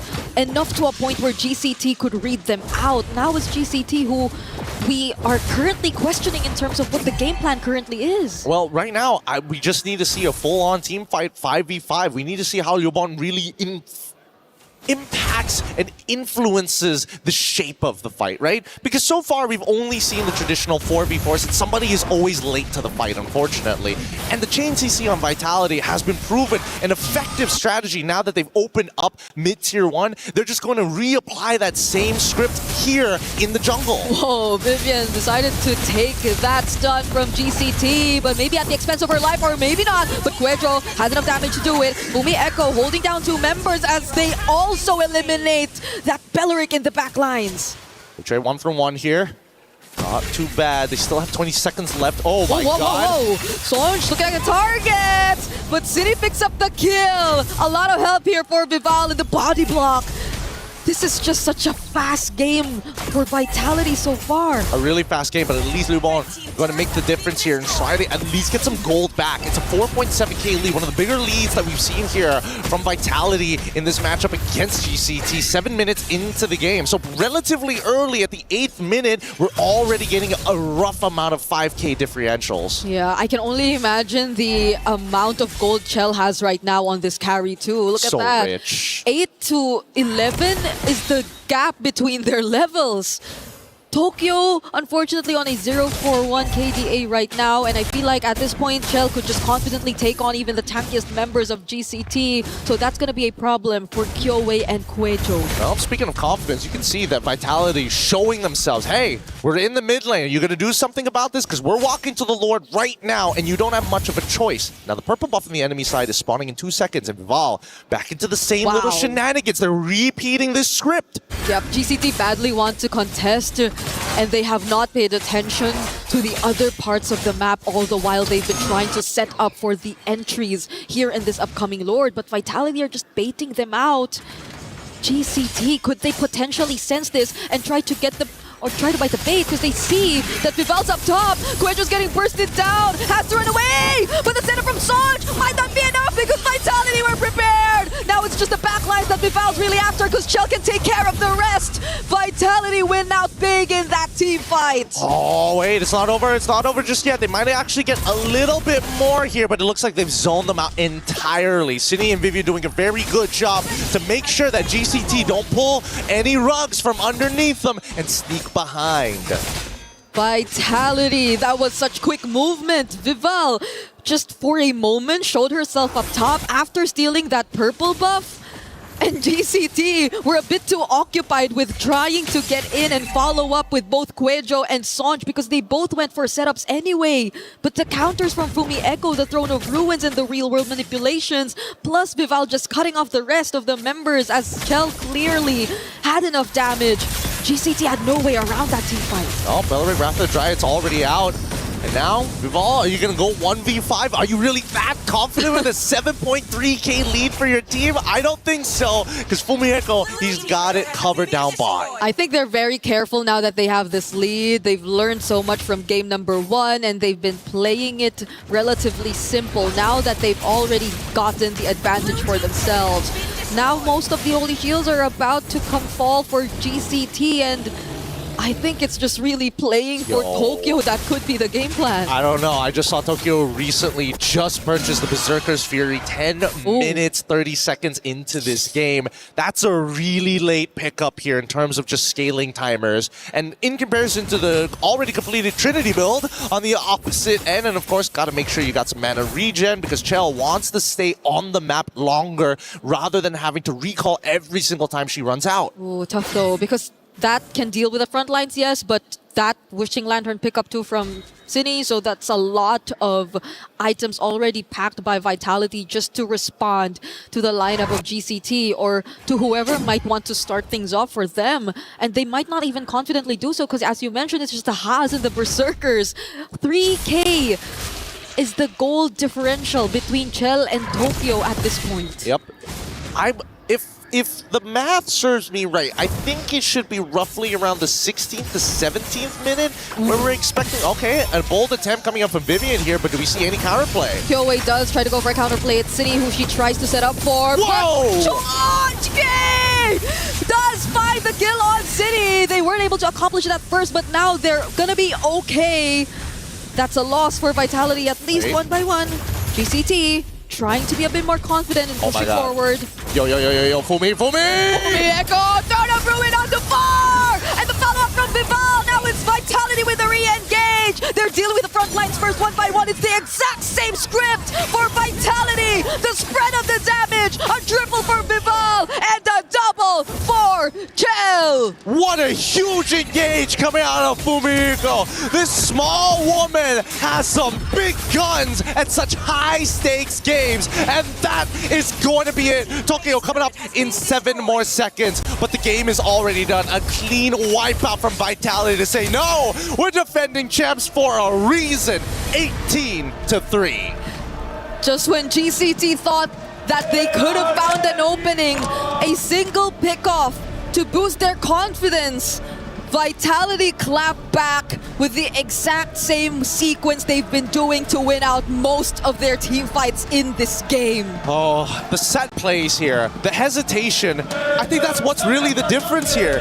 If a team is not only proactive, but is decisive, that is going to be the big game changer. Because look at this, Fumi was already communicating, we're going to turn this fight instantly. And the backline, Vival, you just deal with them, the rest of us will melt them down as Chell Chell played a perfect game. Perfect purifies as well.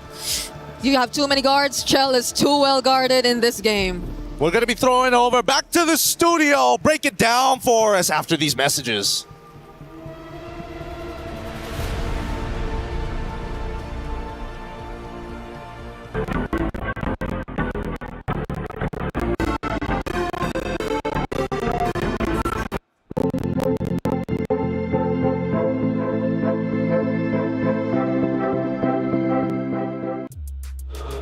Vitality fights back. They tie up the series 1-1, and now things just got super interesting. That map was pretty dominant from the side of Vitality.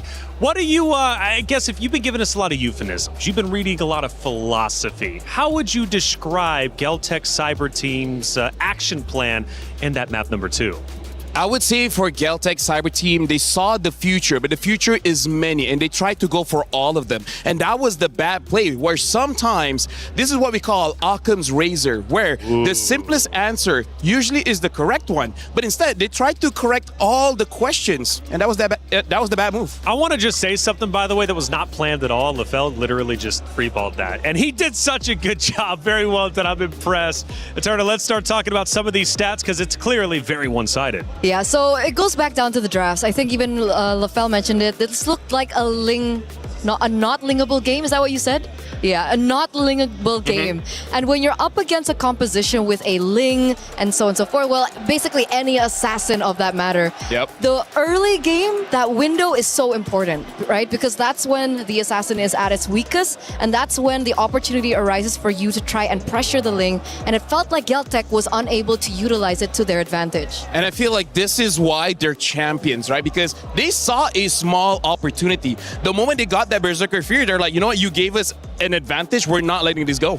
We just saw, just for a second, Kioe versus Vival again, that Hive Queen versus the Ice Queen, and it's been highly entertaining. Only one Queen, though, will get to play for the championship, and Vitality is coming back quick. It's now tied up 1-1. We take a look at one of the moments from that matchup in map number 2, and I believe this is going to be towards the tail end when Vitality says, enough is enough, let's take the win.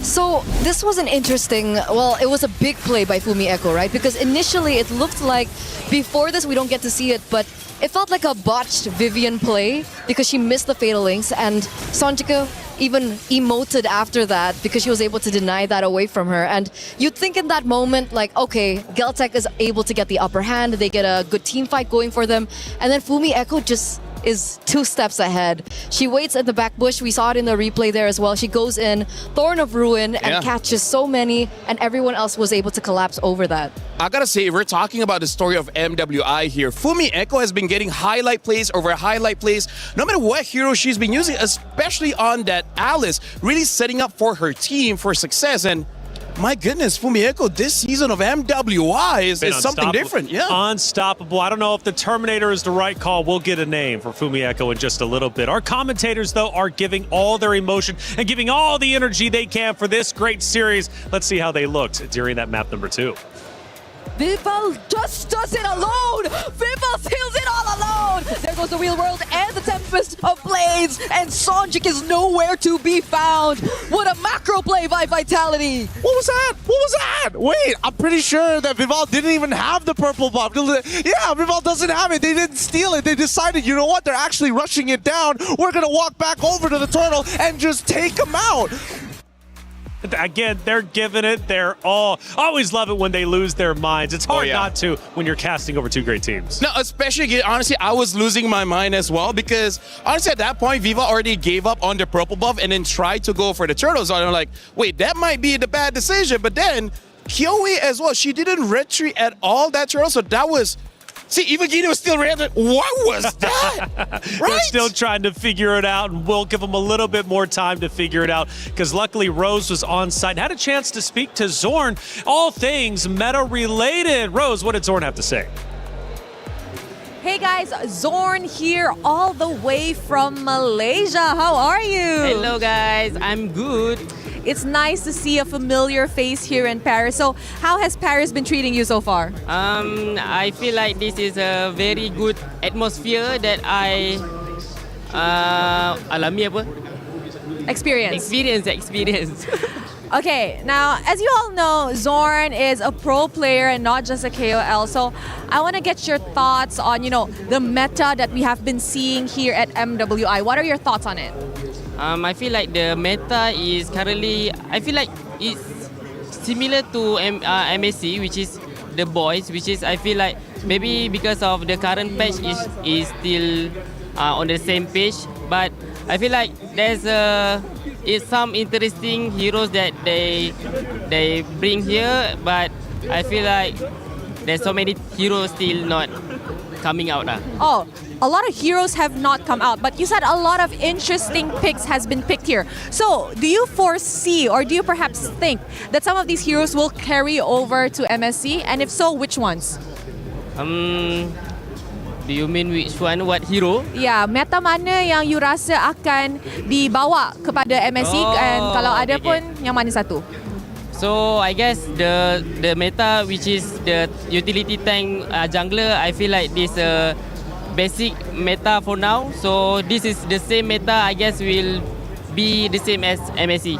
Now, Zorn, you know what? You're here in MWI, you're experiencing this, but I gotta ask you, what do you think about the level of competition this year? Do you think it has improved compared to the previous years?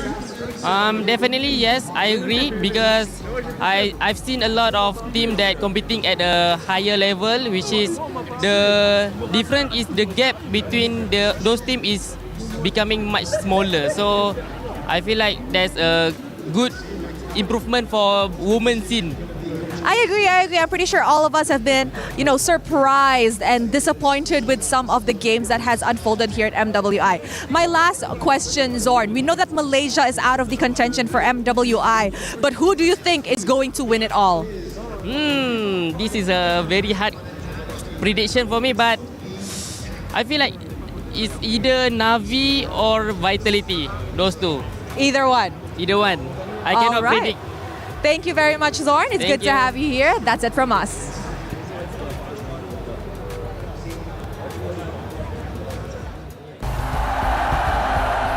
Whenever we let it out, it becomes our superpower.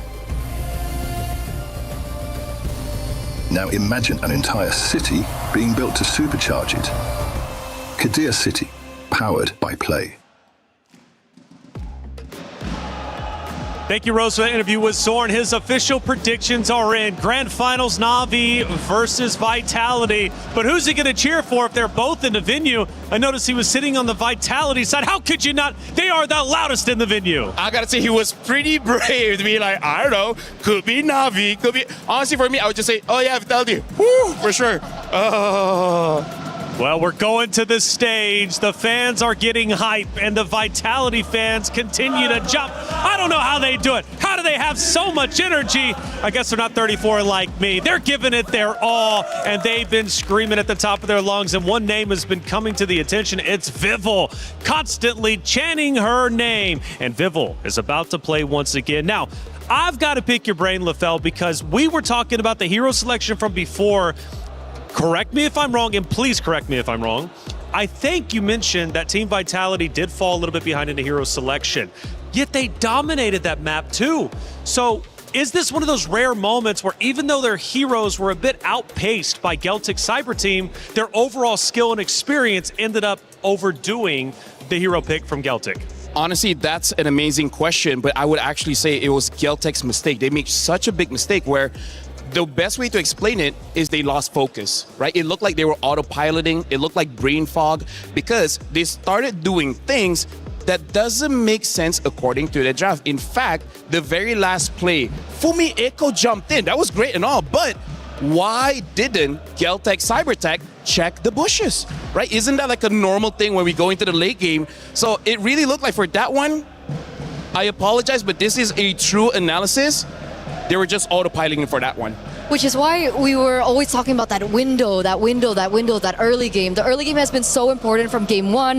The early game has been so important to game 2. And it was the execution of Geltec in the early game for game number 2 that really lost them the battle at the very end. Like that 10k gold lead that eventually built up by Team Vitality, that was because of the early game once again. And that concerns me because now it's one of those moments where it's like you have the hero pick, you won the pick and ban, but now your fundamentals are starting to fall. You cannot afford that against the final boss of Team Vitality. Going into map 3, they got to pick themselves up. Now, LaFell, though, the reality is we're here at the MWI. We're in Paris, and we are on the home turf of Vitality, and the fans are loud. How much of an effect do you think that is happening for Celtic Cyber Team? Because they've got to listen to that. Dude, that's huge. Like, imagine when we just started becoming talents, right? The cameras are intimidating. The lights are intimidating. After years, then we started getting used to it. But for them, they got to get used to it pretty fast. I mean, like, Kiwi, sure, maybe the Ice Queen, she can handle it, but it's a 5-player team. Everyone has to be on the same page. That, and also Kiwi is the only one with international experience. Yeah. So she's here with 4 new faces, and I've spoken with a lot of, the female players when they've made their debut from last year, even the year before, and every single one of them has mentioned the lights, the stage, the audience, it all has a mental impact. It's hard, isn't it, as a competitor, but if you want to be the best, you have to ignore all that and play the game you know. We know for a fact Celtic Cyber Team can win this series. They won map number 1 in a convincing fashion. If they can just play like that, who knows, they might take down the Titans of Team Vitality and be in Grand Finals tomorrow. But they've got a lot of work to do. We're tied up 1-1. Let's see how our pick and bans go. Eternal, let's talk about this. Cassius, Banner, the Boxia, the Aulus, as well as the carry. Does this not just scream like, we're respecting you, we want to take this game? This is a completely different system or a completely different strategy, I would say, from Game 1, Game 2. The fact that Team Vitality have swapped sides with Celtic, they've really tried to facilitate the opening of this debut Hirara pick. Right? First pick Hirara here for Team Vitality. They're very confident with that. And the surprising thing is, when you're up against Hirara, do you not think that heroes like the Moskov would be more of a problem compared to the carry? I feel like that shows that they just want to make sure that both Vivian as well as Fumi Echo has a good time, because, Hirara, jungle, damage dealers are probably going to have an EXP that's more tanky. I think they just understood in this game, as long as Fumi Echo has a good time, as long as Vivian is having a good time, Vival is just going to have a good time. Okay, so we're talking about the EXP lane now. Because on one side we have Esmeralda, and on the other we usually see either Sora or perhaps a CC or a Yuzong sometimes even. Even Freya is open. Right? Even Freya is open. So this is very interesting here, because I wonder what pick Kioe will pick here, because technically 4 junglers has been banned. Now, Aulus has been banned, Boxia, the Gwyn, as well as the Akai. Celtic, they early picked the Esme. I respect that because there is no carry. And now they early picked the Clint to possibly say, hey, don't pick the Claude. We already have your counter. And now the Atlas has been picked up, and even the Alice. Look at the AoE that Vitality has. It seems like they want to fight. But what do you think about the Alice into the Esme matchup? Because it's not necessarily like the best of matchups for the Alice. If Fumi Echo wants to get a good time going, usually she's the one who's playing strong side instead of Shell.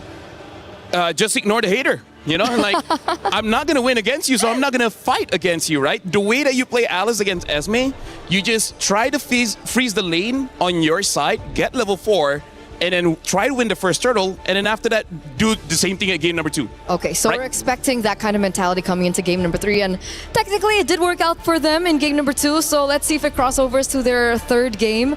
But of course, we are still waiting the last pick in for Team Celtic, Lilia. Okay, so they see really strong heroes for the first 3 from Team Vitality. They're picking up something of a momentum hero of their own, the Lilia, with highly fast clear and already really good base damage in the early game.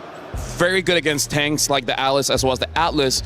I'm just slightly worried because going up against the Hirara, because Lilia, out of all the heroes in ML, has one of the lowest HP pool, making it so that she's extremely squishy. So a good engage by Hirara, she's dead. And we don't know what the mid is going to be. If the mid is something like an Eve or even a Farsa, this Lilia will not have a good time. So I think it's an amazing pick, but it's not without its weaknesses. She needs to be very quick when and how she gets to that level 4.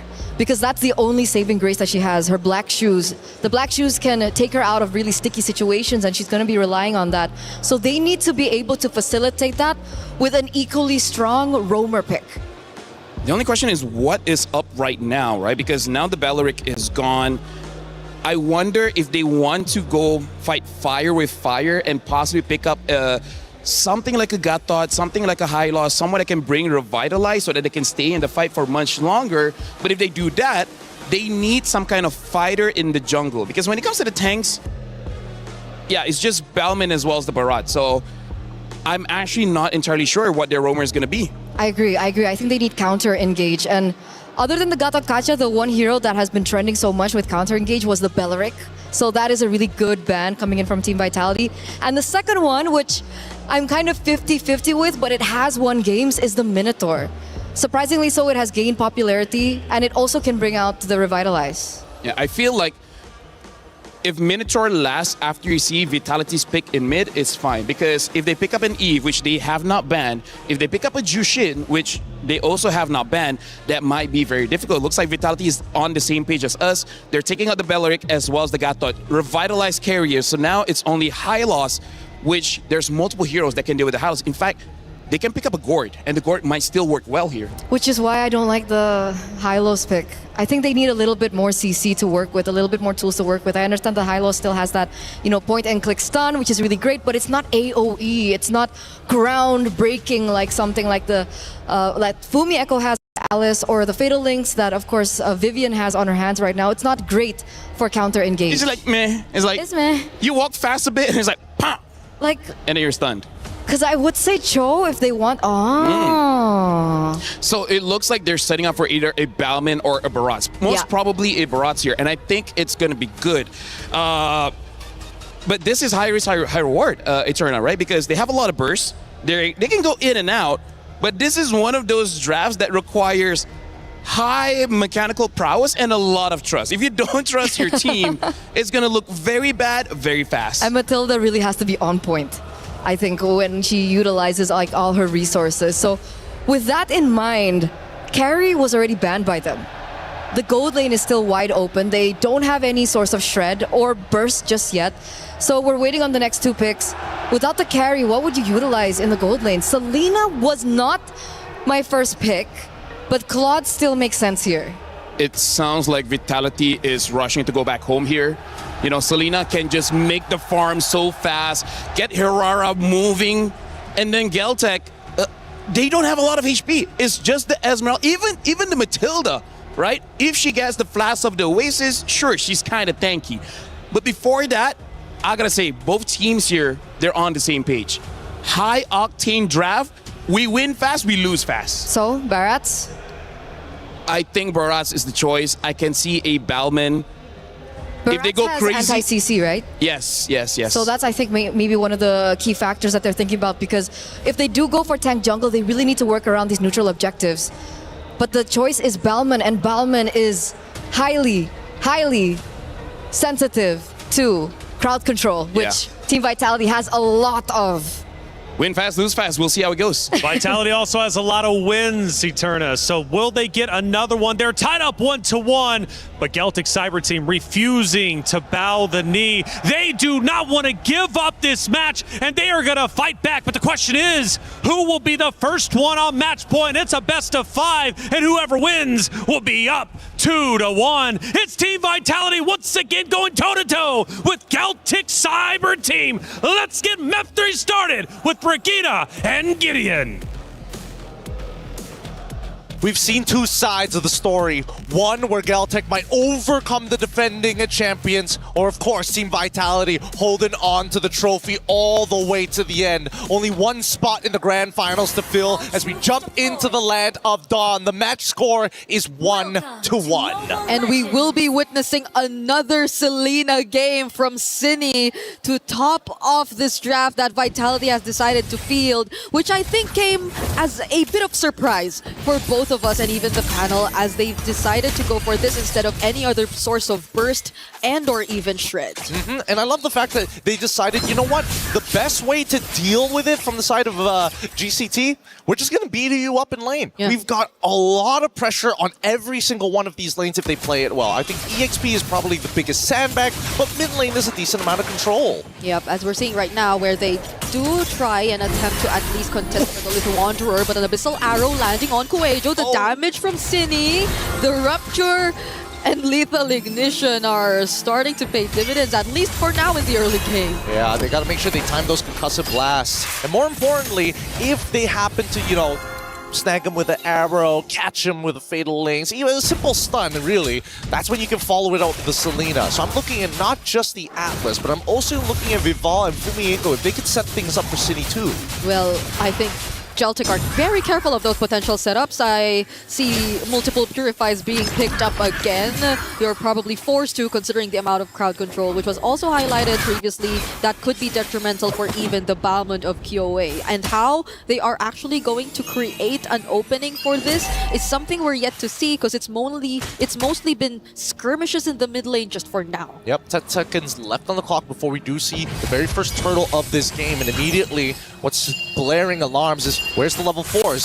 Again, the waves are about to crash, but this is the most important side for important level gap for either side. They want to hit level 4 and immediately start taking first positions. Yeah, for the Selena, maybe you could argue that even if she doesn't, but at the same time, you do feel that it does slow down a bit when you have a Selena with the amount of wave clear that she can only provide. Chell, though, will get to clear this out before eventually resetting, but the turtle goes over to Vitality and a setup from Fumieko. City landing another arrow as well. KOA has to get away, but she could not. Not even the lethal counter could save her. Guejo being chased even under the turret, and that's a win for Vitality. Now, despite having some really good winning lanes here, should technically be okay, but a double kill already achieved is not looking great.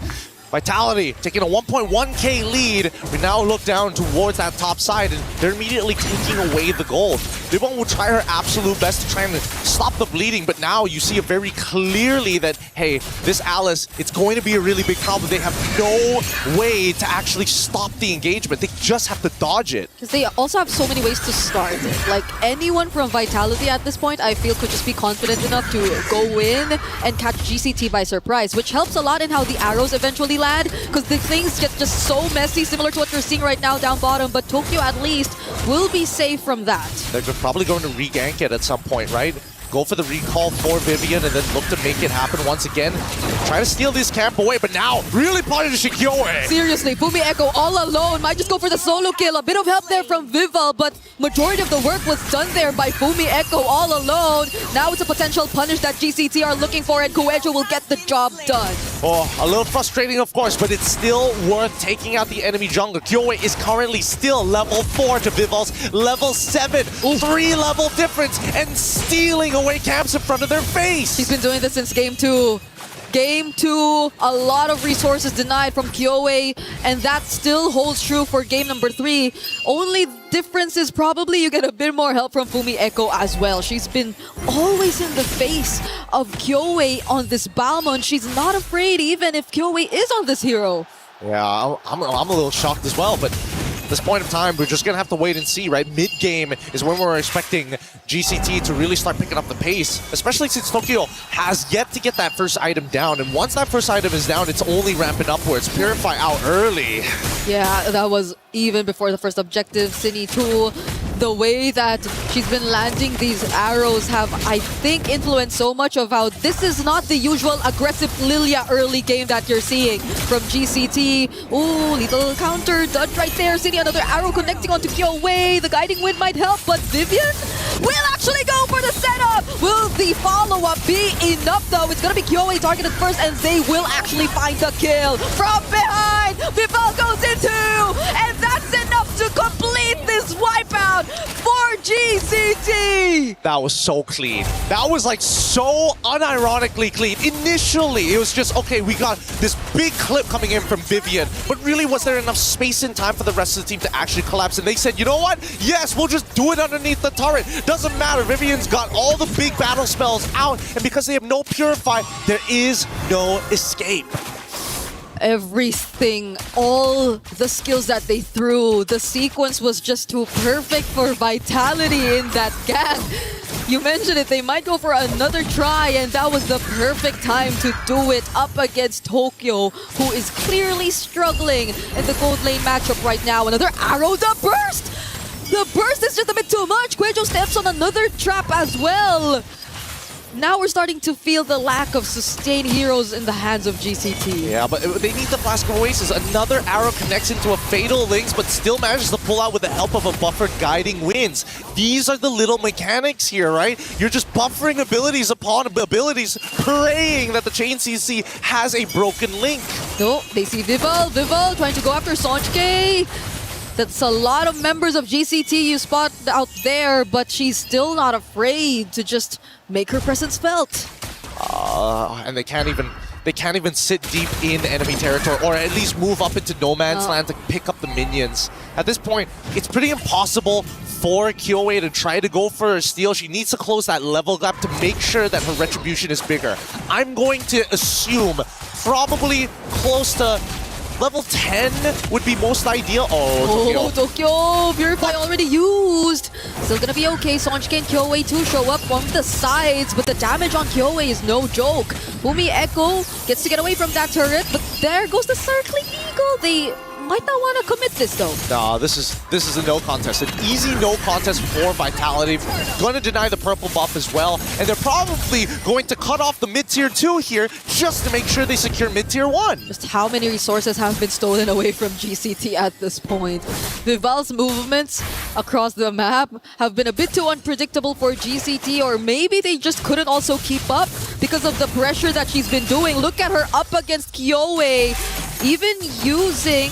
Oh, that wasn't the retribution. Oh! Yep. Was able to iframe her way out of the lethal counter! This is super silly. It is clear. It is clear. They don't remember every single one of Hirara's abilities. She has 4 to work with here. Gotta make sure that you remember all of them. There is a snare. There is an iframe. And most importantly, she has multiple dashes. Vitality taking full control. They've pretty much shown us how the matchup goes.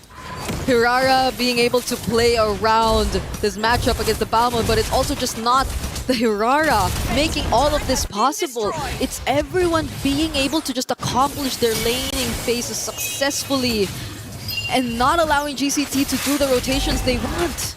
And Vitality, at this point, they've got squatters' rights. They're basically camping in their home, sitting in their jungle, waiting for somebody to come, and just to be an absolute nuisance, they're not going to leave. Looking at the items right now, you could, I think, see how significantly behind the EXP laner and gold laner is. It's the sides that are feeling majority of the pressure, but there could be no comparison to the jungle. I think that's almost 4K that they have to deal with, but Vivian and Fumi Echo once again are gonna go in. They're waiting for the perfect moment, and there you go, Vivian! Without the Purify, sets up for Sonchke, but she still has the black shoes, but it's space that they want. It's space that they create to steal away more and more objectives from GCT. 6 seconds left. Oh, wait, the arrow actually hits, but they know punish just yet. Kyoe able to get out just in time. I don't know. This is starting to look a little risky here. A lot of the big resources have been thrown out from the side of Vitality. They're trying to back this off. The only person who can hold on is Fumi, and now they punish with Vival. Fumi Echo on a purple buff, by the way. Whoa, whoa. Oh, Yubon jumping in, falling star move, but Chell also dealing a decent amount of damage. Vivian too, another perfect pair. Could she go for another setup? She doesn't have the flicker, and GCT are just gonna scramble away. This scramble is actually not really great for GCT, right? But at the same time, they kind of don't have a choice. They want to keep Vitality in check, and the only way to keep them in check is to be right up in their faces. Another falling star moon, Yubon and Kuejo trying to work hand in hand just to be able to get in, but Vitality let go of the lore just as they do so. They have other things to accomplish before they commit to that. Yep, they're going back to the fundamentals, reset up those waves. Look at that top and bottom side, both in neutral territory, and GCT are the first ones on it. However, with top wave pushing in, Vitality, are they going to get away with this? They're letting it go. They don't mind that top wave pushing in. They just really want to secure this objective for themselves. GCT will settle with at least a tier 2 up top, but maybe not even, because another Abyssal Arrow from Cine will connect. That's going to be Liubon, though, a very tanky XP lane. But this time, it's not just Cine. Vival shows up. Vivian's here, too. Cine tries to run away. That goes the Fatal Links just to make sure they get out alive and pick up a kill, even before the Lord. Oh, it's so good. And Fumi, she doesn't mind. Look at her. The unkillable EXP laner on this Alice. Absolute monster. Underneath the turret as well. Vival getting really disrespectful from all sides. I don't know. I don't know if we're going to be able to beat the fastest game just yet, but I feel like Vitality are ramping it up to make sure that it's somewhat close. It's so they'll have records of longest games and shortest games, both in their hands alone. But Vitality, that seems to be the case. They're keeping things fast. Vivian going in once again. There haven't been Purifies forced out just yet. Oh, there you go. Just as I mentioned it, 2 are already down. Yep, big, important spells here. And we know what's going to happen. You know, yeah.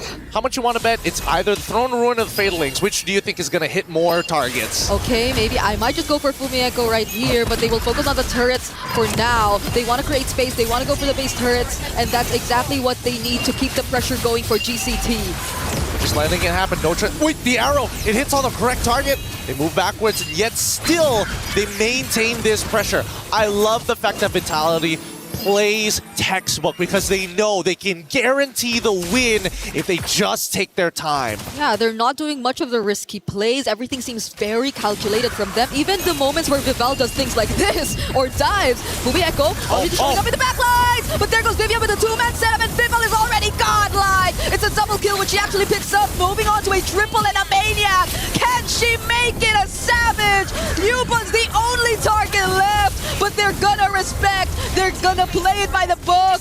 Flying clouds to where? She wants to clear the wave, but she cannot.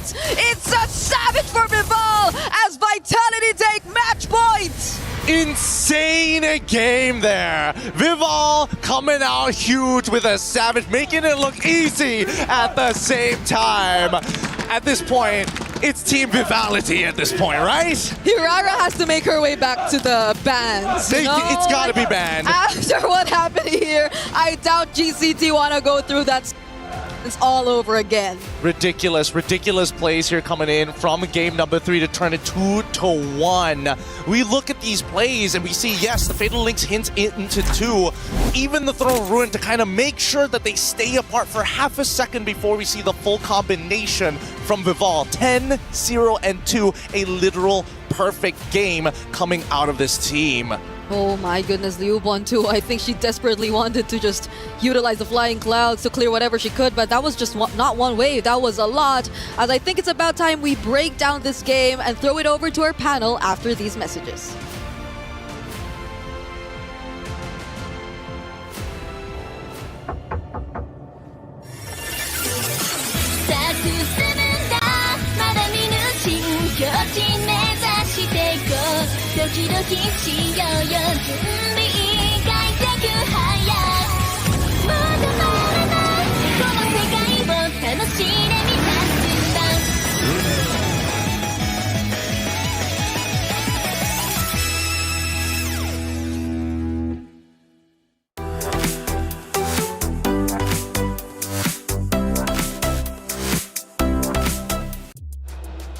Two fast games put Vitality on match point. One map away from moving forward to Grand Finals. Celtic Cyber Team are going to have to dig deep, win the next 2 if they want also their spot into the Grand Finals. That map was another quick one, and it ends in a savage.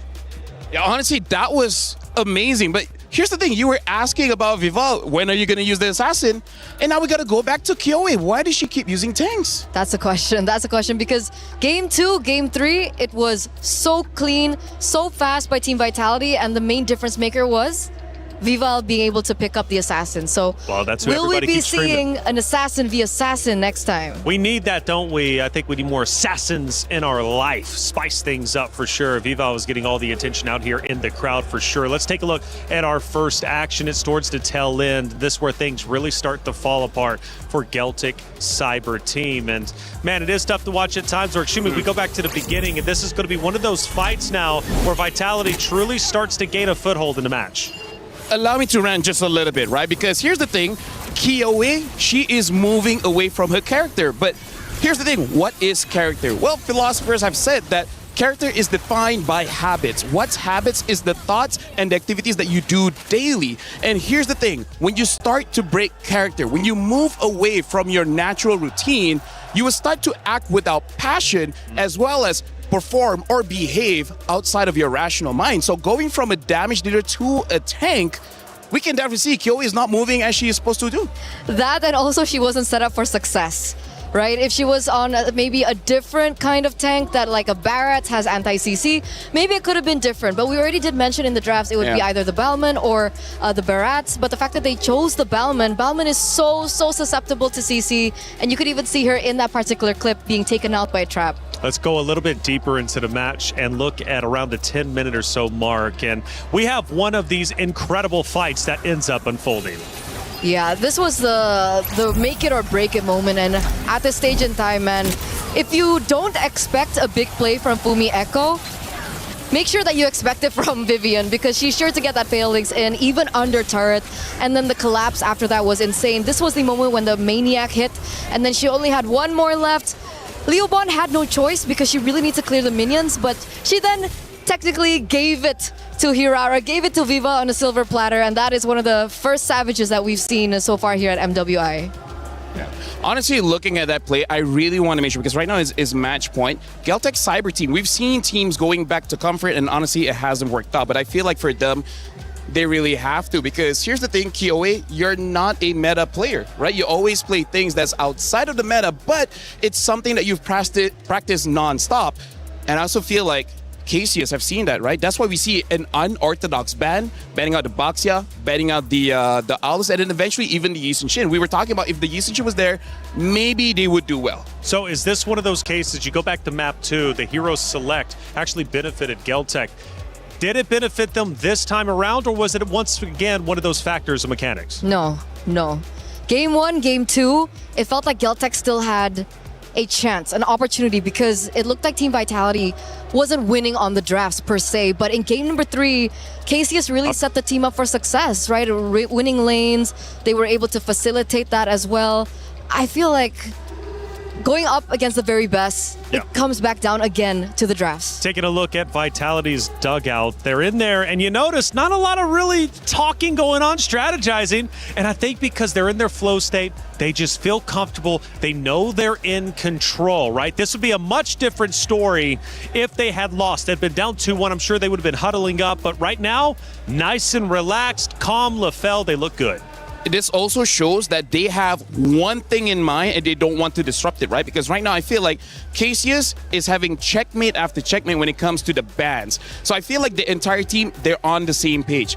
Make sure Kyoe doesn't play. Step number 1. Step number 2, make sure that Fumi Echo gets out of lane. Step number 3, win. Well, the club championship update is well underway. And from what I'm hearing, Trev is traveling. He's over on stage 3. What's going down over there? With the semi-final action well underway in MWI over at the Allianz Vault, I've managed to slip away, meet up with Chris at the Lenovo Legion Gauntlet, and he's going to update us on everything Dota at the moment. Yeah, and you come at the right time, actually. When we're talking club championship, this is a big moment for week number 2. Falcons Key being crushed right this second. I literally, Slacks is right behind us getting this done. That is a massive, massive result up against the team they've gone up against with VG. But for them, Falcons only getting 200 points. They topped their group. They only come in with 200 points. It has been a miserable start for Falcons on this side of the arena. Yeah, absolutely. And the same over at the Allianz Vault as well. Falcons, both teams dropped out in the quarterfinals too. So it's left down to Vitality playing off in their semi-final now. Faced a bit more pressure than they thought. And Na'Vi straight through to the Grand Finals as well. So that's another Grand Final appearance for Na'Vi over at the Allianz Vault and MWI. Stay tuned. More Club Championship action soon. There. For every click, every clutch, every respawn. We were there for the years of grind, and we're here. Now, the proud founding partner of EWC, powering the biggest event in gaming, shoulder to shoulder with the world's best, making history. Greatness deserves a stage. Lenovo Legion, reach your impossible.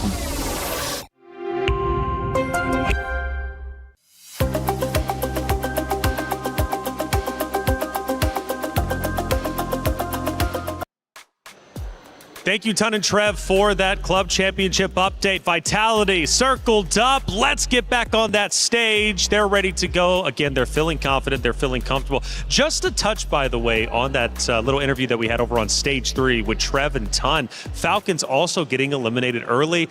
Obviously, making it here for MWI was a big deal to the knockout stage, but they only get, like, I think a collective total of 200, 400 points. So eliminated early on stage 3. They're having a tough run. The club championship race is looking tough for them, at least for the first 2 weeks. But for Na'Vi, it is all guns ablaze. They're already in first place. And on top of that, in the club championship race, and on top of that, they just secured a spot into the grand finals. So Na'Vi looking like one of the strongest orgs out there early on in just week 2 for the club championship. Now, back to reality, where we currently are. Team Vitality versus Geltec Cyber Team.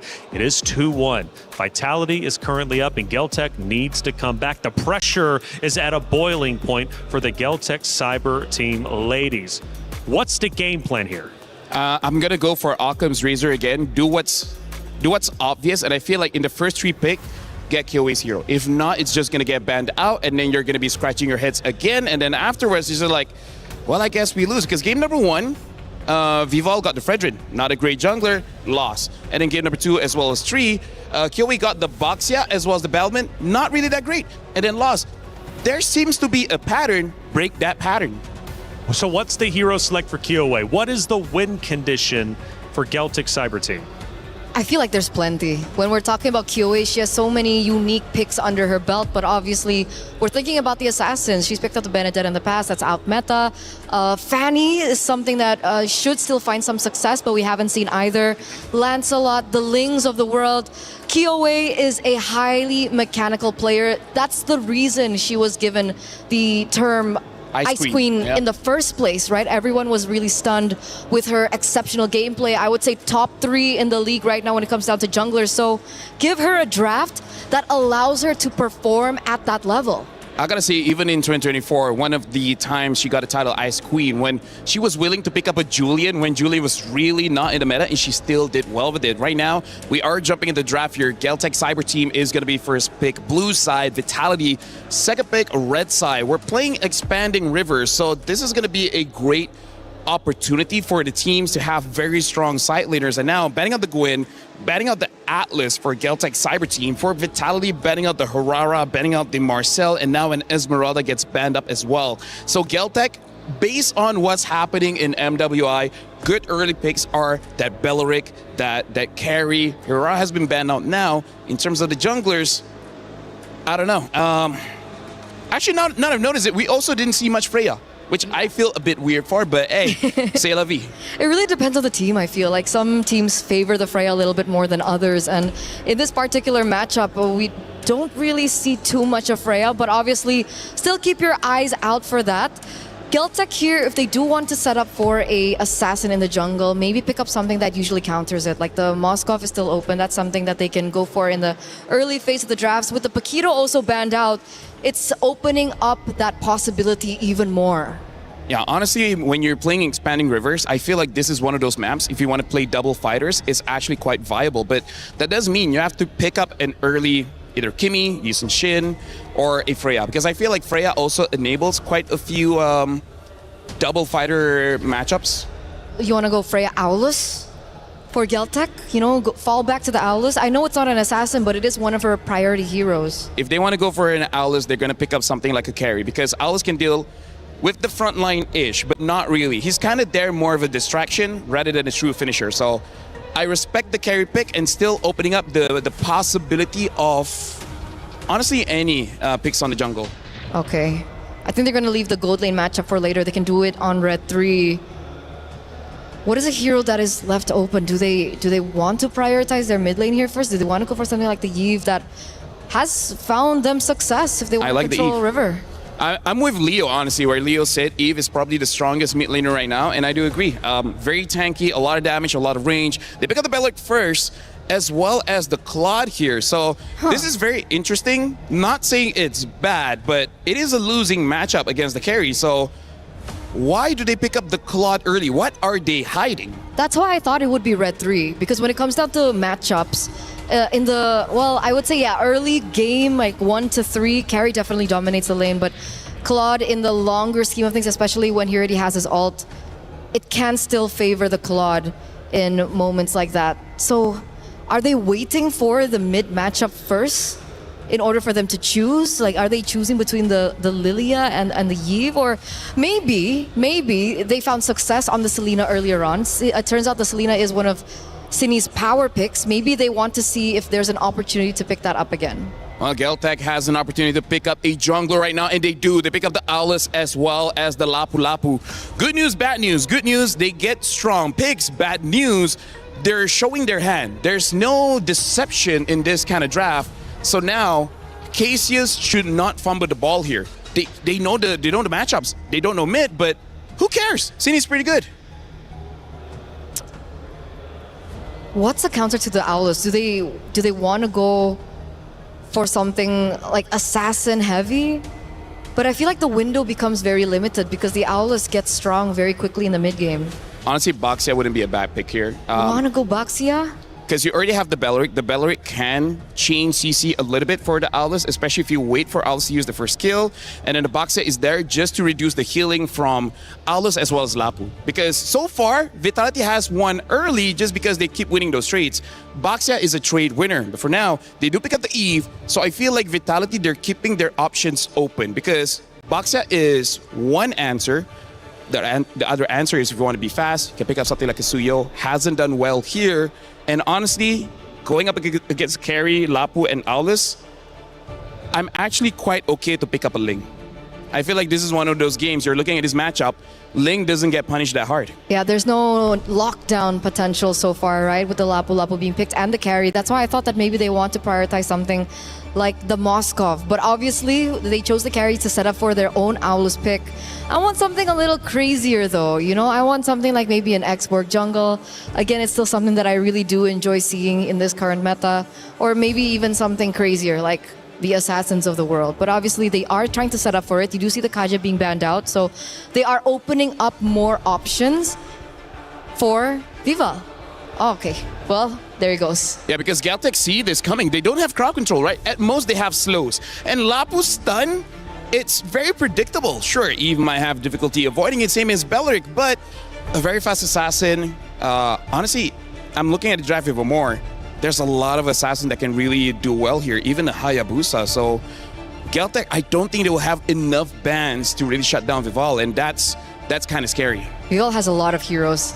Even though we've only seen her on a few picks this time around here at MWI, which were mostly tanks to begin with, she has a lot that she can utilize. So I want to see them really like pin down on it. I mean, the Suyo is still definitely an option because... Wait, no, I am seeing an Akai. Akai is available too. It is. They have an Eve as well as a Claw. They have enough damage, right? And they, with that Akai, they can punish all three heroes of Geltech. Force, carry, purify. Honestly, just shut down QA and then you're good, right? Start QA with 0, 3, and 1. You're off to the races, and now even the Lilia gets banned out. So this is looking more and more like they're setting up for one more tank here. I mean, gets banned. Okay, you know what? We know each other so well. You know, at this point, we're in his ears somehow.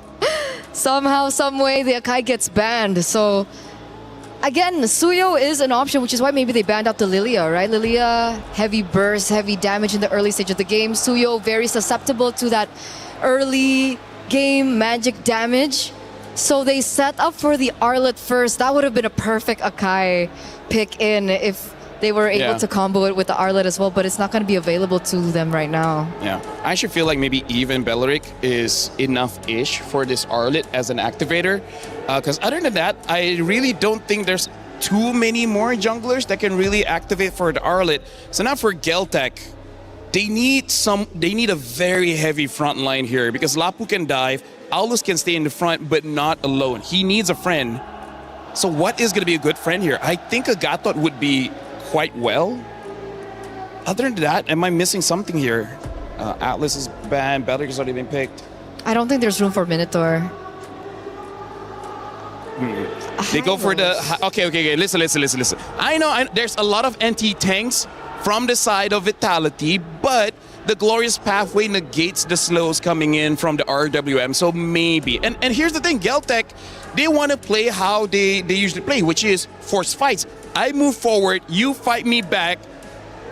You die, I die, someone wins. Which is why the Belleric is still really good in this matchup. Yeah. Because that's what they want. They want people to dive onto him. So I'm surprised with the next picks as well. I'm surprised with the Valentina pick. Obviously, you can pick up the real-world manipulation. It could definitely put things in your direction, and you can also copy the ultimate from Arlet. So there is creativity and playability for this Valentina to work.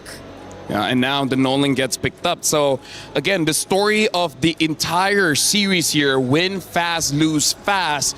Although I do have to say, this time, both teams have pretty solid scaling, so we might actually go to the late game, maybe 70 minutes. Will the lights finally go out on the dark horse roster run of Geltic Cyber Team? Or will the sun shine on them one more time to force a Game 5? Or is this when Team Vitality shuts the door on their competitor, moves forward to Grand Finals, and once again secures a championship? All that and more to figure out as we head in to Map 4. It's Team Vitality versus Geltic Cyber Team. Brigida, Gideon, let's see what Map 4 is to bring. And we're excited to bring you all the action here from the land of Dawn right to your screens here at MWI. The defending champions, as already put, with a composition that's looking pretty good, but I gotta give it to Geltec. That second half really caught me off guard. I wasn't expecting the Valentina and the Hylos to really pull this comp together. It completely changed our impression of how the game could potentially go, simply because I think it was also able to, if not balance out what we thought were lacking, but also complement the idea that we were expecting from them. It's looking like a really rundown type of composition that you could just expect to fastly move around the team fights. Yep, speaking of fastly move, we're already seeing right here, right now, they want the Lethal Wanderer bad, but Nolan is nowhere to be seen. And with that, that's going to give you plenty of information as we see Nolan going vertically into enemy territory. Oh, they're gonna not meet here in the purple buff. They were completely aware of the movements, and Guejo's probably gonna catch it a bit too late. That's okay. It's still at least retribution away, and then you're gonna run. And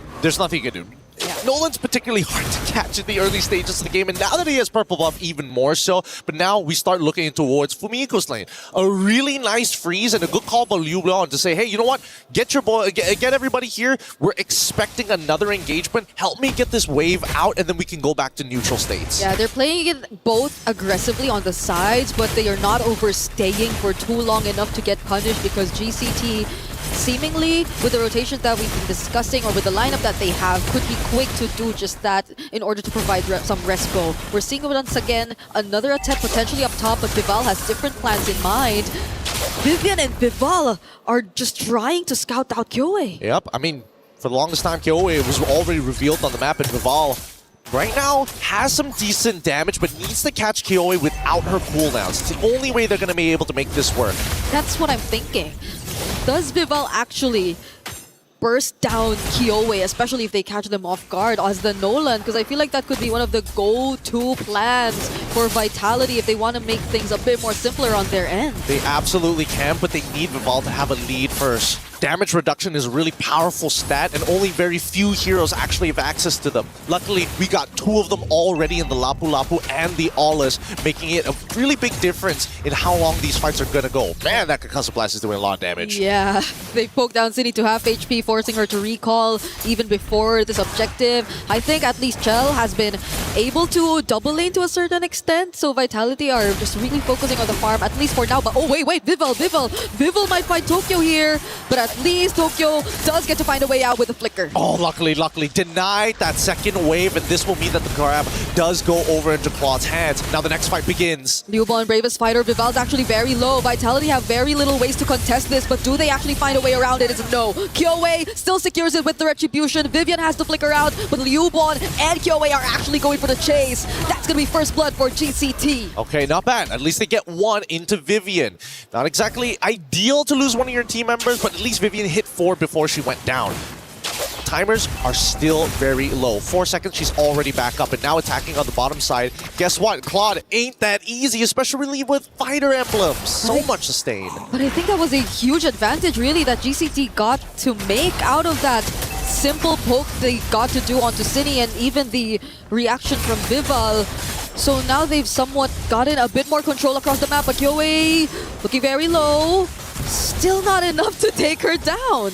Yep, the people who want to burst her down can't catch her without the cooldown. Everybody else just doesn't have enough burst to finish her off. And even so, we see that GCT, honestly, this has been a very honest game from both sides. No sly movements, no overly thought out plans. It's very straightforward. We're looking to play it and keep it simple. Vitality. So far, we've only seen the biggest play, Vival trying to catch out Tokyo. I don't know if they're going to be able to do that again, but they're readjusting to move a lot of their forces to the top side of the map. Yep, we might see a bit more of that come, especially here towards the purple buff. Vitality are not letting go of this push. Quejo already has to deal with a bit of damage, but now they're going to respond back with the Glorious Pathway. Vival, though, just goes right in. There's a Cleaving Axe as a response from Kyoei, and I think they deny the purple buff, and the Real World Manipulation too falling into place. The stuns from Liuban are actually going to connect. They find the trade onto Vival, and now City and Vivian just have to escape, but do they have the tools?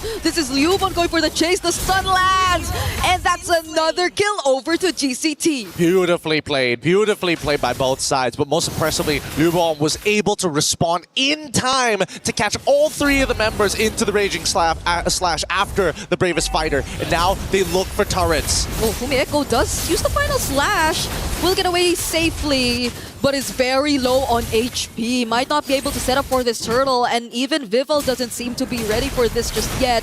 Vivian will be showing up, however, and City is back too. Oh, they're trying to zone them out here, and they successfully do so. They get, oh no, not a full reset. And unfortunately, Vitality will take the turtle off of that. GCT, a little unlucky there, but so far this is why Yves is one of the best mages that we have in the meta. Are they going to be able to catch this? Oh, they give up that tier 1 down bottom in exchange of the turtle since Chell had to participate in that too. Warak's pickup already there for Fumieko. Could Vitality potentially be a bit more aggressive now in terms of the team fights? Because so far, based on what we've been seeing, it's more of like a back and forth between GCT, but it's always GCT being the first to actually position themselves. Yeah, and better yet, they've been taking the initiative as well, right? They're not just going to take it lying down anymore. They're continuously trying to find opportunities. Vival looking to intercept Tokyo. Oh.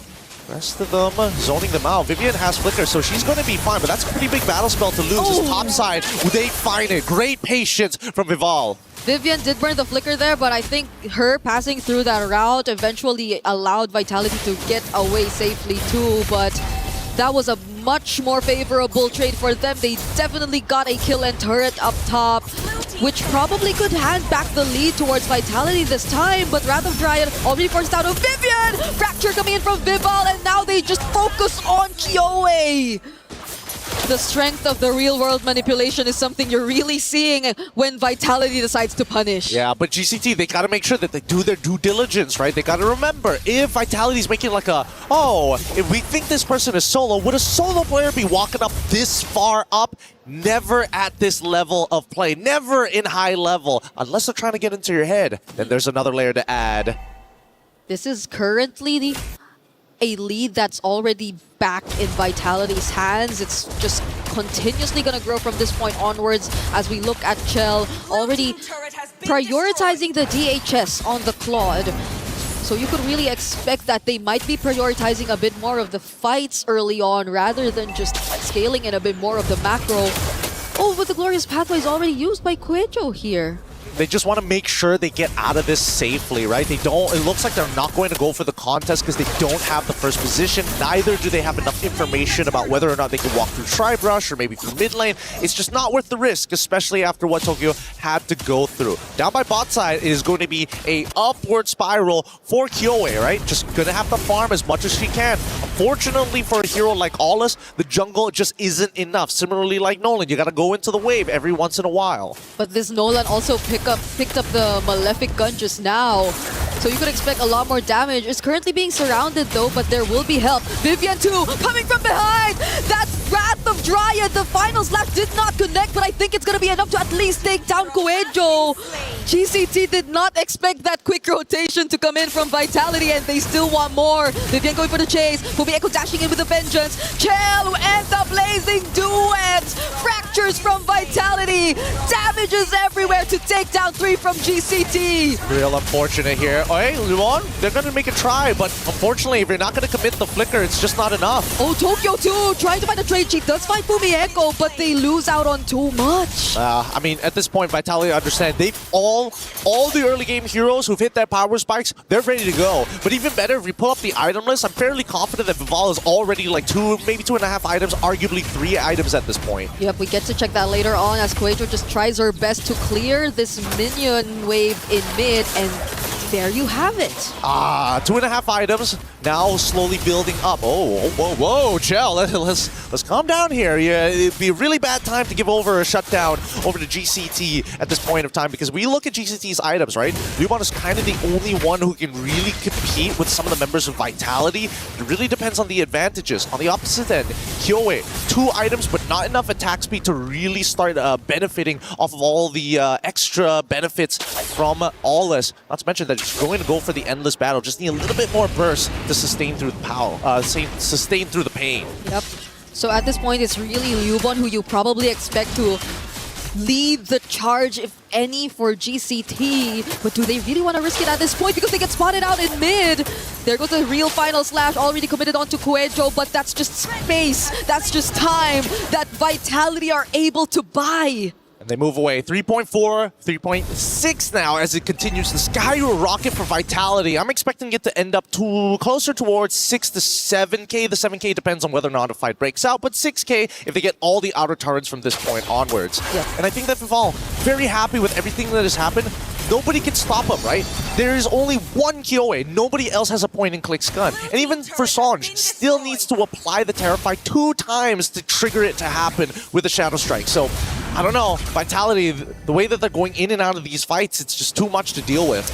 I guess at most it's if you get the Wrath of Dryad or the Final Slash, but Vivian actually goes in to use it first. They really want to take the space turret. Chell trying to focus down on this objective, but still GCT are heavy on the defense. Kyoe pushing them away. Lubon jumping in with the Bravest Fighter, but the Land Shaker does not connect onto anyone. GCT are forced to disengage. Unfortunate. They really needed that Land Shaker to connect to Cine. But now, underneath the turret, there's still a possibility of that final slash. And I'm waiting for that big play by Fumiyako, but I think that Vitality says, hey, calm down, girl. Not right now. Not right now. Wait till the next Lord. I guarantee you GCT is going to walk out. I think they're trying to constantly remind each other to just not give any openings to GCT, especially now that we're finally seeing that 6 to 7k gold lead that you've previously mentioned as expected. But even the panel 2, they also brought up a point about this potentially getting to the 16 to 17-minute mark, but I'm not sure if Vitality want to make it to that point, especially now that you're looking at a lineup which could really heavily scale into the late game. Well, there's only 2 ways that can happen. Either number 1, Kyoe somehow steals the Lord, this next upcoming Lord. It's the second one that's spawning, by the way, so it is kind of difficult to chunk down, especially since Vitality are all over level. Wait, speaking of all over the place, they're actually trying to pick a fight here in the orange buff. Kyoe already bursted down heavily by the damage coming in from Vival, whereas Fumi Echo trying to go in a 1v1 versus Tokyo, but the Blazing Duet from Chell! She barely made it out alive there, but the damage is going to be enough. Vival trying to go for more targets. There goes another kill onto Tokyo, or Kyoe as well. Did GCT really want to fight them there? Honestly, looking at everything, GCT came out on top. Yeah. They were 6.6k down, got an even 50-50 trade against their opponents, used the same amount of battle spells, the same amount of ultimates, and yet came out despite the huge economic lead coming in from Vitality. We'll have to look at the spread of where the gold actually is. I'm guessing most of it is actually on Vival, but a really good attempt because now, by the time the Lord actually spawns, it's a full reset. Come to think of it, it's actually surprising that Vitality seem to have used, if not all, most of their resources just to get those kills against GCT. Even the entries from Chell with the Blazing Duet felt like it took a bit too long before we could actually feel majority of the damage to come through.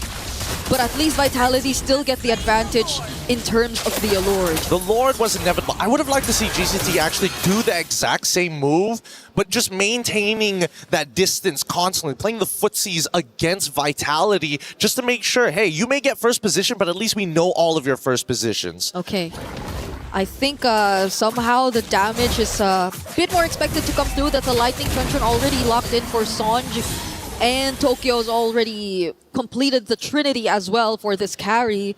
But I think the question remains, what does Sonj actually pick up for the IMU to really make sure that they get at least an advantage against Vitality in terms of the counter engage? Is it really the Wrath of Dryad that they could really make the most out of, or could it be the final slash? I don't know. I'm thinking RWM? I think it has to be the RWM. There's just nothing else like it, especially when you have a glorious pathway on your side. At least you can slow them down, but here comes the next upcoming fight. I don't know if Vitality want to commit to this right now, because they still have that second wave, but now, look at Vival, literally playing with her food. Keep in mind that a majority of that 9k lead is because of Vival. Oh, that's spicy. Liubon trying to take on this 1v1, but there's also a separate team fight happening in mid. Guejo right under the real world manipulation as Liubon goes down in the hands of Vival. And that's exactly what we were asking.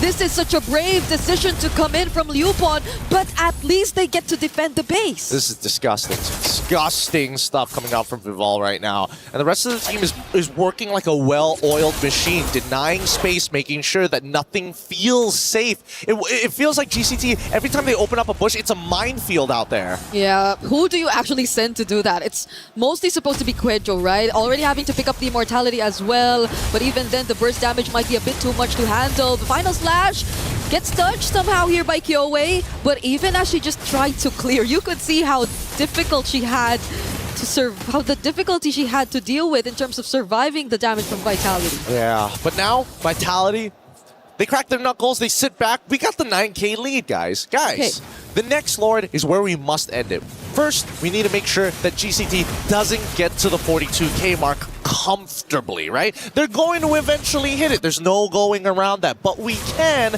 make their life a living hell. No one's aware that Vival's there in that bush too. GCT have seemed to understand that they might need to group together a bit more, and there have been some movements down bottom, but they just can't confidently push further. They have barely little idea of where Vitality are currently positioned at the map. Oh my goodness. After looking at the damage dealt and damage taken, it's kind of difficult to argue that GCT doesn't have enough damage, but the truth is they just don't have enough items. They don't have enough gold. And finally, the Malefic Roar is out for Kyoei. Oh, Kumieko going in, tries to dive, goes for Sonjke. Sonjke steals away the final slash, but they're still yet to go for the counter engage. Just chill and Viva from the back! They make sure that this is gonna be a clean wipeout! Immortality pop for Guejo. She's the only one left alongside Liubon, but it's a maniac and it's a potential savage once again! Vival takes 2 savages in this series as they walk their way to the Grand Finals potentially! Oh my goodness. What a game this was. From not only outplays, we finally come to the outclass. The title defenders are here and are wanting to stay. Welcome to the Grand Finals. We missed you here. The MWI champions of 2024 and 2025 will meet at the Grand Finals of this year. It wasn't as clean as their previous run. They've been dropping games, they've been having long games, but eventually Vitality still make it back to the top. And of course, true sportsmen, despite being defending title champs, they're still going to have their fist bumps down. But with every competitor that we see have to leave, it breaks my heart to see. Geltec put up one hell of a fight. Game 1 gave me so much confidence that maybe their hero pool was bigger than we thought, but the comforts, they need to expand how comfortable they are on multiple heroes, especially when you're at the top. And I cannot get over these 2 savages brought to us by Vival in just a single series, 2 games straight up against GCT. That was a statement brought to us right there by this jungler from Team Vitality. So happy for everybody involved here, especially for those at Vitality. We're going to be throwing it over to have an even view with them right now. First and foremost, congratulations on yet another Grand Finals appearance. Absolutely phenomenal performance. Of course, coming into this event, everyone expects you guys to perform at this level. Now you're in Grand Finals. How do you deal with the pressure of living up to such high expectations? It has always been our place to be in the Grand Final, so I guess this is where we belong. It's a right. It's a right for them to be here. They were invited. They were invited to be here. Vitality. Absolutely phenomenal, and with good reason. And of course, the home ground heroes right here, Team Vitality. The crowd goes wild for you guys. And you guys have definitely earned the place in Grand Finals. Now we would like to invite Geltec to please hand over your keys to Cindy from Vitality. Thank you, Geltec. You guys did EECA really, really proud. You fought well and valiantly. Now, Cindy, how does it feel like holding the key of your opponent? I know you guys have been looking forward to meeting Geltec, but how does it feel really, knowing that you defeated them? It feels I'm really grateful to be holding their key, I guess. Very grateful. Now, the next one, it's going to be a grudge match. 2024 MWI winners going up against you guys, the MWI 2025 winners. They were the ones that took the win from you. Tainting your golden road. Is there anything you would like to say to them? Maybe we want to get revenge on them because of the 2024 Grand Final. Maybe. We definitely want to get revenge. Yeah, they definitely want to take revenge. So yes, that's right. This is Team Vitality heading to the Grand Finals. Take your walk of victory! And of course, to the fans' delight, it is time for Vitality to crush yet another key. This is Geltec's key going. Time to set it up and crush them. And technically only one key to crush before Vitality can keep their throne as the undisputed queens of MWI. They won last year and they're looking to win this year again. It is time to turn that crusher on. As always, one dream shattered and the other one stays alive for tomorrow. It is time to get ready for the crusher.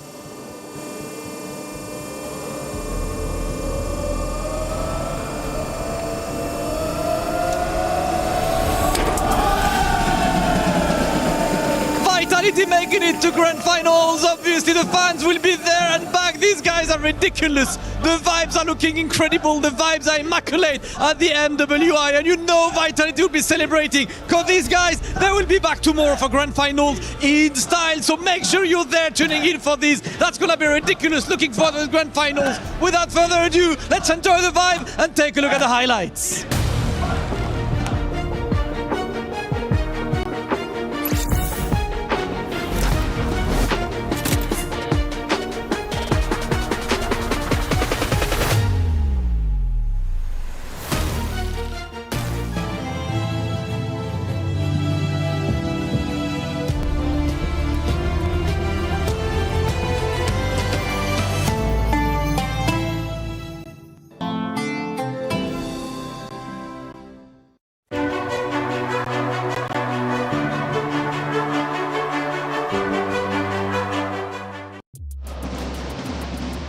The Vitality fans rejoice and they jump and they bang the drums and they celebrate as Vitality have officially done what they came here to do, make it back to Grand Finals, and it's going to be a rematch from 2024. What a story we have to tell. But first, for Geltec Cyber Team, EECA region, they came to at least accomplish history. They were the underdogs, and what a historic moment to make it to semifinals. And let's face it, they still have a chance for third place. So in celebration of them, I think it's well said. They did what they came to do. They made history.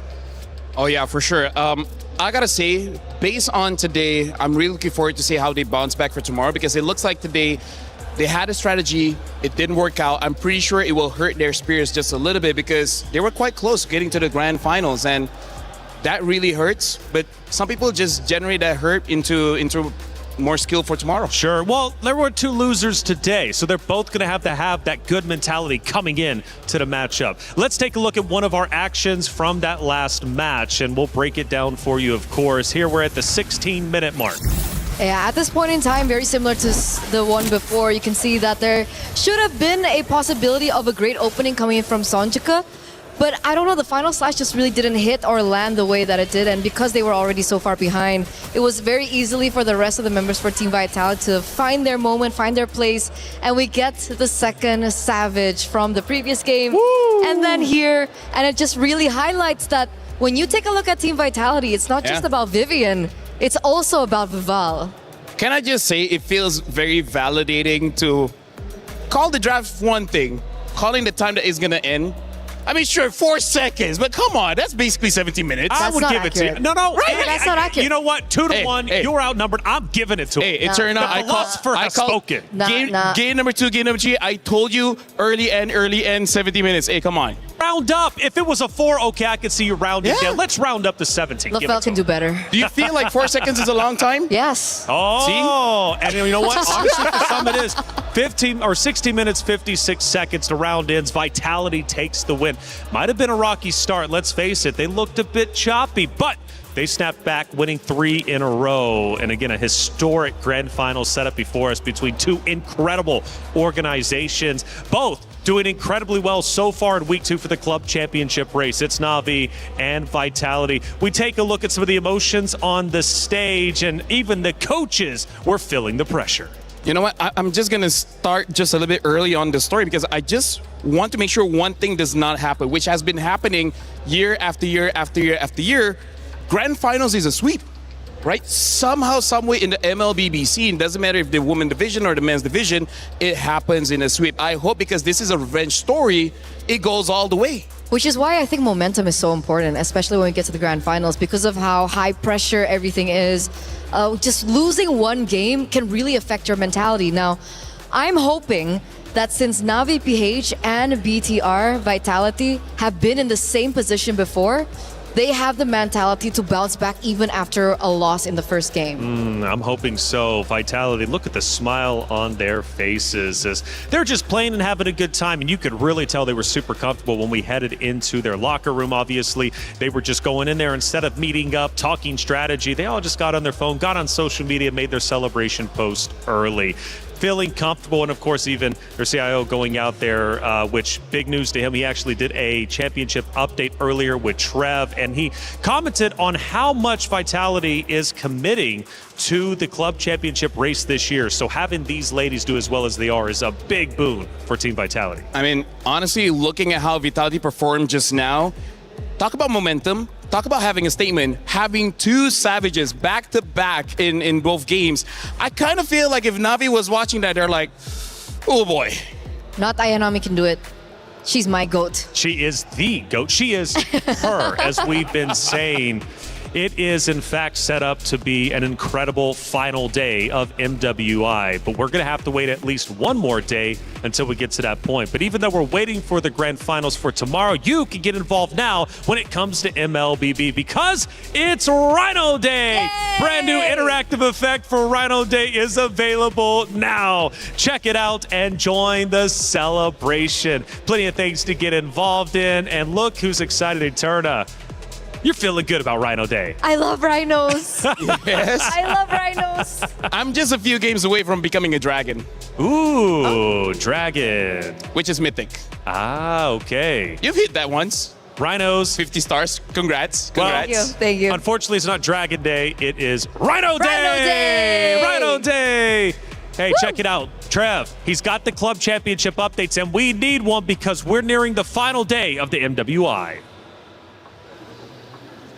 We've just wrapped up day number 4 of MWI here at the Esports World Cup in 2026, where Team Vitality have just taken down Geltec Cyber Team to get themselves into the Grand Finals. They're looking to try and earn the first 1,000 points for Team Vitality in the Club Championship. Over the other side of the bracket, though, Na'Vi clean sweep their opponents to earn their spot in the final. And with Dark Angel earning them 1,000 points last week, they're looking to go back-to-back in the Allianz Vault to top off the Club Championship table at the end of week 2.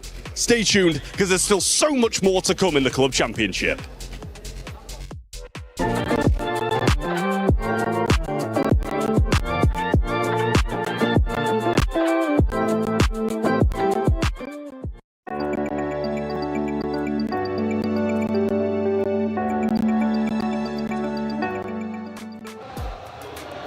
Thank you, Trev, for that update. He's right. Dark Angel won in a previous title just last week for Na'Vi, and Na'Vi could win once again here in the Allianz Vault. This is, I guess, turning into Na'Vi's arena after all. They're doing such a great job, but they've got a Titan to get through, and it's a rematch of epic proportions. Again, we take a look at some of the emotions of the players and even the fans, man. Vitality superfans show up and show out, and Vitality were feeling so comfortable and feeling good throughout that final matchup, to the point where, honestly, they could have been in their own bedrooms, chilling out on the couch, playing against the team they were going against. Not because Geltec is a bad team by any means, but just because Vitality is so comfortable being under the bright lights. For sure, for sure. They've been in this position time and time again. I think that's something what we have highlighted. But of course, even through their amazing performance today, there are still some loopholes that I think they need to prepare for. Sure. Because obviously Na'Vi have been watching, they've been reading out the games, they saw the drafts, and they're going to be expecting and also bringing out their own flavor tomorrow in the Grand Finals. That's it. And Grand Finals will be coming up very quickly. But not only is it Rhino Day, we also have a chance for My Champions Pick. 2 champions, 1 game. My Champions Pick event is now live. From July 27th, submit your predictions for the MSC and MWI champions for a chance to win 50,000 in-game diamonds and MSC 2021 through 2025 tournament skins. Don't forget to leave your picks under at MLBB Esports Post for even more chances to win. Lock in your champions now and cheer for your favorite teams. My Champions Pick now live. A lot of things to earn, and you know what? I want you all to earn. Let's take a look at a couple of our highlights that ended up happening throughout the day, because we had several of them. Again, the coaches feeling the pressure, feeling the pain of each and every moment. For the players themselves, though, they had to go through the gauntlet. Unfortunately, for 2 teams, their keys were crushed. However, we will still see them again tomorrow as they play for 3rd place. I gotta say, I feel like in terms of emotions today for the winners, I think this is also showing their veterancy as being champions from before. They don't get overly excited. It's like, yes, we win, but the job's not over just yet. If we just, go through the adrenaline, we might go through a mistake. But for the team that lost today, this is a new learning experience where they have to accept the defeat, but also know that it's not over just yet. They still have to do more tomorrow. And we don't get to see them emote, like the ones that lose. Because we're hearing a lot of them backstage from Rose that, it really just reflects how much they put up with and how much they've been through. How much they sacrifice. The sacrifice, the journey that they went through, and not just the physical journey of flying all the way to Paris, but the emotional one as well that doesn't really get highlighted a lot. So hopefully in the coming days we get to see a little bit more of that side, maybe more interviews with Rose as well to kind of highlight that, because tomorrow we do have amazing, crazy, high pressure matches, and I bet the emotions are going to be at a maximum. At an all-time high. Today was an incredible day, as you would expect. It's been 4 completed days of MWI, but we're about to come up to our most important day number 5. It's championship day, and we've got 2 Titan orgs, 2 Titan teams for a rematch from 2024. It's Na'Vi versus Vitality, but we're going to have to wait until tomorrow to see who will end up the champion. Make sure you hit that sub button, follow button wherever you're watching, because tomorrow is championship day. You do not want to miss out.